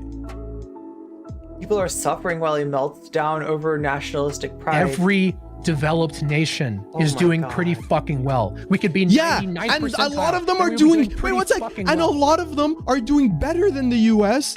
with less economic ability, dude. I didn't dispute that. You're acting like America is some amazing fucking place for poor people. It's not. To be poor in the United States is very difficult. Stop. I want you to cite something that I actually said and explain how you disagree, because you keep putting words in my let's keep mouth going. that I Let's keep never going. said and don't think. So let's cite keep something going. that I Okay, let's actually keep said going and explain why I'm wrong. Okay, when you say that the reality is massive potential for social mobility exists, we already have huge social spending, both of which I already disagreed with. Okay, 2 points I already disagreed with. And a homeless person in the US has more opportunities in a life than a king would have 300 years ago. One by one. Okay, what's the first thing you said? The first thing I said is that when you say America has massive potential for social mobility exists, I disagree with that. Let's pause there. I disagree with that. Okay, what percentage of people, if they made perfect decisions, would be able to get out of poverty? I don't know. You can't just keep saying I don't know. I look at the outcomes, bro. You're asking me what percentage of poor people, if they got perfect SAT scores on a 4.0 GPA, would be able to pull themselves. Dude, I don't fucking know. If the answer to that is 100%, then you fucking agree with that. Okay? So you don't get to cite it as something you disagree with when you actually agree with it. And every single fucking person I've talked to agrees with that. They agree that every single person has the capacity to get out of poverty in the United States. So that is a fact. Okay? What is the next thing that I said?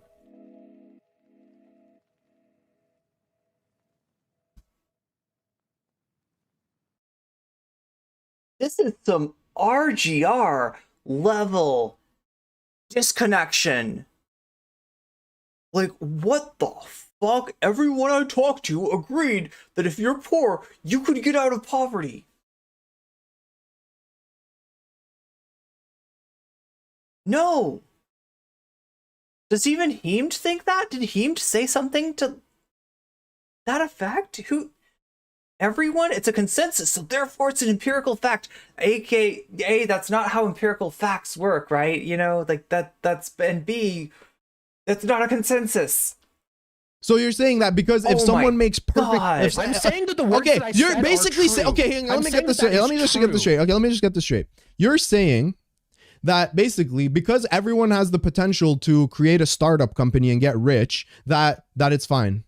That's basically what you're saying. No, you just burned a Speechola. straw man. What I'm not is talking that about like getting a language rich. program? Or pull themselves out of The perfect decision. You just got to make perfect decisions and you can instantly get yourself out of poverty. No one disagrees with that. Therefore, it's empirical fact. their situation. If Oh they, my if they make the God. perfect Literally decisions. everyone. Literally Okay. everyone. Okay. Literally everyone. The- There you that's go. a fucked up Fucking position. Genius. So disabled We they- got a genius on our hands, folks. We got a genius. This fucking 225 IQ, big brain, intelligent. Can't work. Those people can't. But that's why we have government programs to help those people. Maybe don't eat me. Maybe don't eat me. Maybe So don't that kill was my me. first point. The second one is when you said that they have huge social spending, just I saying, already I'm just disagreed with saying. you on that Okay, as well. what is your idea of huge as a percentage of GDP? Dude, what I'm saying is you can't get up America here. touts it. Wait, I'm gonna explain to you. I'm gonna explain to you. I'm gonna explain to you. America touts itself as the I don't economic give a shit how America touts itself. I care whether the social spending is huge or not. I don't give a fuck, okay? I don't give a fuck. What is huge? What percentage of GDP should be social spending? whatever percentage is required to not be doing shitty in social mobility. Okay, sure. So let's just ask you a few questions. Do you think that Spain, This and is Greece, one of the and Portugal, lowest and Norway, and Germany quality have huge social conversations spending? I have heard in a long time. It depends what you mean I by am huge relative to amazed. I'm just. Does that meet your criteria? Like a big raw number? Yeah, I'm sure it's billions of dollars. What's your point? My point is that their percentage of GDP social spending is almost identical to the United States. There's not much different. Exactly. And what I'm saying is there's that the inefficiencies in the system are making it such that the outcomes are shit. The outcomes aren't that different.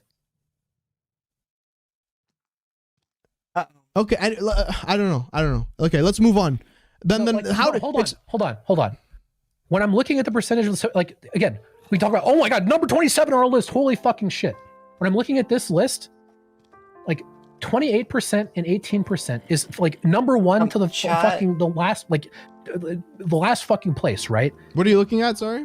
The percentage of GDP and social spending among like all countries, right? Now, okay. Chat, like something weird happened. Unable to connect to chat. Please try again later. Okay, what's going on?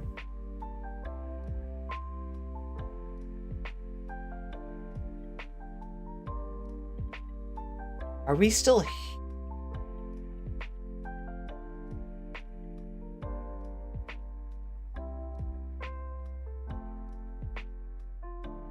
Okay, you can see me. Doomer is talking like the actions of others have no effect on anyone's life. Okay, chat, can you see me? Just confirm that I'm still on. Is my chat disconnected from my chat on YouTube disconnected, or on YouTube on maybe I can try to just like reload it or something. Yeah, let me just try reloading the chat window. Just let me know that you are still there. This is Heemed arguing with Doomer politics. It's a pretty cursed discussion, but Heemed is actually the more sensible of the two in the discussion, despite being a little bit, you know, he's not the hero that we need, chat, but he's the hero that we get. So I guess I don't know. Try bringing back the chat. Is the chat back? Couldn't load the page. Wait, chat, can you just let me know? It's Heemed versus Doomer. Just let me know I'm still on. I need you to let me know that because I'm getting a weird error here. Server IP not found.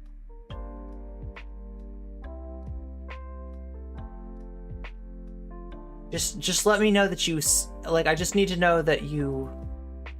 Yeah, I can't get chat to work on Streamlabs, but I can still see you. Just let me know that you can still see me, right? not like paused or anything. It looks like I'm still on, so just confirm that for me though. I need that confirmation. Somebody please confirm it. You see me? Oh, thank God. Okay, yeah, I'm just having a weird issue. There's a pretty substantial difference between 28 and 18. I'm gonna guess that it's an OBS issue. That's a pretty big difference. But the difference between 22 and 18. But you know I'm worried, right? This is a new place, and I was worried it might be an internet issue, and that would be bad. We don't want that to happen. So it's not very big. Okay, it's so you're saying America spends 18% of GDP on social spending? Yeah. Yeah, and a lot. And they have one of the big. Are fine with. Again, you're the one arguing semantics or the use of the term huge. Okay, the United States spends a lot of fucking money. Inefficiently, dude, inefficiently. You don't just get to throw that out as though we don't have any, like, not all the fucking money is spent inefficiently. Not all the money is spent in Britain is fucking like perfect. Right? No, I never said they're perfect, but they have better outcomes. Oh my God, thank you, chat. Yeah, I just wanted to make sure that this is still working. God, I mean, this is unreal. So what I've been told about this conversation is that at some point somebody big raids Heemed, and it's not pretty. Like it's a bunch of people that are coming in agreeing with Doomer. I don't know if that's going to be... Well, Mindwaves is already rated in. I thought maybe it would be Mindwaves. Ico is rated in. Maybe... I wouldn't expect Ico's community to be like that. But I'm guessing maybe Destiny rated?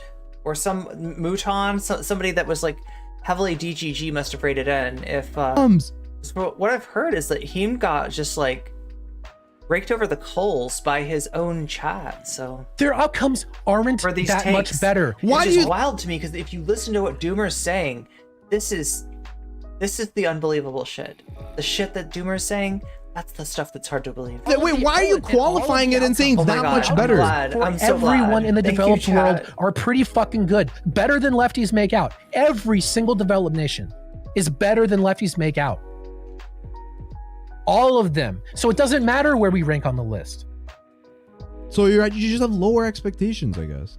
It's not about lower expectations. You can always say, well, we should have I mean, this is the fucking unironic AOC fucking $35 minimum wage bullshit. It's like, oh my God, we're all around the country. We're raising the fucking minimum wage, right? And we can like see it on the horizon. Look, we're the 21st country in spending per capita. We're the 27th in outcomes, okay? So even without making the argument that we should be spending more money to take care of this, you know, what is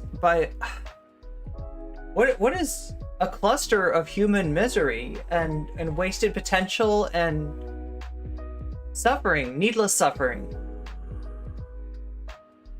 Like, damn it, dude, don't act like this is just like, this is all right. God, it's like you, oh yeah, this is just like a $35 an hour. No, it's not. No, it's not. It's a very, very basic thing. A $35 an hour minimum wage, if you really factored in the amount of wealth and how it's distributed, and you saw your way to a more even distribution of that wealth, you probably would see something like $35 an hour. Not gonna lie. That doesn't sound unreasonable, okay? But in fact, that might be low. If I'm being real, but that's neither here nor there. That's not what we're talking about. Like that, this is not like that at all. This is just asking. Heemed is asking if we're spending money. Can we do it in a better way? Can we look at what other countries are doing instead of just having our heads stuck up our own ass? Or in Doomer's case, up Destiny's ass? I got a $15 minimum wage. Do you think that's me, Doomer? Do you think that's me? $35 minimum wage. Do you think that's me? If you can always set some fucking ridiculous expectations. Do you think that's me? Well, we don't have $35 an hour minimum wage. The fucking United States is a fucking fascist white supremacist empire. Do you think that's me? You don't think that way. This is a completely emotional argument. Not that that's wrong, again. Like, I think emotional arguments can have their place, but that's all that's being offered. Their Destiny has like farmed outrage at lefties. His community is trained to just be primed, and that's all you have to do. You got to give them the command. Give them the command. Just like, oh, these lefties have unreasonable expectation, and it just reverberates through that dumbass community. Oh, these lefties have unreasonable expectations. Oh, these lefties. Oh, these lefties. Oh, these lefties. It's like an echo effect. It's just like it spreads. It's everywhere. That's ridiculous. Do you think that's Who the fuck are these people? Good question. Heemed is a Twitch debate bro, famous for lying to Professor Flowers about his intention in terms of what they were going to talk about. Doomer Media is DGGer who got kind of notorious / famous for his video Vaush is unironically evil. And yeah, DGG Orbiters had some infighting. That's a good way to describe it. me? I think that is most lefties. I'm a Heemed is Heemed isn't a lefty. Heemed isn't a lefty. Heemed, you can't be in Twitch politics. Really, it's like putting a target on your back. Heemed is correct in disagreeing, but it's good. Isn't good at articulating anything about poverty. Yeah, like I said, he's not the hero we need, but he's the hero that we get. lefty. I'm a capitalist. Okay. So you can I don't just know. talk to me. What I'm saying is, I think that it's not unreasonable. Look, I don't actually have an argument, and I don't know what to say outside of just like raging at leftoids, and the fact that you're not a leftoid is very inconvenient for me, so if you don't mind, I'm just gonna call you a leftoid anyway. Alright, you fucking lefties have unreasonable expectations. To say that America is one of the most powerful countries in the world. The economy, okay, it's maybe 1 or 2 behind China, right? And I don't think it's unreasonable to say that in this country with this much resources, as you said, it's the most fucking prosperous nation in the history of mankind, that you just have a little bit higher expectation for the social mobility. You can have higher expectations without talking about poor people. It's hard to have higher expectations when you're jerking off the current system. Let me talk. Let me fucking talk, okay? You can have high expectations for the country without acting like every poor person in America is working 4 fucking jobs and they have fucking 0 time to cook and it's completely fucking unreasonable, right? And they're gonna spend their entire, they have no time. They have no fucking time, right? They just spend all of their fucking time working and then they have to come home and fucking raise 4 kids. This is how people talk. You don't think that single parenting is hard? When did I say that, Heemed? Well, you're making it sound like this this doesn't happen, or like that it's rare, or it's ultra rare or something. Okay. I'm just gonna have to keep repeating myself, okay? My point is that people make it out like the average situation is considerably worse than it actually is. Average American or average poor person? Wait, average American or average? Wait, one sec. I want to know average American or average poor person? Average poor American. Did we disconnect for a second? I heard a noise. I've only been talking about the US. Okay, no, I know, but average poor person in the US, you're saying, is not But do you see what's happening? I mean, like, as lame as this is, right? As much as this is not a good argument, this should not be something that anybody hangs their hat on. Like, they should be, Doomer and DGG, they should be embarrassed about this, right? As much as that's true, this shit's effective because it spreads and his whole community is entrained in it. The lefties are the problem. They have unreasonable expectations. It's not that we as a country could be doing better because we fucking can see through the data that we could be doing better. It's the lefties. Let's fucking blame the lefties, and they're pushing it further and further and attacking a capitalist like Heemed as a socialist. You see what that's doing? It sounds batshit. But they are pushing the Overton window further to the right. And that's destiny in a nutshell. That's the effect of this community. Wait, you're saying they're not struggling? They're not struggling or something? And you know that if they heard me say that, they'd flip out. I'm asking, what is your take? What is your take? What is your take about poor We're people? one of the most progressive communities in the entirety of the internet. How could you possibly know, comment chick? You have unreasonable expectations.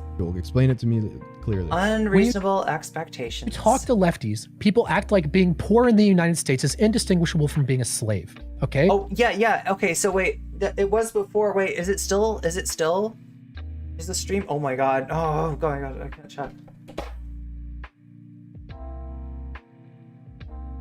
The stream acting janky? That is a good question.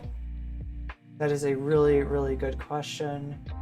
And I need to know for myself, is the stream acting janky? Oh my god, I've got 1%, like, I'm gonna have to get, oh my god, okay, let's,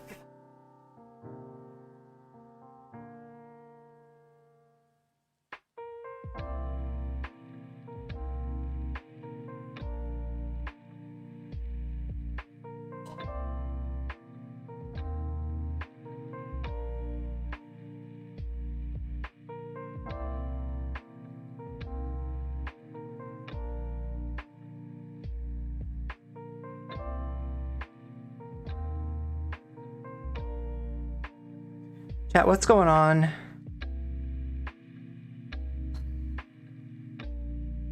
Is the stream still weird?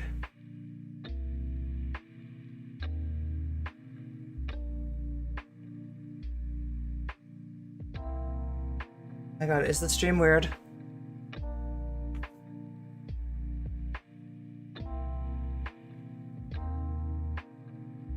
It's just jumping around a little bit.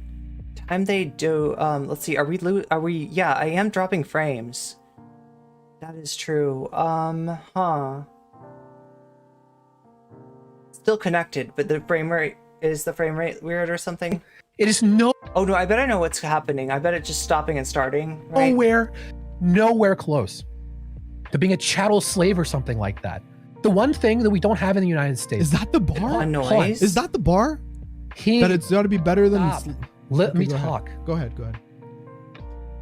The one thing that is a legitimate grievance that it's fucking insane that we don't have is some sort of single payer healthcare system. The healthcare system in this country is very fucked up, okay? But basically everything else that people talk about with the ills of the United States is exaggerated by a factor of 10.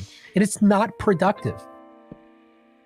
It's not productive to act like there's people who are poor who have no fucking time because they are literally working 3 jobs. Again, I have a bunch of fucking statistics. We can go into that if you want. But the things people say are just factually not true. Again, you are responding to a post where the very Listen, bud, if you had a bunch of fucking statistics, you would have gone into it already instead of looking like a jackass, what you're doing right now. If you had statistics, you'd be throwing them out there. You don't have shit. You don't have shit. Just like Sonsol didn't have any fucking clips of me calling him a neo-Nazi. You don't have shit. First thing that I said is that the way lefties talk about poverty in the United States is delusional. Leftoids. Okay, The so that is the goddamn topic we are leftoids. It's the discussing. online left. I'm not here to talk about The goddamn what online you left. think about fucking I swear poverty to in God, the United chat. States. We're talking. You took issue with my thread on this issue. Okay, so this is the topic that we are discussing. Significantly left Does the of image that something lefties paint awful of poverty in the forums. United States, is it an accurate image? My argument is that it is not. Okay, now we can go into any of the specifics Can I that you ask you? like, Okay, but let me ask you a that is question. the topic at hand. Dude, why do you think there has to be one like picture of what is a poor person in the United States? Why There can't doesn't there have be to be multiple one picture, experiences? but the picture the lefties paint is a magnitude of like, it's like 10 times worse than it actually is. It is ridiculously worse than it actually is. You got nothing. You got no argument. What did you even come here for? Let's say that they're Just a fucking exaggerating. virtue signal? To some level, do you think that you should What? go like way the other way and say like, no, being poor is awesome and you guys are talking shit? Because that's kind of the vibe I'm getting from you. a little Who bit. said that, Heem? I'm getting a vibe from you that like, because you're angry at the lefties when did I say that? I'm explaining. So, like, oh my god, I can kind of see what's gonna happen, right? This is a slaughter. Doomer's getting destroyed. Doomer's getting wrecked, okay? Somebody is hosting this. Somebody is watching this. Somebody's watching maybe even Doomer's feed, right? And they're gonna start to call up the chain and they're like, this is, gotta do something. They're gonna come in, they're gonna punish him for this shit. For the shit that he just said, they're gonna punish him. Because you're not allowed to be a lefty on Twitch politics, even if you're not really a lefty, right? And that's what position they have baited Heemed into, right? They ran out of lefties because they drove us all off the platform, right? They keep Vivian around just to fucking dunk on her every once in a while, right? There's a lag on chat is longer than normal. Let's see, what are we doing? Are we still dropping frames? We kind of are. We kind of are dropping frames. That is legit. That is real. I don't know what I can do about that. How bad is it? I'm getting mixed reports, chat. I'm sorry. Thank you. So because I'm getting the vibe from you that because you're upset with the lefties. The vibes are great. Okay, but when did I say the that? leftoids. What gave you the vibe that I think? Because you're going on a crusade to make a point that I am not going on a fucking crusade. Okay, Rose Twitter is going on a crusade against me, and I'm defending myself. Fucking Rose Twitter. Okay, I didn't want to fucking do this. Okay, I'm defending myself because I gave lukewarm fucking takes, and every fucking dipshit with a rose in their fucking Twitter bio started talking shit, okay? And by the way, including you. You don't have a fucking rose? You also did this shit, okay? I am defending myself. Don't act Okay, like I'm the. You're one of them. Listen, Dr. Heemed, I gotta listen really seriously, okay? Doomer does bring up a good point. Dr. Heemed, if you're watching, okay? I gotta ask you a real serious question here. Are you now, or have you ever been, a member of the Rose Twitter party? That's what we're doing here. Digital McCarthyism from DGG. Digital McCarthyism.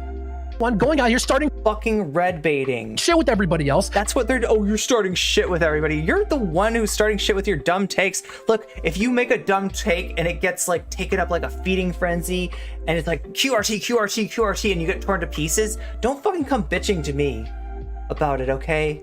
I didn't fucking come crying. Dredge up tweets I had and spread them around. Dredge up? This was a tweet that you just made, wasn't it? And fucking retweet. Videos. Was this? Did somebody dredge up an old tweet? Gonna be a banger on I thought it was a recent tweet. YouTube. Make sure you subscribe if you're watching on YouTube. Listen, bro. I only dunked on you for your one take, which was that you said homeless people today have. Wait, I'm gonna explain. Let's get into that. Let's get into the next. That's fine. Let's get into that. I'm not the one who instigated this. Listen, if you tweet shit, you know your people are gonna come for you with your takes. Yeah, everybody. Sure, people do the same with my takes. Why are you getting so mad? Do you think that I am on a crusade? Yes, I think you're a lot of King people Richard. are on this weird like path. You're on a crusade. This EBT thing and the and now this that like I don't know. It's just. Want to be poor sorry, on one Earth second. or live on Mars. I gotta. You got it, good buddy. Everything's Don't know, fine. one sec. Hey, thank you so much, Potato Karen. I appreciate you. Listen, I think that like what do you expect when you go on a Came to say that a lefty homeless bad person today lives better than kings that 300 years or has more opportunities than kings? Look, I'm gonna have to just hold you to specific things that you said. Okay? Do you think that I'm on a crusade? I think that it seems like the last few days. No, dude, we're gonna hold you to things that you just said. That was your tweet. Please defend it. Don't ask to hold Heemed to things that he said before you defend your bullshit. You said you've been like aggressively pushing this idea that like being poor in the people United live better States than is somehow kings. like I don't know, Defend okay it. or fine or like acceptable. Defend or your spicy take. What did I say? What did I say that implies that being poor in the United States is kind of fine? good. Holy shit, dude! What do you mean? Everything we've talked about in this conversation kind of is only satisfying. that in what a you So said. give me an example of where I don't know. being Why don't you go back and listen to our, go back and listen? I don't usually enjoy Schadenfreude, right? You know me, okay? You know me. I got way too much empathy for Schadenfreude, like 90% of the time. To our whole conversation, and you'll see Even what with kind of, people who deserve it. What, I don't. what your okay, what your every takeaway time I was. talk to people, this fucking happens where they just say, "Oh, it's obvious," and I'm like, "Okay, if it's so obvious, then you should have an." I don't go and laugh at Demon Mama when she gets shit on by DGG. I've got empathy, right? I'm not. Example. Okay, now here's the thing, Heem. I didn't say being poor in the United States is fine.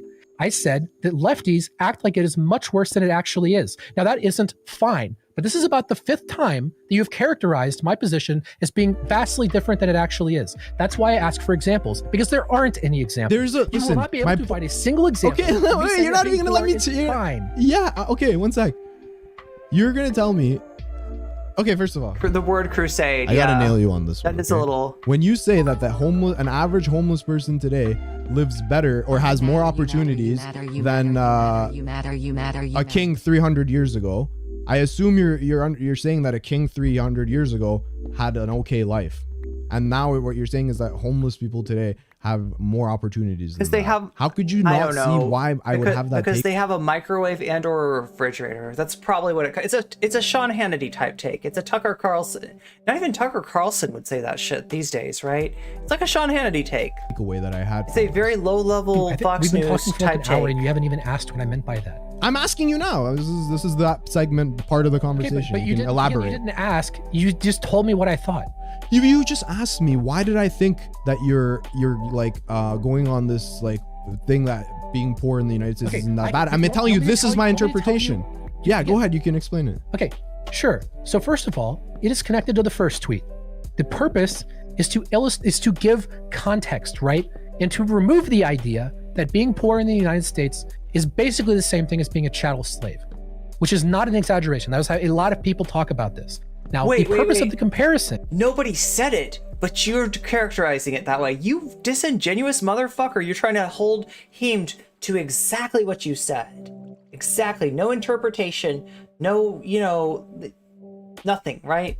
But then other people, you're like, oh, they were basically saying it was as bad as chattel slavery. Now listen, if they had, that would probably be yikes. That would probably be yikes. But this guy wants to cancel them.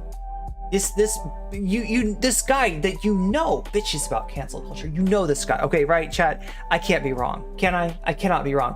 I'll put money that Doomer Politics bitches about cancel culture, right? But he's gonna cancel unspecified lefties because they probably think it's worse than chattel slavery, which they didn't say. This is a whole new level of just mega cringe. This is like, and what allows this shit to be sustainable is DGG. That's all. Without DGG, this would just be a joke. This would be a dunk. This would be cringe content and nothing more, right? But you got the big fucking clown in the middle of that three-ring circus, and you know who the fuck I'm talking about, Pepe La D. Is to illustrate how fucking good the world is today. It's so fucking good that even if you are homeless, things are pretty fucking good. That is the point. How? What? Why? Okay, go ahead. Yeah. Okay, sorry. I didn't mean to interrupt. Go ahead. Wait, what? On Twitter? What? Twitter has dislikes? Okay. If you talk about, for example, healthcare in the United States. Wait, are you fucking kidding me? They're gonna bring back dislikes on Twitter? Is, like I said, is it gonna turn into Reddit? Is it gonna turn into Reddit? Thing for poor people. But even being homeless, you have better access to healthcare now than a king would have had hundreds of years ago. Healthcare back then was fucking terrible. Okay. It doesn't matter. That was 100 years ago. Go fuck yourself. People, if they got injured, half the time they got fucking what is it called? The stuff that like gives you lockjaw. It's the thing that gives you, oh, you know what I'm talking about? You get a shot for it. If you get road rash, you get a shot for this. What is it called? They would die of oh my god, what the fuck is that shit? You know what I'm talking about? They would die of infectious disease. Let's just say it. There's a ton of infectious disease. People are dying from the infectious disease all the time. You know, you go to a doctor, he's like, I got some leeches for you. There you go. That'll do nothing for you, right? You know, I mean, no, maybe leeches cure something, but not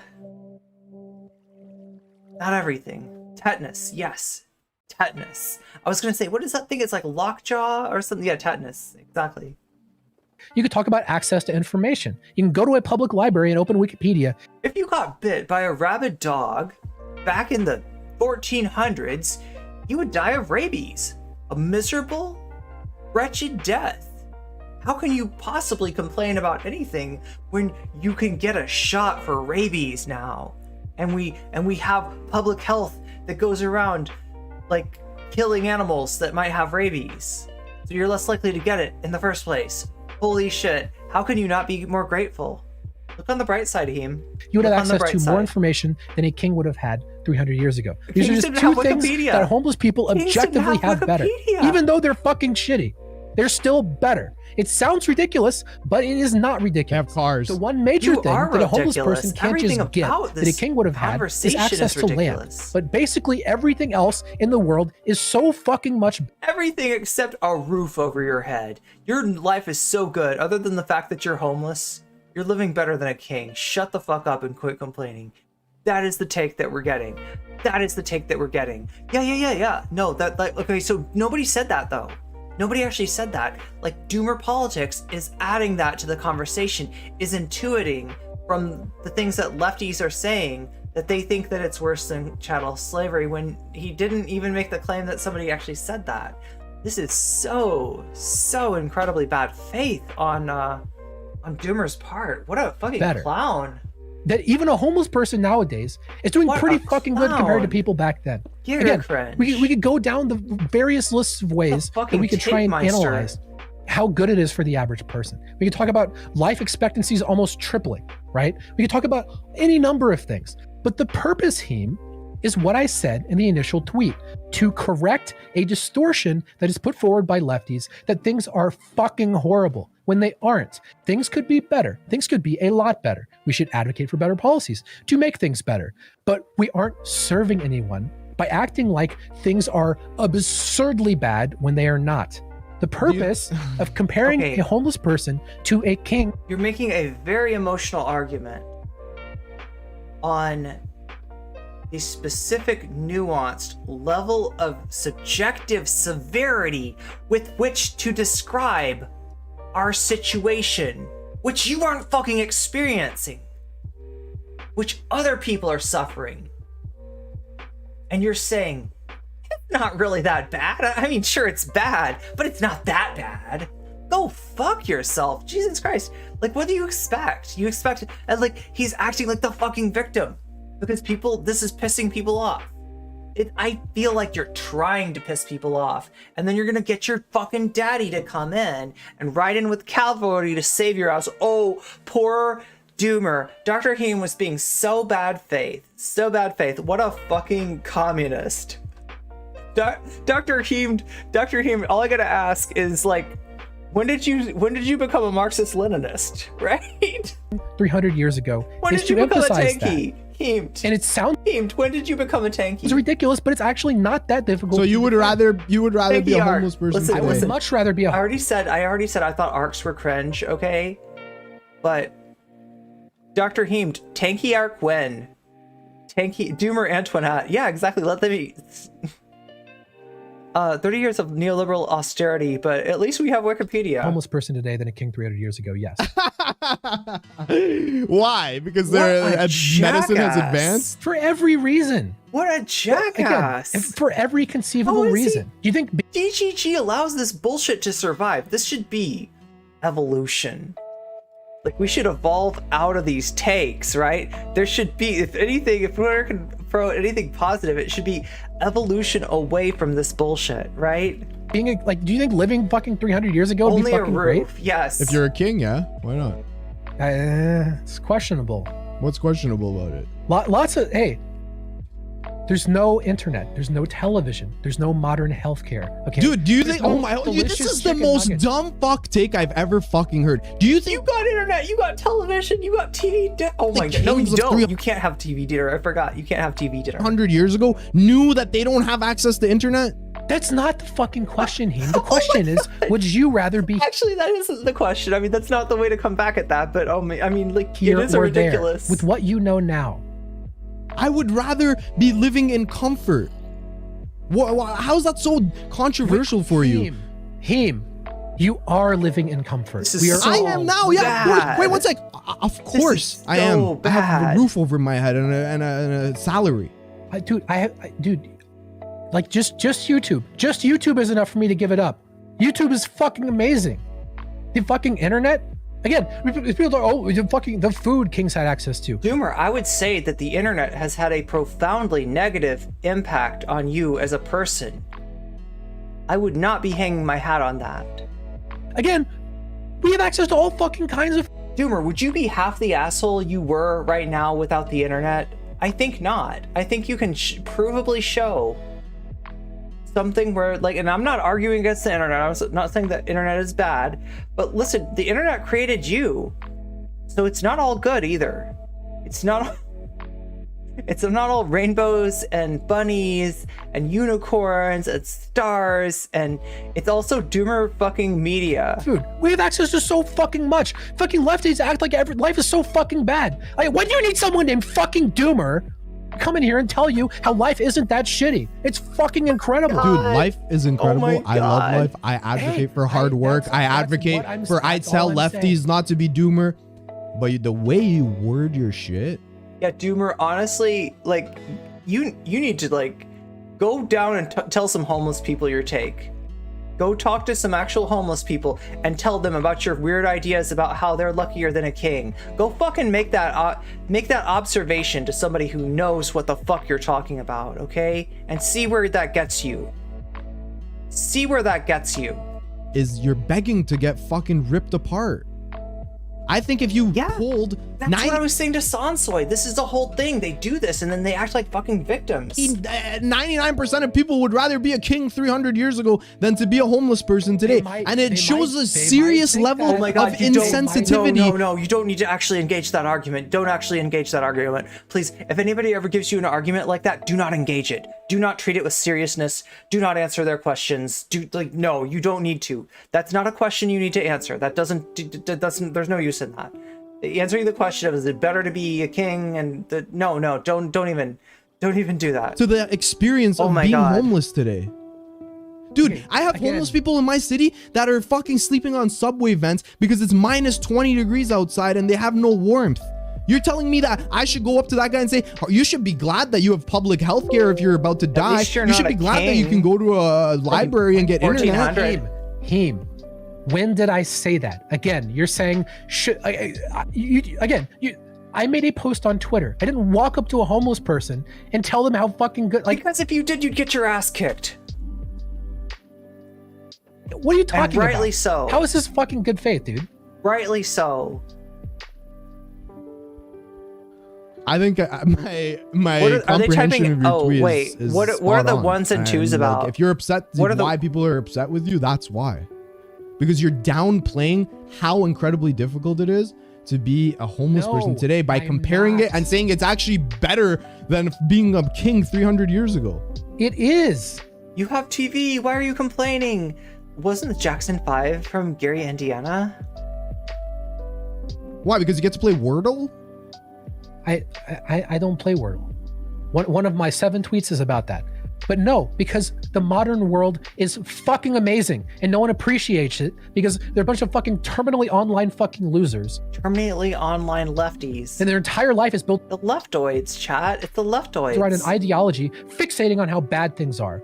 That's what leftism. That was what Karl Marx wrote.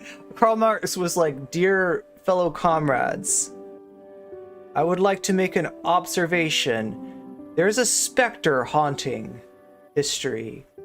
The specter of the fact that things just fucking suck shit generally. They're bad. It's bad shit. Everything sucks." That was how it started. That was how it all started. Okay, and it's pathetic because the modern world is fucking amazing. There's Even a if we were in specter. the worst fucking part of the developed world, okay, you should go outside and just fucking scream at how amazing everything is all the fucking time. That's the appropriate reaction. Could things be better? Yeah, okay, but fucking lefties act like everything is fucking Dude, terrible. I don't give a fuck You know what could be better is your takes. about lefties. I'm Okay, telling you then maybe why. I should have Yeah, responded to bro, tweet. It's the entire fucking. I know shit. Your Twitch politics through and through. You don't give a fuck about lefties. You don't give a fuck about. This guy doesn't even care about like fucking comradeship, and you're making him fucking head palm. did respond to the tweet. Did you see my response? Why are you acting like I didn't respond to the tweet? That's I what specifically I said you shouldn't have if you weren't interested in talking about this. I because am that was talking the about point. it. I am talking about it. I think your take is dizzy as fuck. To say that a homeless person today has it better off than a king 300 years ago, I will never agree with you on that. I'm almost certain that you would prefer it if you understood all the things you would be giving up by going back 300 years in God. time. I disagree. Neither here nor there. I would rather be comfortable, dude. I would rather know that I have food coming shortly. I don't have to wait. You're comfortable now. You're going to be dude, comfortable. Dude, I'm not homeless. Do you understand?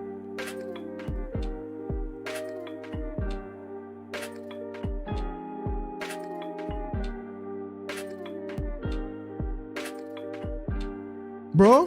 Bro, are you okay, bro? Did you break him? Heemed, did you break him? Heemed, did you break him? Did you break Doomer? Did you break Doomer again? Are you there, bro? Yeah. Bro, I don't know. I'm not trying to I don't want to burn the bridge. Listen. 4 billion years ago, there were only single-celled organisms. How many cells do you have, Heemed? Do you know how many cells a human body has? A lot more than one. Not only that, those are eukaryotic cells, which have specialized organelles within them that allow them to do different things. Not only that, but your cells are differentiated so that different cells in your body can accomplish different tasks, and they can be separated into organs and systems and all the rest. Like, I can't believe that you would even deign to complain about the world now, Heemed, when you could be a single-celled prokaryotic organism in a tidal pool. Maybe the lava is making your tidal pool too hot. Maybe it's uncomfortable. Maybe you're slightly uncomfortable. You're slightly uncomfortable little prokaryote trying to adapt, trying to survive in your little tidal pool with no organelles. Just a simple prokaryotic cell, one, and now you have so many more. How could you possibly complain, Heemed? With you and shit, okay? Like, I think we can go back to being friends after and shit. I just, Dude, like, don't. I don't know. I guess I'm kind of Don't. confused as to why you don't see why people are upset with you, or why you don't see that why your take was dizzy. Can I be completely honest with you? Can I be Yeah, please. straight 100? Yeah. I don't give a shit that people are mad at me. Okay. What if aliens, medieval homeless King Boogaloo? Okay? These people on Twitter, they're fucking morons. Okay, and a lot of these people are fucking sociopaths. Okay, I have Who wouldn't want to be a hardy hardy fern pre-dinosaur? zero fucking respect for a lot of these people. Okay, so I don't really give a shit. Again, be mad, whatever the fuck. I have no respect for these people. I don't give a shit. Okay, these people they don't want to like actually. Dude, like, listen, you're making me like, I think that all humans deserve respect, Doomer, but you're making me question my respect for you and how necessary that is. Actually, even perceive what it is that I mean. Don't do it. That's not the Doomer, point. Doomer, don't do it. You're dehumanizing yourself. They just want to fucking dunk on people. Listen, dunking is fun. Dude, you are like pulling my hand over and putting it on your head, and you are jumping through the basketball goal. And you're saying, I just want to dunk. No, motherfucker, you dunked yourself, okay? And you know it. You know Whatever, it. okay? But I'm trying to have a conversation. You with know you it. You And dunked I guess, yourself. I guess maybe we just have to agree to disagree that, like, being homeless today is better than being a king 300 years ago. Maybe that is literally just where we have to draw the line to agree to disagree, I guess. I mean, Because I'm not trying to be bad faith. I'm literally telling you that I think your take sucks. Okay, is it just that you agree with everything else? It's just the homeless thing. No, it's the social mobility thing. It's the food stamps thing. It's all of them. Oh, okay. Do you want to have a conversation about the reality of being poor in the United States? Yeah, I mean, I think that's what we've been doing. No, we've been fixating on like the most extreme possible example. I mean, we're fixating on examples that would apply to, like I said, about like 1 in 1,000 people. We're fixating on examples that exist because those situations are perhaps the most grave. That they're the situations that you want to prioritize. Instead, what you're saying is these situations where people are really in some shit, let's just not think about it because it's probably their own fault. Go fuck yourself. Miss me with that shit, Doomer. Miss me with that shit. Years ago, you would have just been crucified for that tweet. You have it good, Doomer. Yeah, there you go. There you go. That's right. That's right. We have not been That's talking right, about the reality Doomer. of being That's poor in the right. United States. We've been fixating on the most extreme possible example of not only people that are homeless, but people that are going to stay homeless. No, we talked about And social you're- mobility. Why do you think we talked Do about you that? hear how you say that? You're resigned to that fact. Somehow in your head, you've convinced yourself that these people deserve the fucking mistreatment, the misery, the pain, and the hopelessness that's being inflicted on them by your shitty ass mode of production.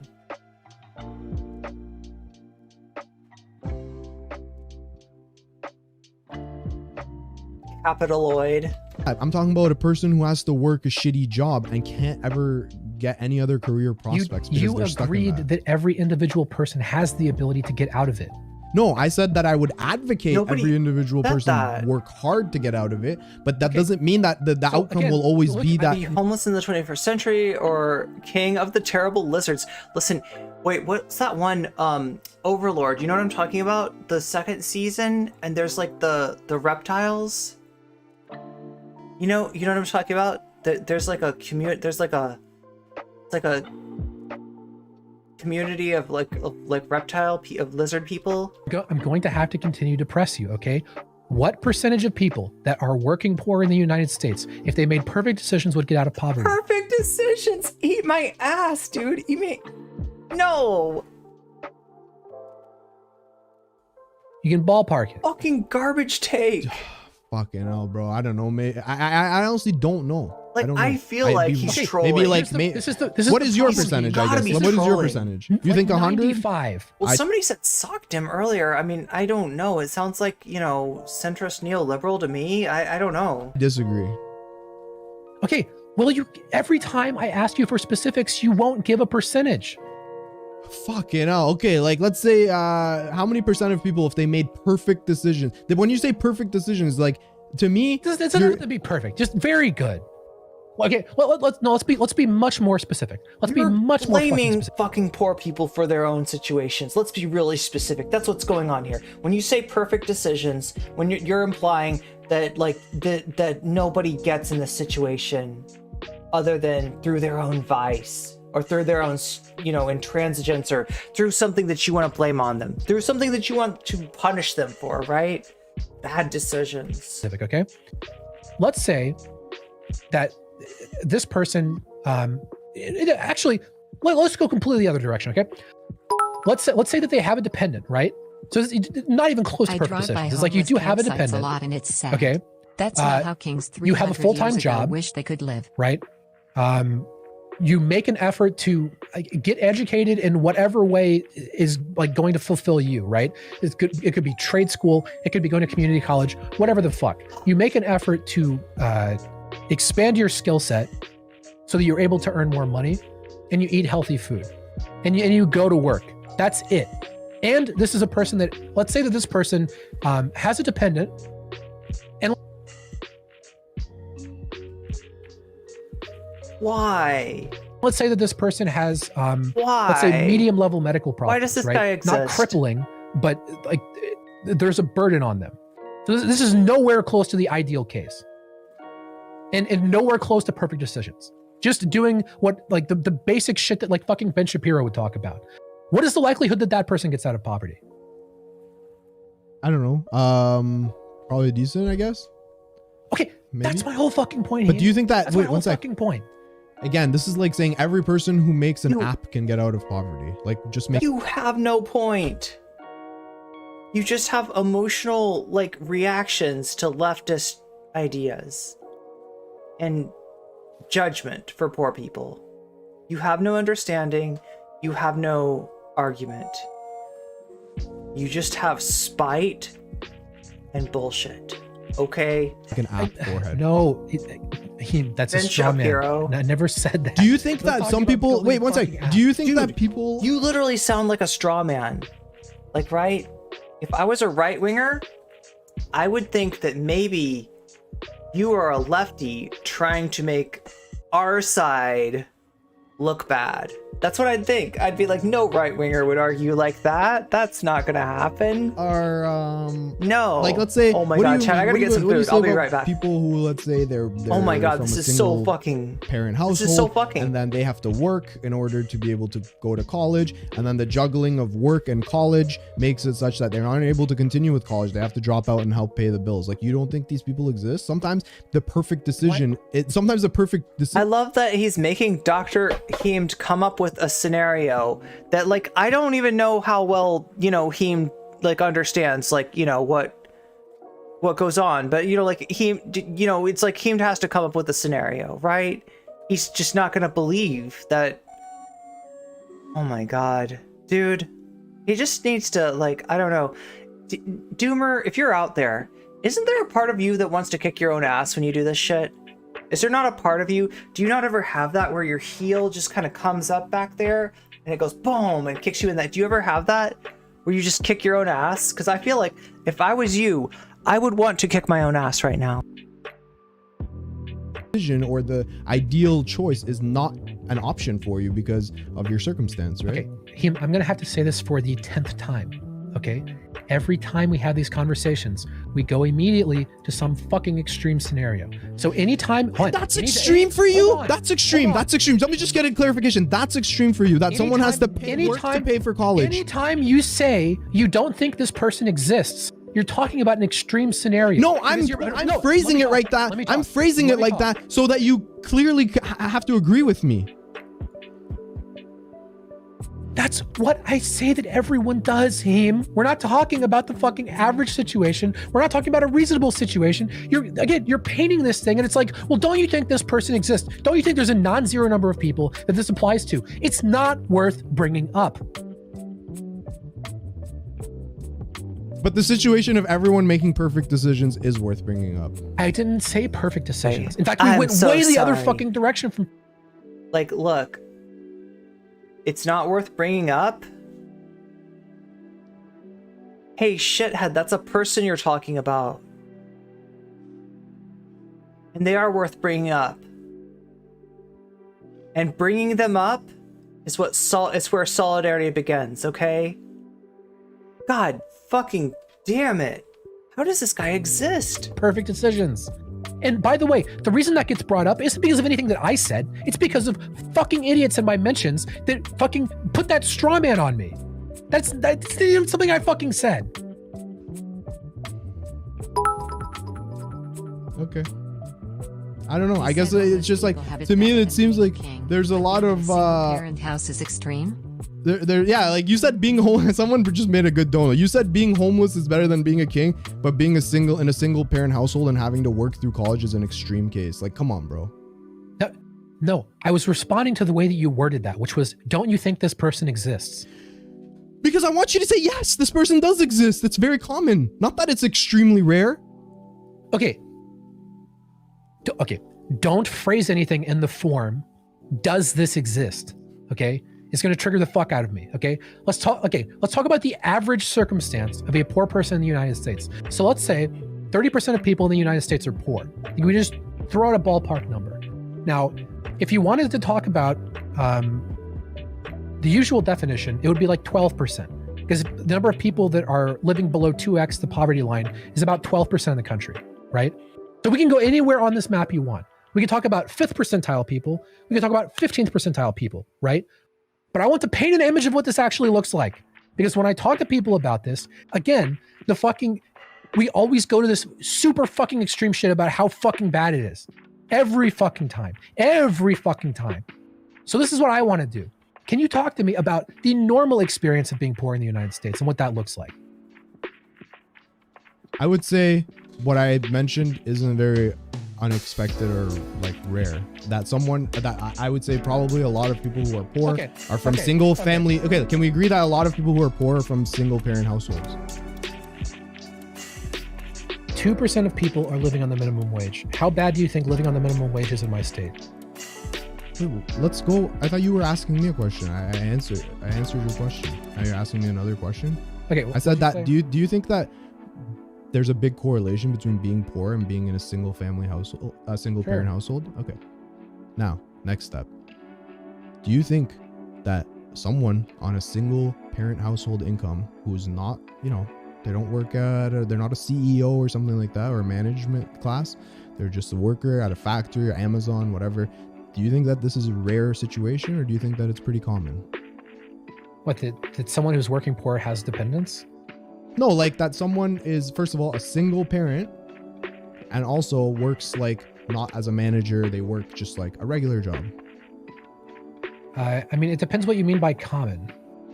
I mean, I think we're talking about population at this point. What?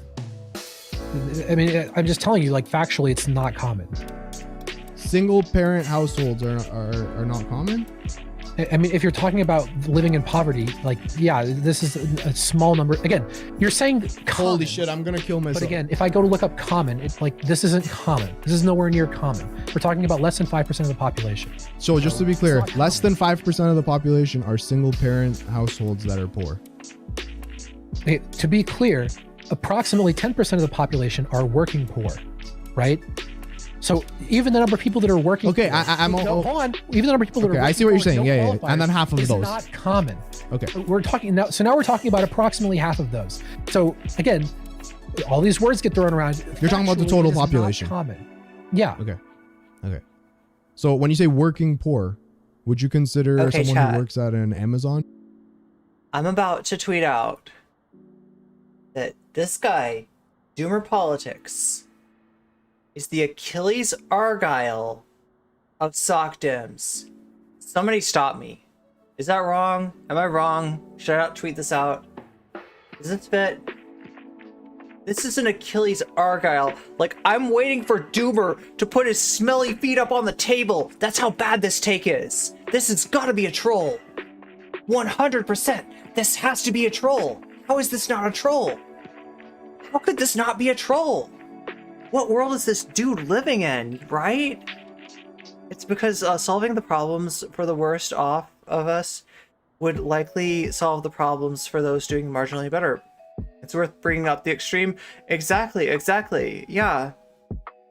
It's like trying to say that, like, okay, we're gonna come up with a therapy for, you know, an illness, right?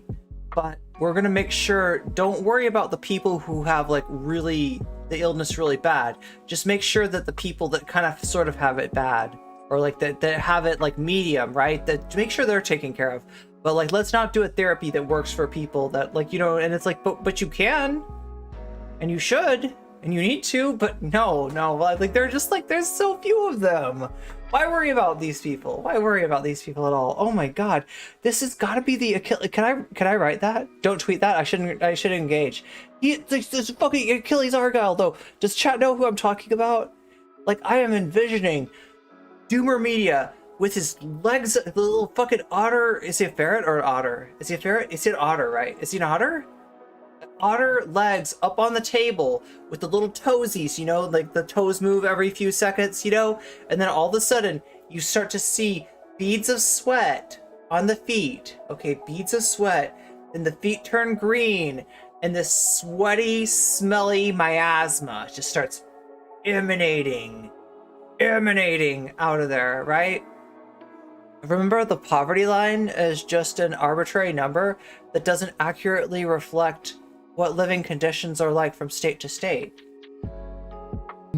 Facility working poor. I mean, the definition that's being used here is I'm so mad today, chat. I'm so fucking mad. Which is approximately $25,000 a year. I mean, I'm not even talking about that. I'm going to bring it up. Legit. I'm going to say, let's say 40. I'm actually guessing that Amazon workers probably make more money. I know. Okay, That's so what I'm saying is, true. how many percent Probably of people? true. I'll go back to it again. Do you think it's likely or I can't believe they're unlikely, or how defending many this percent of guy. This people is so gross. Are single parent households, okay, who are yeah hovering around. You can be above the poverty line and homeless in places like New York and California easily. You know, easily. Low wage, or 1x below the median. But I always assume that they're busy bothering Demon Mama. Around the median, like that's the thing is, chat. Listen, I called them out so much harder than Demon Mama ever does, and they don't even fucking notice. They don't even, like, I'm just getting a free pass here. That's got to be a high likelihood, right? With what qualifiers? Sorry, I was looking up the Amazon thing. Amazon people actually do not qualify for this. They make more than this. Okay, but I'm saying is, okay, I'm gonna try to explain this again. You're drawing this line of 2x below the minimum wage, 2x below the median wage. Okay. I'm saying it's 2x the poverty line. I mean, this is not my definition. It's that I tried to find, like, basically the fuck, is he gonna gauge? The number people seem to use is 2x the poverty. I'm trying to say a number that's even more in your favor. I'm saying forget the 2x the line. Let's talk about someone who's just like slightly below median, or in that working. They don't have to be poor. I'm talking about regular, like 40K a year. Yeah, 40K a year. Yeah. Okay, they work a regular job, nothing crazy. You're just paying the bills, whatever. And they're single parent households. Do you think that's common, or it has to be, right? I mean, I don't know exactly. Again, it would depend exactly what you mean by common. We're probably talking about. Do you think it's an extreme situation? Do you think it's an extreme situation I'm bringing up, or well, it's not extreme? It would be like, okay, awesome. You're describing like a 30th, 40th percentile. Okay. And now, I love how he thinks he knows the kids, percentiles. Okay, they want to go to college. Do you think that saving for college when you're making $40,000 as a single parent might be difficult? Yeah, but how does this relate to anything I said? I'm gonna get to it. Okay. Now, hey, thank you so much, Gringo, for the gifted sub. I appreciate you. Thank you. Okay, so it's not uncommon for a person making 40K to have difficulty saving for their kids' college tuition, right? Sure. Yeah. Okay. If you make 40K and you're a single parent, it's not going to be easy to save for college. Obviously. And it's not an extreme case I'm bringing up. No, it's 30 or 40 percentile, something like that. Okay, awesome. All right, fuck, thank you. Now, what I'm saying is that kid, okay, who's now ending high school, has to make a decision for himself.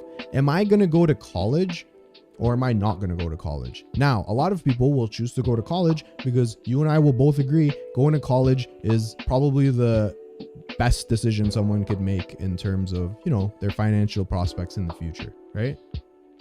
I mean, it's like objectively the right decision for like okay, almost. okay, I mean, some people probably wouldn't want to go to college immediately, but at some point in your life, it's like objectively correct for basically anyone to go to college. Okay, perfect. All right, so far we're in agreement. Now, what I'm saying is, earlier you were saying that if someone makes the perfect decisions, they can pull themselves out of their socioeconomic class and improve their outcomes, right? This is the thing I'm building on. So what I'm saying is, it's very difficult to make the perfect decisions when you're juggling an imperfect situation. So that kid who ends up going to college might have to work to help the parents pay the bills, or might have to work to put themselves through college at the same time, making their grades suffer, making it an overall difficult experience. And very commonly, people drop out of school, not because their grades were poor, but because they needed the money or couldn't afford to continue going. I know people... Yeah, you know something spicy? If I had to do it all over again, I would go to film school. Multiple people that this is happening. I know that sounds like a really bad investment. The problem is that you're not responding to a major element of my argument. You're responding to something like basically a straw man people burn about me. So people will say, "Oh, you're like Everything's a a straw conservative man. talking about bootstrap shit, right? You think that poor people can pull themselves out of Bean poverty." Dad milkshake Now, duck. this is what people say about me. The problem is they all agree with that as well. Now, what you're saying is that yes, every individual person has the ability to pull themselves out of poverty, but there are barriers. And on a societal level, if you look at populations, a lot of people won't, and there are predictable reasons that people won't. But I never disagreed with that. Like, all I was saying earlier was that every single individual person that I'm arguing with would put this thing on me that they themselves believe, which is that each individual person is capable of pulling themselves out of poverty in the United States, which again, no one disagrees with. The reason that I'm bringing up this example, and the reason I kept bringing up earlier, I said, yeah, anybody can make an app. I didn't say it's easy to be poor. I didn't say there aren't any barriers. I didn't say it's like... Well, was it... Hang on, one sec. Was it easy to be a king 300 years ago? I mean, it is easy relative to other people in that time. Okay, very interesting. Okay, so you agree with me that being poor is fucking shit. Okay, the point of the comparison isn't that like being a king is like fucking difficult or some shit. The point is that 300 years ago, fucking sucked a dick, okay? And today, comparatively, is pretty fucking good. It's so fucking good that everyone who lives today has it better than everyone who lived 300 years ago. That's the point of that comparison.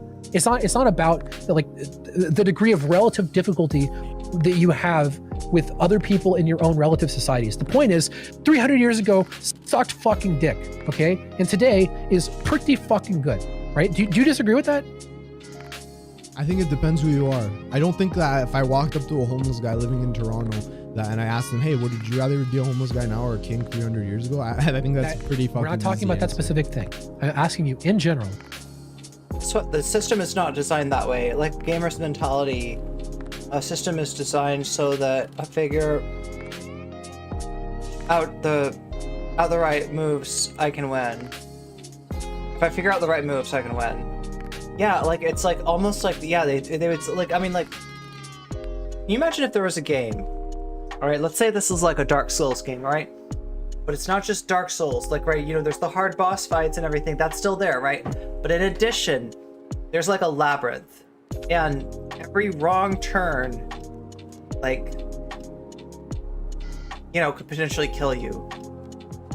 Like, and it's it regenerates every time, right? I mean, is that a fair game where like there's like literally one way to possibly navigate for every like labyrinth? There's one way to, you know what I mean? It's like that you wouldn't play that game. You wouldn't play that game. It wouldn't be worth it to play that game, right? I'm just like, what this idea that like as long as there's some way possibly. And that's not even true, right? Because he's already like ruled out like some of this. Okay, you know, there's cases that this, you know, doesn't apply, and he's like, we won't worry about those because they're such low percentage. That's like only 5% of the people. It's like 5% of the people being completely miserable is not okay, not by far. Be quiet, right? Zip code, not poor. Yeah, exactly. Straight bypass the hardest parts of the game. Exactly.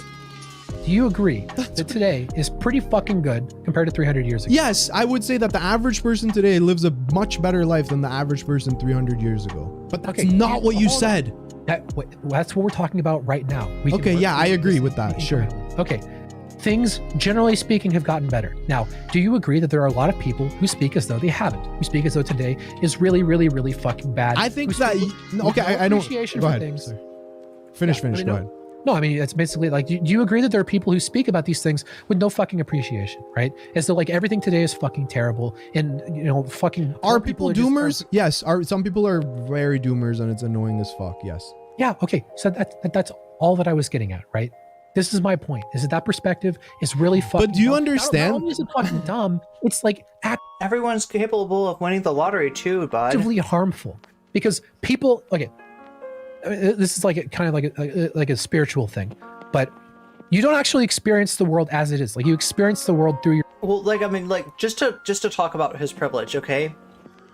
This is an argument that somebody who listens to Destiny, their younger brother should make to them, and the Destiny span should say shut the fuck up and like listen and learn more about the situation you're talking to because you're just a worthless take. You know, fuck off, right? That's what this debate, that's what this take deserves. Instead, it's getting platformed. Instead, it's getting taken seriously. And yeah, just like you're saying, that is some white dude that stands Destiny, so he's got bonus privilege DLC. Yeah, it's Doki Doki plus level, basically. Your mind. And a lot of how you experience the world has to do with your perceptions. If you perceive the world... People need to stop and smell the roses and ignore the homeless. That's what's being said. The world is being this fucking horrible place where everything is fucking dog shit. You're going to be a lot less happy than you would be. I wouldn't say everything's dog shit, but your takes are definitely dog shit. Different perception, right? I gotta stop pausing now, it, don't I? There's sort of two different questions. One question, I think there's just like an obvious answer. It is healthier mentally to have a more positive perception of the world. I think that's just like an objective fact. There's another question of how actually good is the world?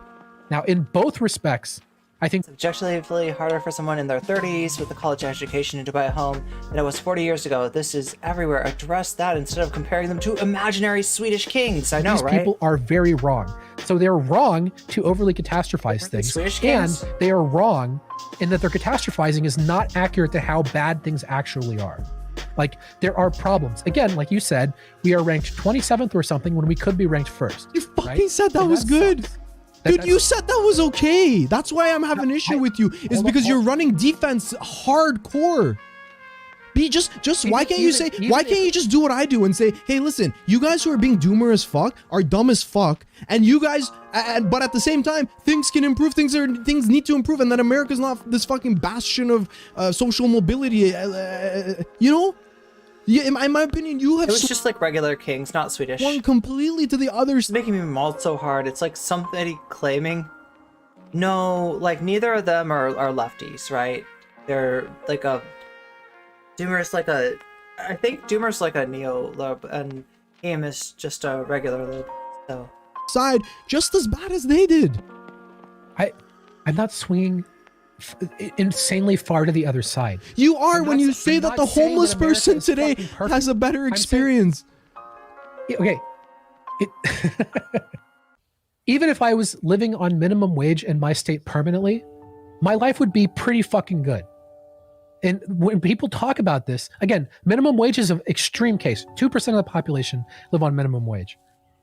It's still not anywhere near as bad as people make it out to be. People make it out to be you're living on minimum wage. Like, holy fuck, your life has to suck so much. It really doesn't. Things can be pretty fucking good. Like, again, there's so many fucking amazing things about the world that are free, that everyone gets to experience. And there's a lot more fucking amazing things about the world that are affordable. I mean, the fucking lefties talk about this shit like no one can afford a housing. Like, you can live on fucking minimum wage in my city and have like a pretty fucking nice apartment. I know, because I do live on minimum wage and my apartment's not that fucking bad. Like, people exaggerate how fucking bad these things are. And I think a lot of people They compare themselves and their circumstances to like other things in society. That's the whole point of the initial thing. Like the only thing people just like look at being poor in the United States and then they compare themselves to Jeff Bezos and they're like, holy fuck, he has it so much better than me. My life is so fucking bad. If you looked in any other fucking direction, if you looked at other countries, other periods of time, fucking anywhere, you would realize that actually, even though Jeff Bezos has like way fucking more than we'll ever have, things still aren't that fucking bad. Like you just don't fixate on like this fucking like class antagonism shit. Even if you are at the bottom in this society, things are pretty fucking good. They could be better. They should be better. We need to make them better. It doesn't justify the way the lefties talk about this shit. Yeah, that's right. Great Eye brings up a good point. Nobody's making Doomer cite his statistics. For all we know, they come out of his ass or Destiny's ass. All I'm saying is you can criticize lefties for their talking points. Again, I do all the time. Okay, when they talk about the racism only being from white people towards POC, I call that out.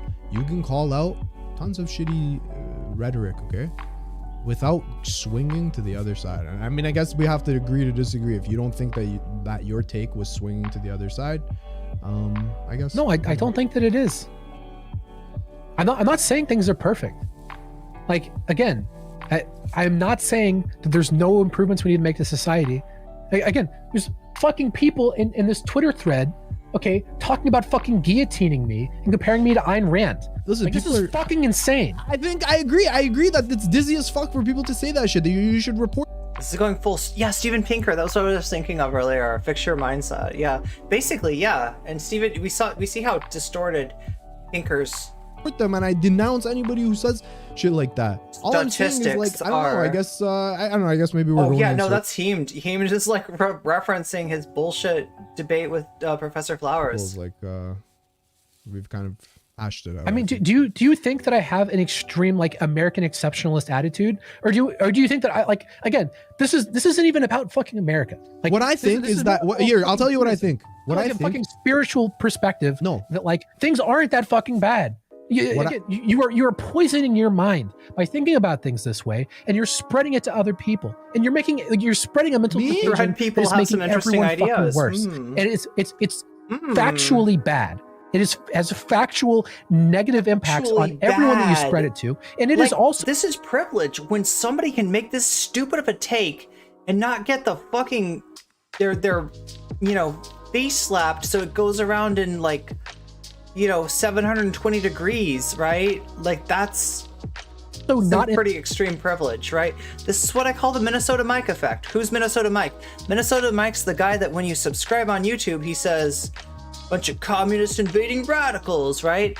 And he's a truck rant guy, and he's known for just like having extremely bad takes and yet getting pushed by the algorithm, right? And that's some white privilege right there. That is some white privilege. I lived on minimum wage and could barely afford a single room apartment. In accordance with reality. Things or like a room in a place. Aren't actually as bad as you say they are. Do you disagree with either of those things? No one can call them on it because no one around them knows anything. I'm confused how you're lumping me in with having like harmful rhetoric. It's because you're a goddamn communist, Heemed. Do you know this, right? It's because you're a fucking commie. I'm not lumping you in. I'm asking you, do you disagree with either of those He's things? a commie. Say it one more time. Okay. Dr. Tanky. Let's say it. Let's catastrophizing about the world. Guy's a tanky. And making things Big out as time. though they are incredibly fucking bad. Oh my god. Is toxic mentally. It is factually bad for people. No, this shit is if you have this toxic mentality, mentally. your life will be Oh my worse. god. Irregardless of your circumstances. The more you think about things this way, the worse your life is going to be. Do you think that wait, let me ask you a question, okay? Sorry. Just a little bit, it might seem like a non sequitur. I'm just curious what your take is. Do you think climate change is a big deal? I mean, if you're invested in life on the earth, yeah. Okay. But do you think some people are catastrophizing about it? Okay. In that case, the concern is in accordance with reality. And the concern is what is necessary to alleviate like a impending disaster. I'm not saying that there are no appropriate times to have a negative mindset, right? Okay, go on. So like again, so we have a little bit more interesting conversation and spread out some other shit, right? So people talk about anxiety and depression. There are a lot of good times to be anxious or depressed. These things serve a function in your mind. There's a reason that they exist. It's not just because, fucking God wants to torture you or some shit. Like, anxiety is basically uncertainty about future events. You're anxious about something because something could go wrong. And being worried about that will cause you to do things to make things go less wrong, right? And depression, generally speaking, is like a negative affect related to things that are going wrong. Both of these things are sort of intended to push you in a better direction, right? Now, what I'm saying is there are times to be anxious and there are times to be depressed. These things exist for a reason. But being anxious and depressed all the fucking time for no reason is not good, right? So in the case of climate change, the only way that, again, as a society, the only way that these things are going to be addressed is if you realize that there is a problem. Humoring this bad takes is taxing mentally, for real. I don't really have the energy for it. Yeah, I'm just like, it keeps on going on. Dr. Doomer. First decibel of American workers 25 and older made less than $540 a week last year. And you do something about it. So that's going to cause anxiety, right? Now, that's very productive. About anxiety, that's a very productive thing. But he's okay with suffering under homelessness. And if you were looking at like the fact that there are problems in our world today, that's going to make you feel depressed. They might worry that the and world that's going to is lead bad, people to push things in a positive direction. But if you're just feeling anxious for no fucking reason, right? We call it an anxiety disorder because it's not productive. It's not adaptive. It's not doing anything for you. If you're feeling depressed in a way that doesn't push you in a positive direction, you're just feeling depressed for no fucking reason. It doesn't accomplish anything. It's not good. Like, it's not good to be in that mental state. That's why we call that a mental disorder. That's why we have like different therapies and medications and shit to try and ameliorate that, right? Okay, so just to wrap it up to the previous conversation, go ahead. Yeah. So this is a middle school take. And if I'm a middle school teacher, I'm giving this a C. Again, there are times to experience negative mental states, right? You need to acknowledge that society could be better. But the degree to which people talk about this is so far beyond this. People talk about this in a way where you should be fucking about the unpleasant stuff. Beyond anxious and depressed all the fucking time for no reason about everything. Everything is just fucking. You're basically telling me that you shouldn't. You're telling me you shouldn't be a doomer, which I agree. Yeah, exactly. I mean, that's what I'm getting at. That's the whole. That's the entire thing. But again, so just to reiterate it, and I think we might be coming to an end here. Okay, I really hope. The issue I have with you right now is that you're downplaying the seriousness and you're showing a real level of insensitivity towards people's struggles by saying it's not that bad, just make perfect decisions, forehead. That's my issue. Okay, whether it comes he found the cure for mental illness. Just make good decisions, forehead. Just make good decisions. You did though, but wait, we did, because whether it came to the food stamps issue or the homelessness issue, you said you could unhomeless yourself in 3 months. Heemed, I almost certainly could. You don't know what I'm saying is you don't know what you're talking about. You don't know what you're, yeah. You spend 3 nights on the street and let me know how your mental state is at after 3 nights. Well, that's why I'm upset with your take, because you don't know what you're talking about. Heemed, I have years of experience working to help alleviate homelessness. So? I do understand it. Like, you tell me I have no fucking idea. I actually do have an idea. That's why I said I would probably be out of it in 3 months, because I know like the steps that you take. Again, you're sensitive. You're underestimating the mental toll that sleeping on the street will take on you. You're not going to be the doomer. You're not going to be. Let me say, you're not going to be the same guy after 3 months of sleeping on the street that you are today. That's what I'm trying to get you to understand. And for some reason, you're in denial. I'm not assuming that I am. You were assuming that I was assuming that. I was not assuming that. How could you possibly say that in 3 months you could pull yourself out of homelessness? You don't know what the fuck you're talking about. You can't put yourself in that mental state of what damage it will do to you to sleep on the street. Are you certain that you know what? How can you know that? You were assuming what I was assuming, but I wasn't assuming what you assumed that I assumed. Mental powers of doomer politics here. How can Dude, you? I don't know. I don't know. Ignorant of this. Again, because I lived in an area. Hey, Kex Maroon. Meow. We're just watching this horrible debate that I'm just hard to. It does. Okay, so for anybody who just joined us, if you know, like a year ago or so, there was an account called Achilles Argyle. Achilles Argyle is a furry, a goat, and has some really bad takes about racism. Like basically it was like arguing like this is why racism is good. Racism serves a societal function, right? Like it was just a ridiculous argument that sounded like most people were like, this has got to be a troll. And even like, in the middle of the fucking presentation of why is racism good, the goat puts his feet up on the desk and they start to turn green and smell. Like smell lines come off the, like, right? So it's just a bizarre video.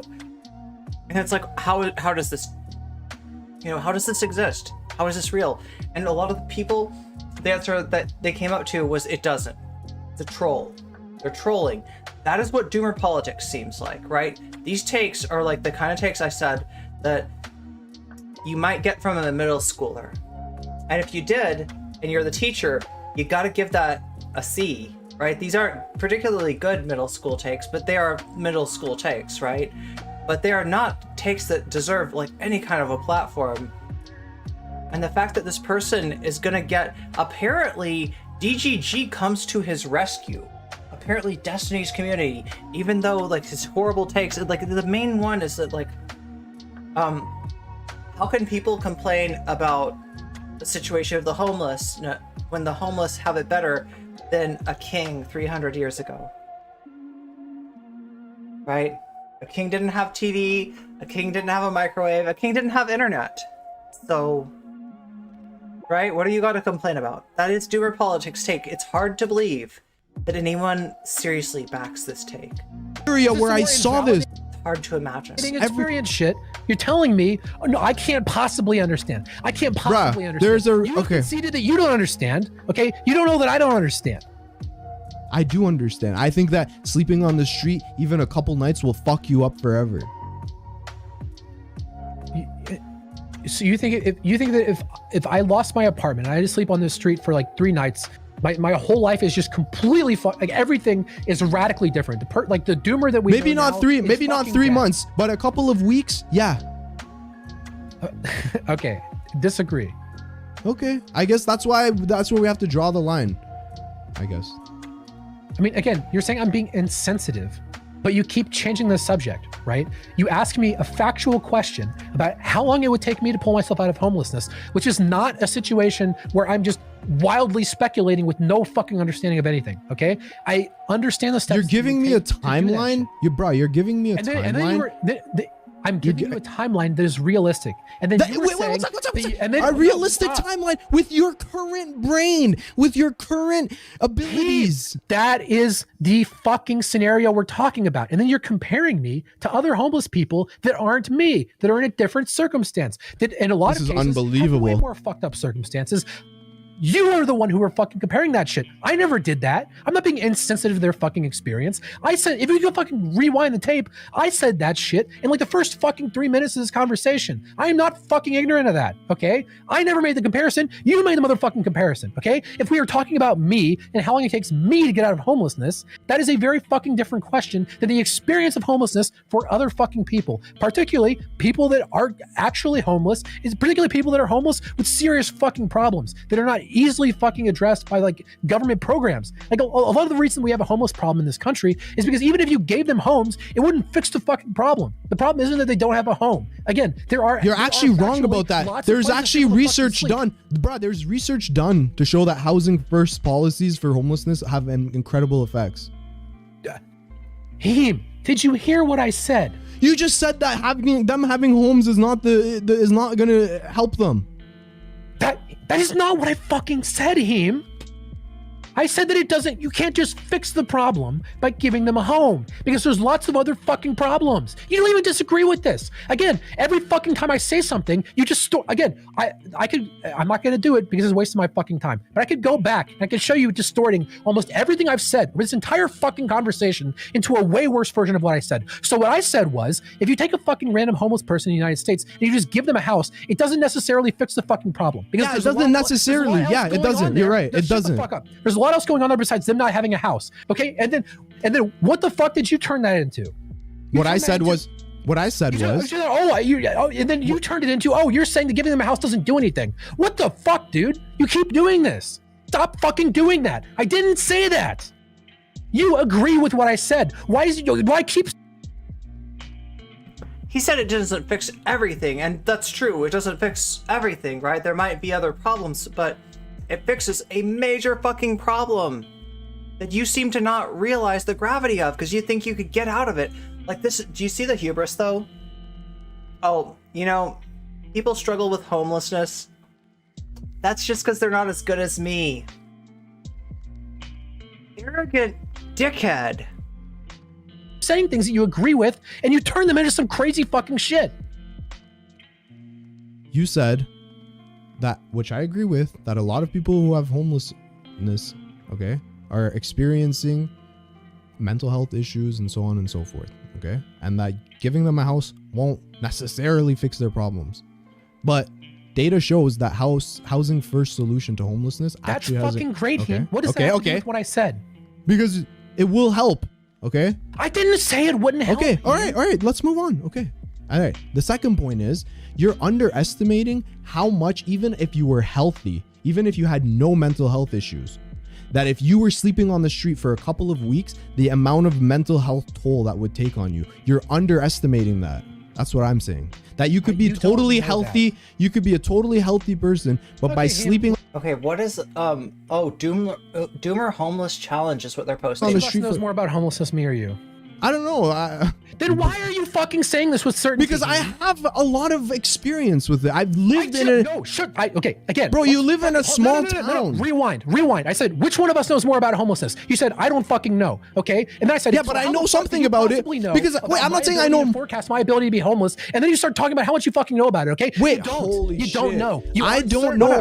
Holy fuck. Bruh, I don't know if I know more than you, but I have experience living across the street from a homeless encampment. We can't fix all the problems at once. Why even try to fix one really important, really crucial, stumbling block that's causing so many other problems? For 4 years, 3 years. Because there might be a problem outside of that, like, right? You know, to respond to homelessness. No, what I'm saying is you're downplaying.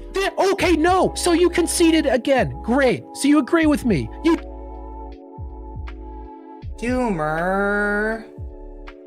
Doomer, that's not very moe, Doomer. That's not very moe. Don't know.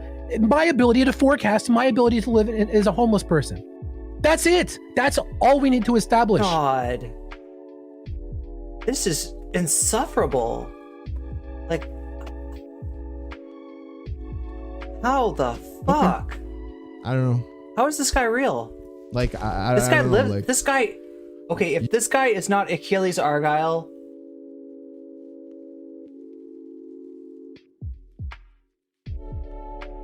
Chat, stop me. Stop me from doing it. Stop me from doing it, chat. Stop. You gotta stop me. This is really dangerous. I shouldn't tweet this.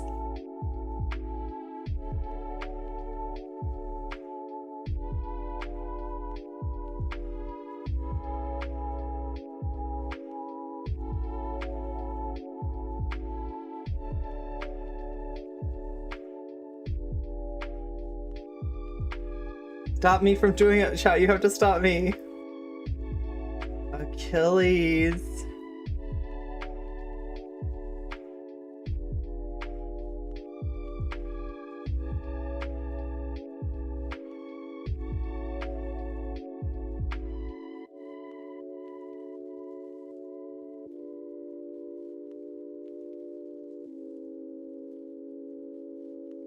This is just missing.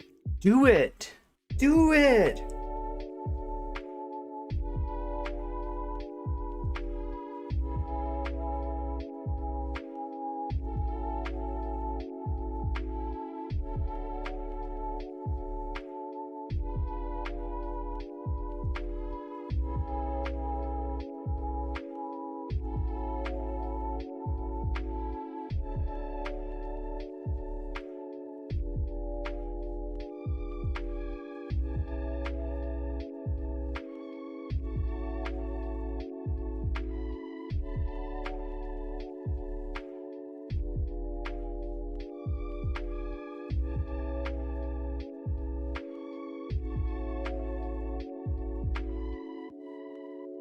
my god, what am I doing? Chat, I'm like so focused on my tweet. So you're telling me that Irene, you're certain stop. that by sleeping on the street you would be okay, or that I didn't say I would be okay.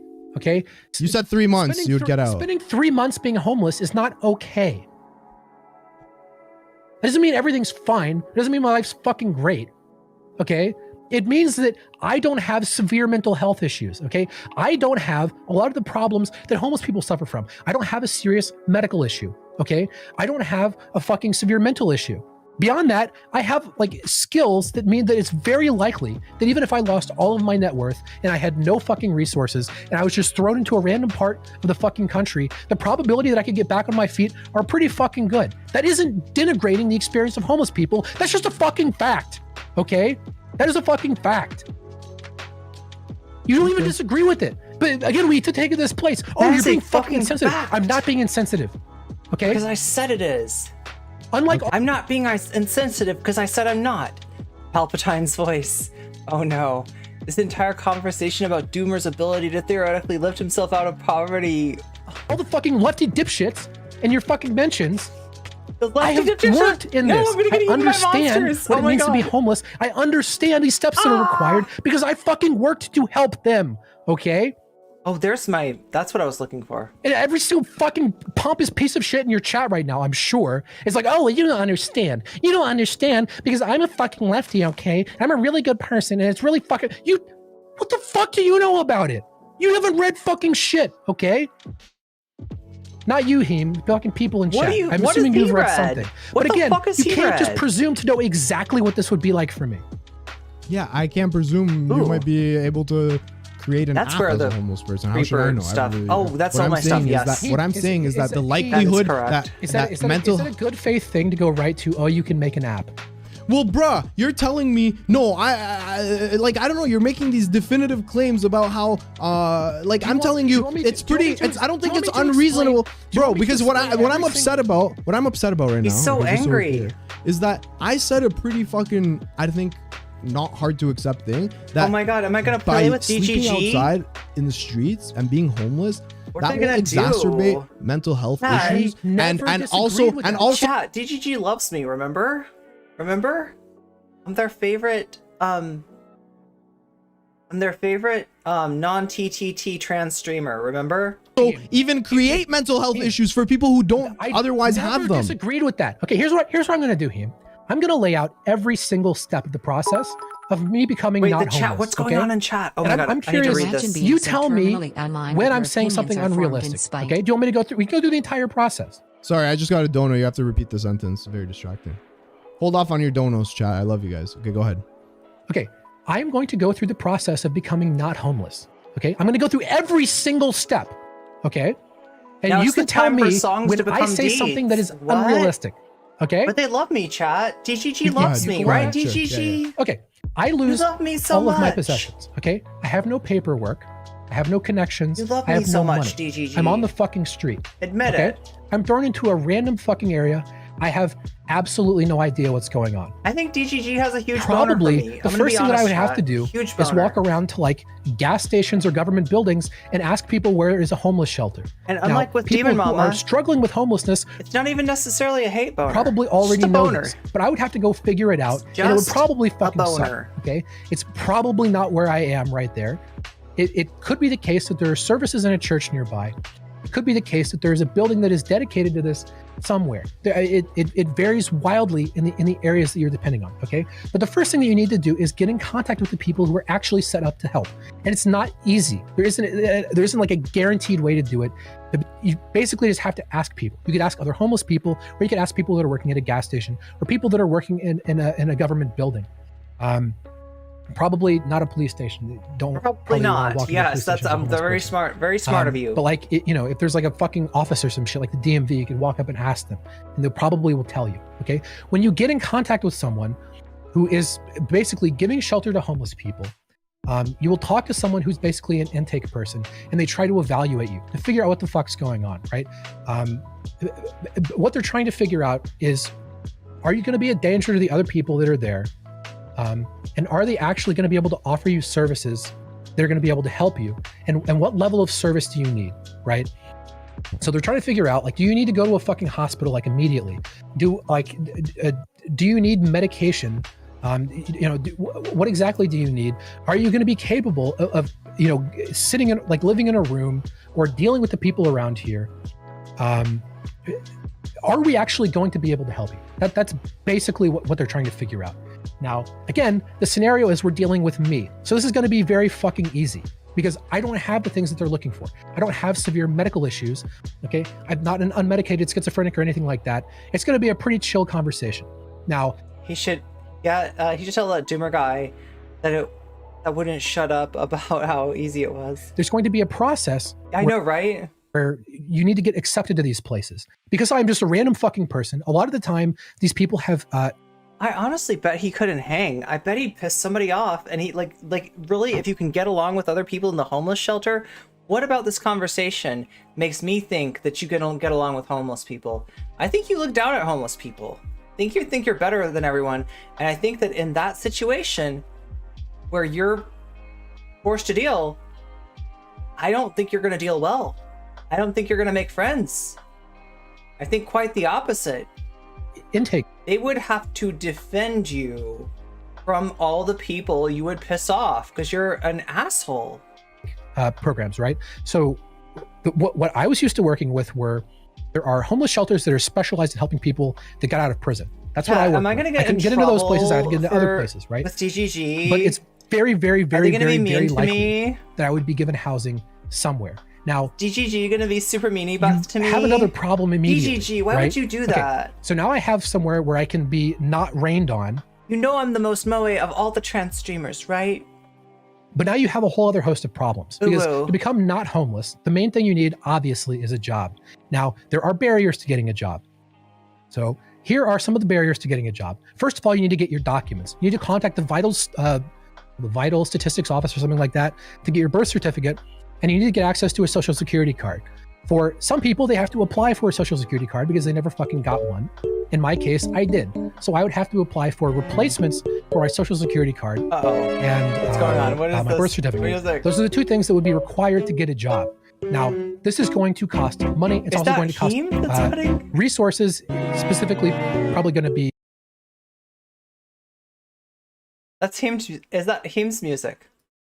Access to a computer. There's probably going to be a computer at the place where I'm staying, or there's going to be access to a computer at a public library or somewhere else. There's going to be somewhere I have access to a computer. But money is complicated. So to get money, the most likely way you're going to get it is through panhandling. You could also get it through potentially a job. It's really going to fucking depend on your area. But basically you have to get some amount of money before you can really get a job because you have to replicate your documents. This is like one of the major struggles in getting a job. Once you have access to your documents and once you have access to shelter, things are, if you don't have a serious mental problem, the potential for you getting out of homelessness is actually pretty good because you don't have to pay. Like the way that these things are structured is you don't have to pay to stay there, but they're not going to leave you there forever. Basically what they're going to do is they're going to give you... The thing is, knowing theoretically, some steps that are involved in, getting into a better situation is helpful, but that's different than actually doing it. And if you haven't actually done it, I would say that what I'm seeing from you is overconfidence, right? And maybe just a lack of experience. Place to stay for a certain period of time so you can make money and then eventually get your own place. Now, a lot of shelters are full, no trans folks, they discriminate against black folks, queer folks. What happens a lot of times is people go from place to place where they change housing or whatever. That's probably not going to happen to me, again, because I don't have the problems that a lot of homeless people struggle with, right? So what would probably happen after I replace my documents is I could get a job. Now, I would probably be allowed to stay there for somewhere between 3 to 6 months, right? Before I'd have to change to a different place or get my own place or whatever the fuck. Now, even working minimum wage in my state, if I worked for 3 months, would be somewhere in the neighborhood of $6,000. Let's say that over the course of that time, I just wouldn't have the documents or the money to get the replacement documents. He's not going to have a library. Spend $3,000 doing whatever. Yeah, there's a lot of assumptions that if you haven't been in the situation, even if you know what it's like, even if you have like volunteered somewhere, which it sounds like, I can't tell. Doomer Politics isn't actually saying it, but it sounds like he knows he's, you know, drawing from somewhere, right? But like, you don't really know like what it's like to go through the situation without like the advantages that you're used to having, because it's just really hard to be able to imagine yourself without those advantages, or even know what those advantages are, even realize or appreciate them until they're taken away.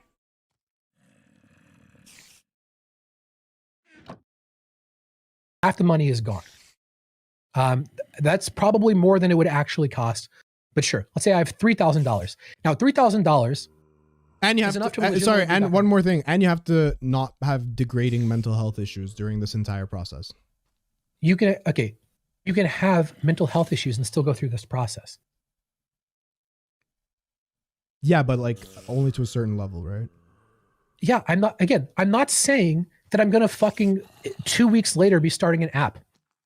I'm talking about getting a job, waiting tables, or fucking lifting boxes in a warehouse or something. Sure, but all of that requires that your mental health isn't getting worse and worse every day that you're... I guess. No, it requires that my mental health doesn't degrade so much that I'm incapable of working. Yeah, of course, yeah.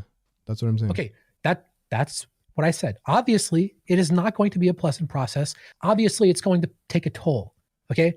You can't evaluate like the toll it would take on me as good as I can. Yeah, right? Of course. We can't predict the future. Yeah, of course, obviously. Yeah, so that's all I'm saying. Like, well, what I'm saying is I feel like... presume that I'm just going to like... I'm just no, of be course, the fucking yeah. guy on the bike on the side of the road. Like, no. Yeah, This is the... So again, do you disagree with anything that I've said? Because I'm laying out every single step in how you get out. I am not disagreeing that there are systems in place for people to get out of being homeless. What I'm saying is it's interesting how very rare it is for people to actually pull themselves out of homelessness once they become homeless. I'm guessing that you don't actually know how rare it is. I mean, it is. You're right. I don't. You're right. Yeah. Okay. It is definitely getting me. You wouldn't even ballpark it. Okay. You want me to ballpark a statistic that we could probably find? Like, I don't know. I asked for chatters to find it. They no one links. It's not that you know it's not that you don't know the exact number. I'm saying that there's probably a huge fucking range, and you don't really know where it is in that range, right? Like you probably, I'm sure you would guess that it's not 90%. Okay, one sec. Right? Okay, yo, hang on. I gotta take a piss. Someone in chat, please pull it up. Okay, someone in chat, please pull it up. What percentage of homeless people, once they get homeless, are able to get home full after? Okay, I gotta take a quick piss. I'll be right back. Don't say the N-word or anything. All right. Because rule, I just said the N-word. Okay. Nah, fuck you. I'm muting you.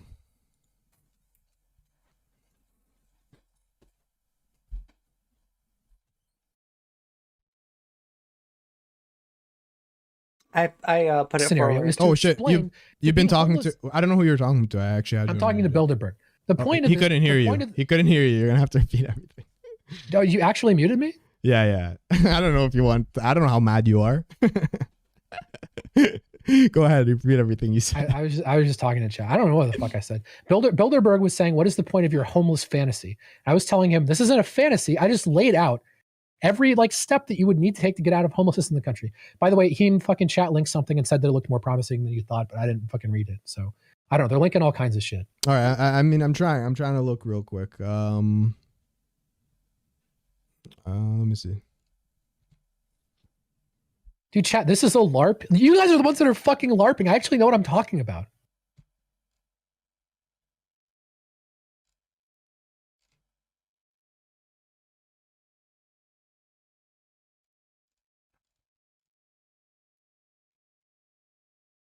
I'm just having a problem finding the exact number, like for the thing we're looking for. Okay, hold on. I need to address something, okay?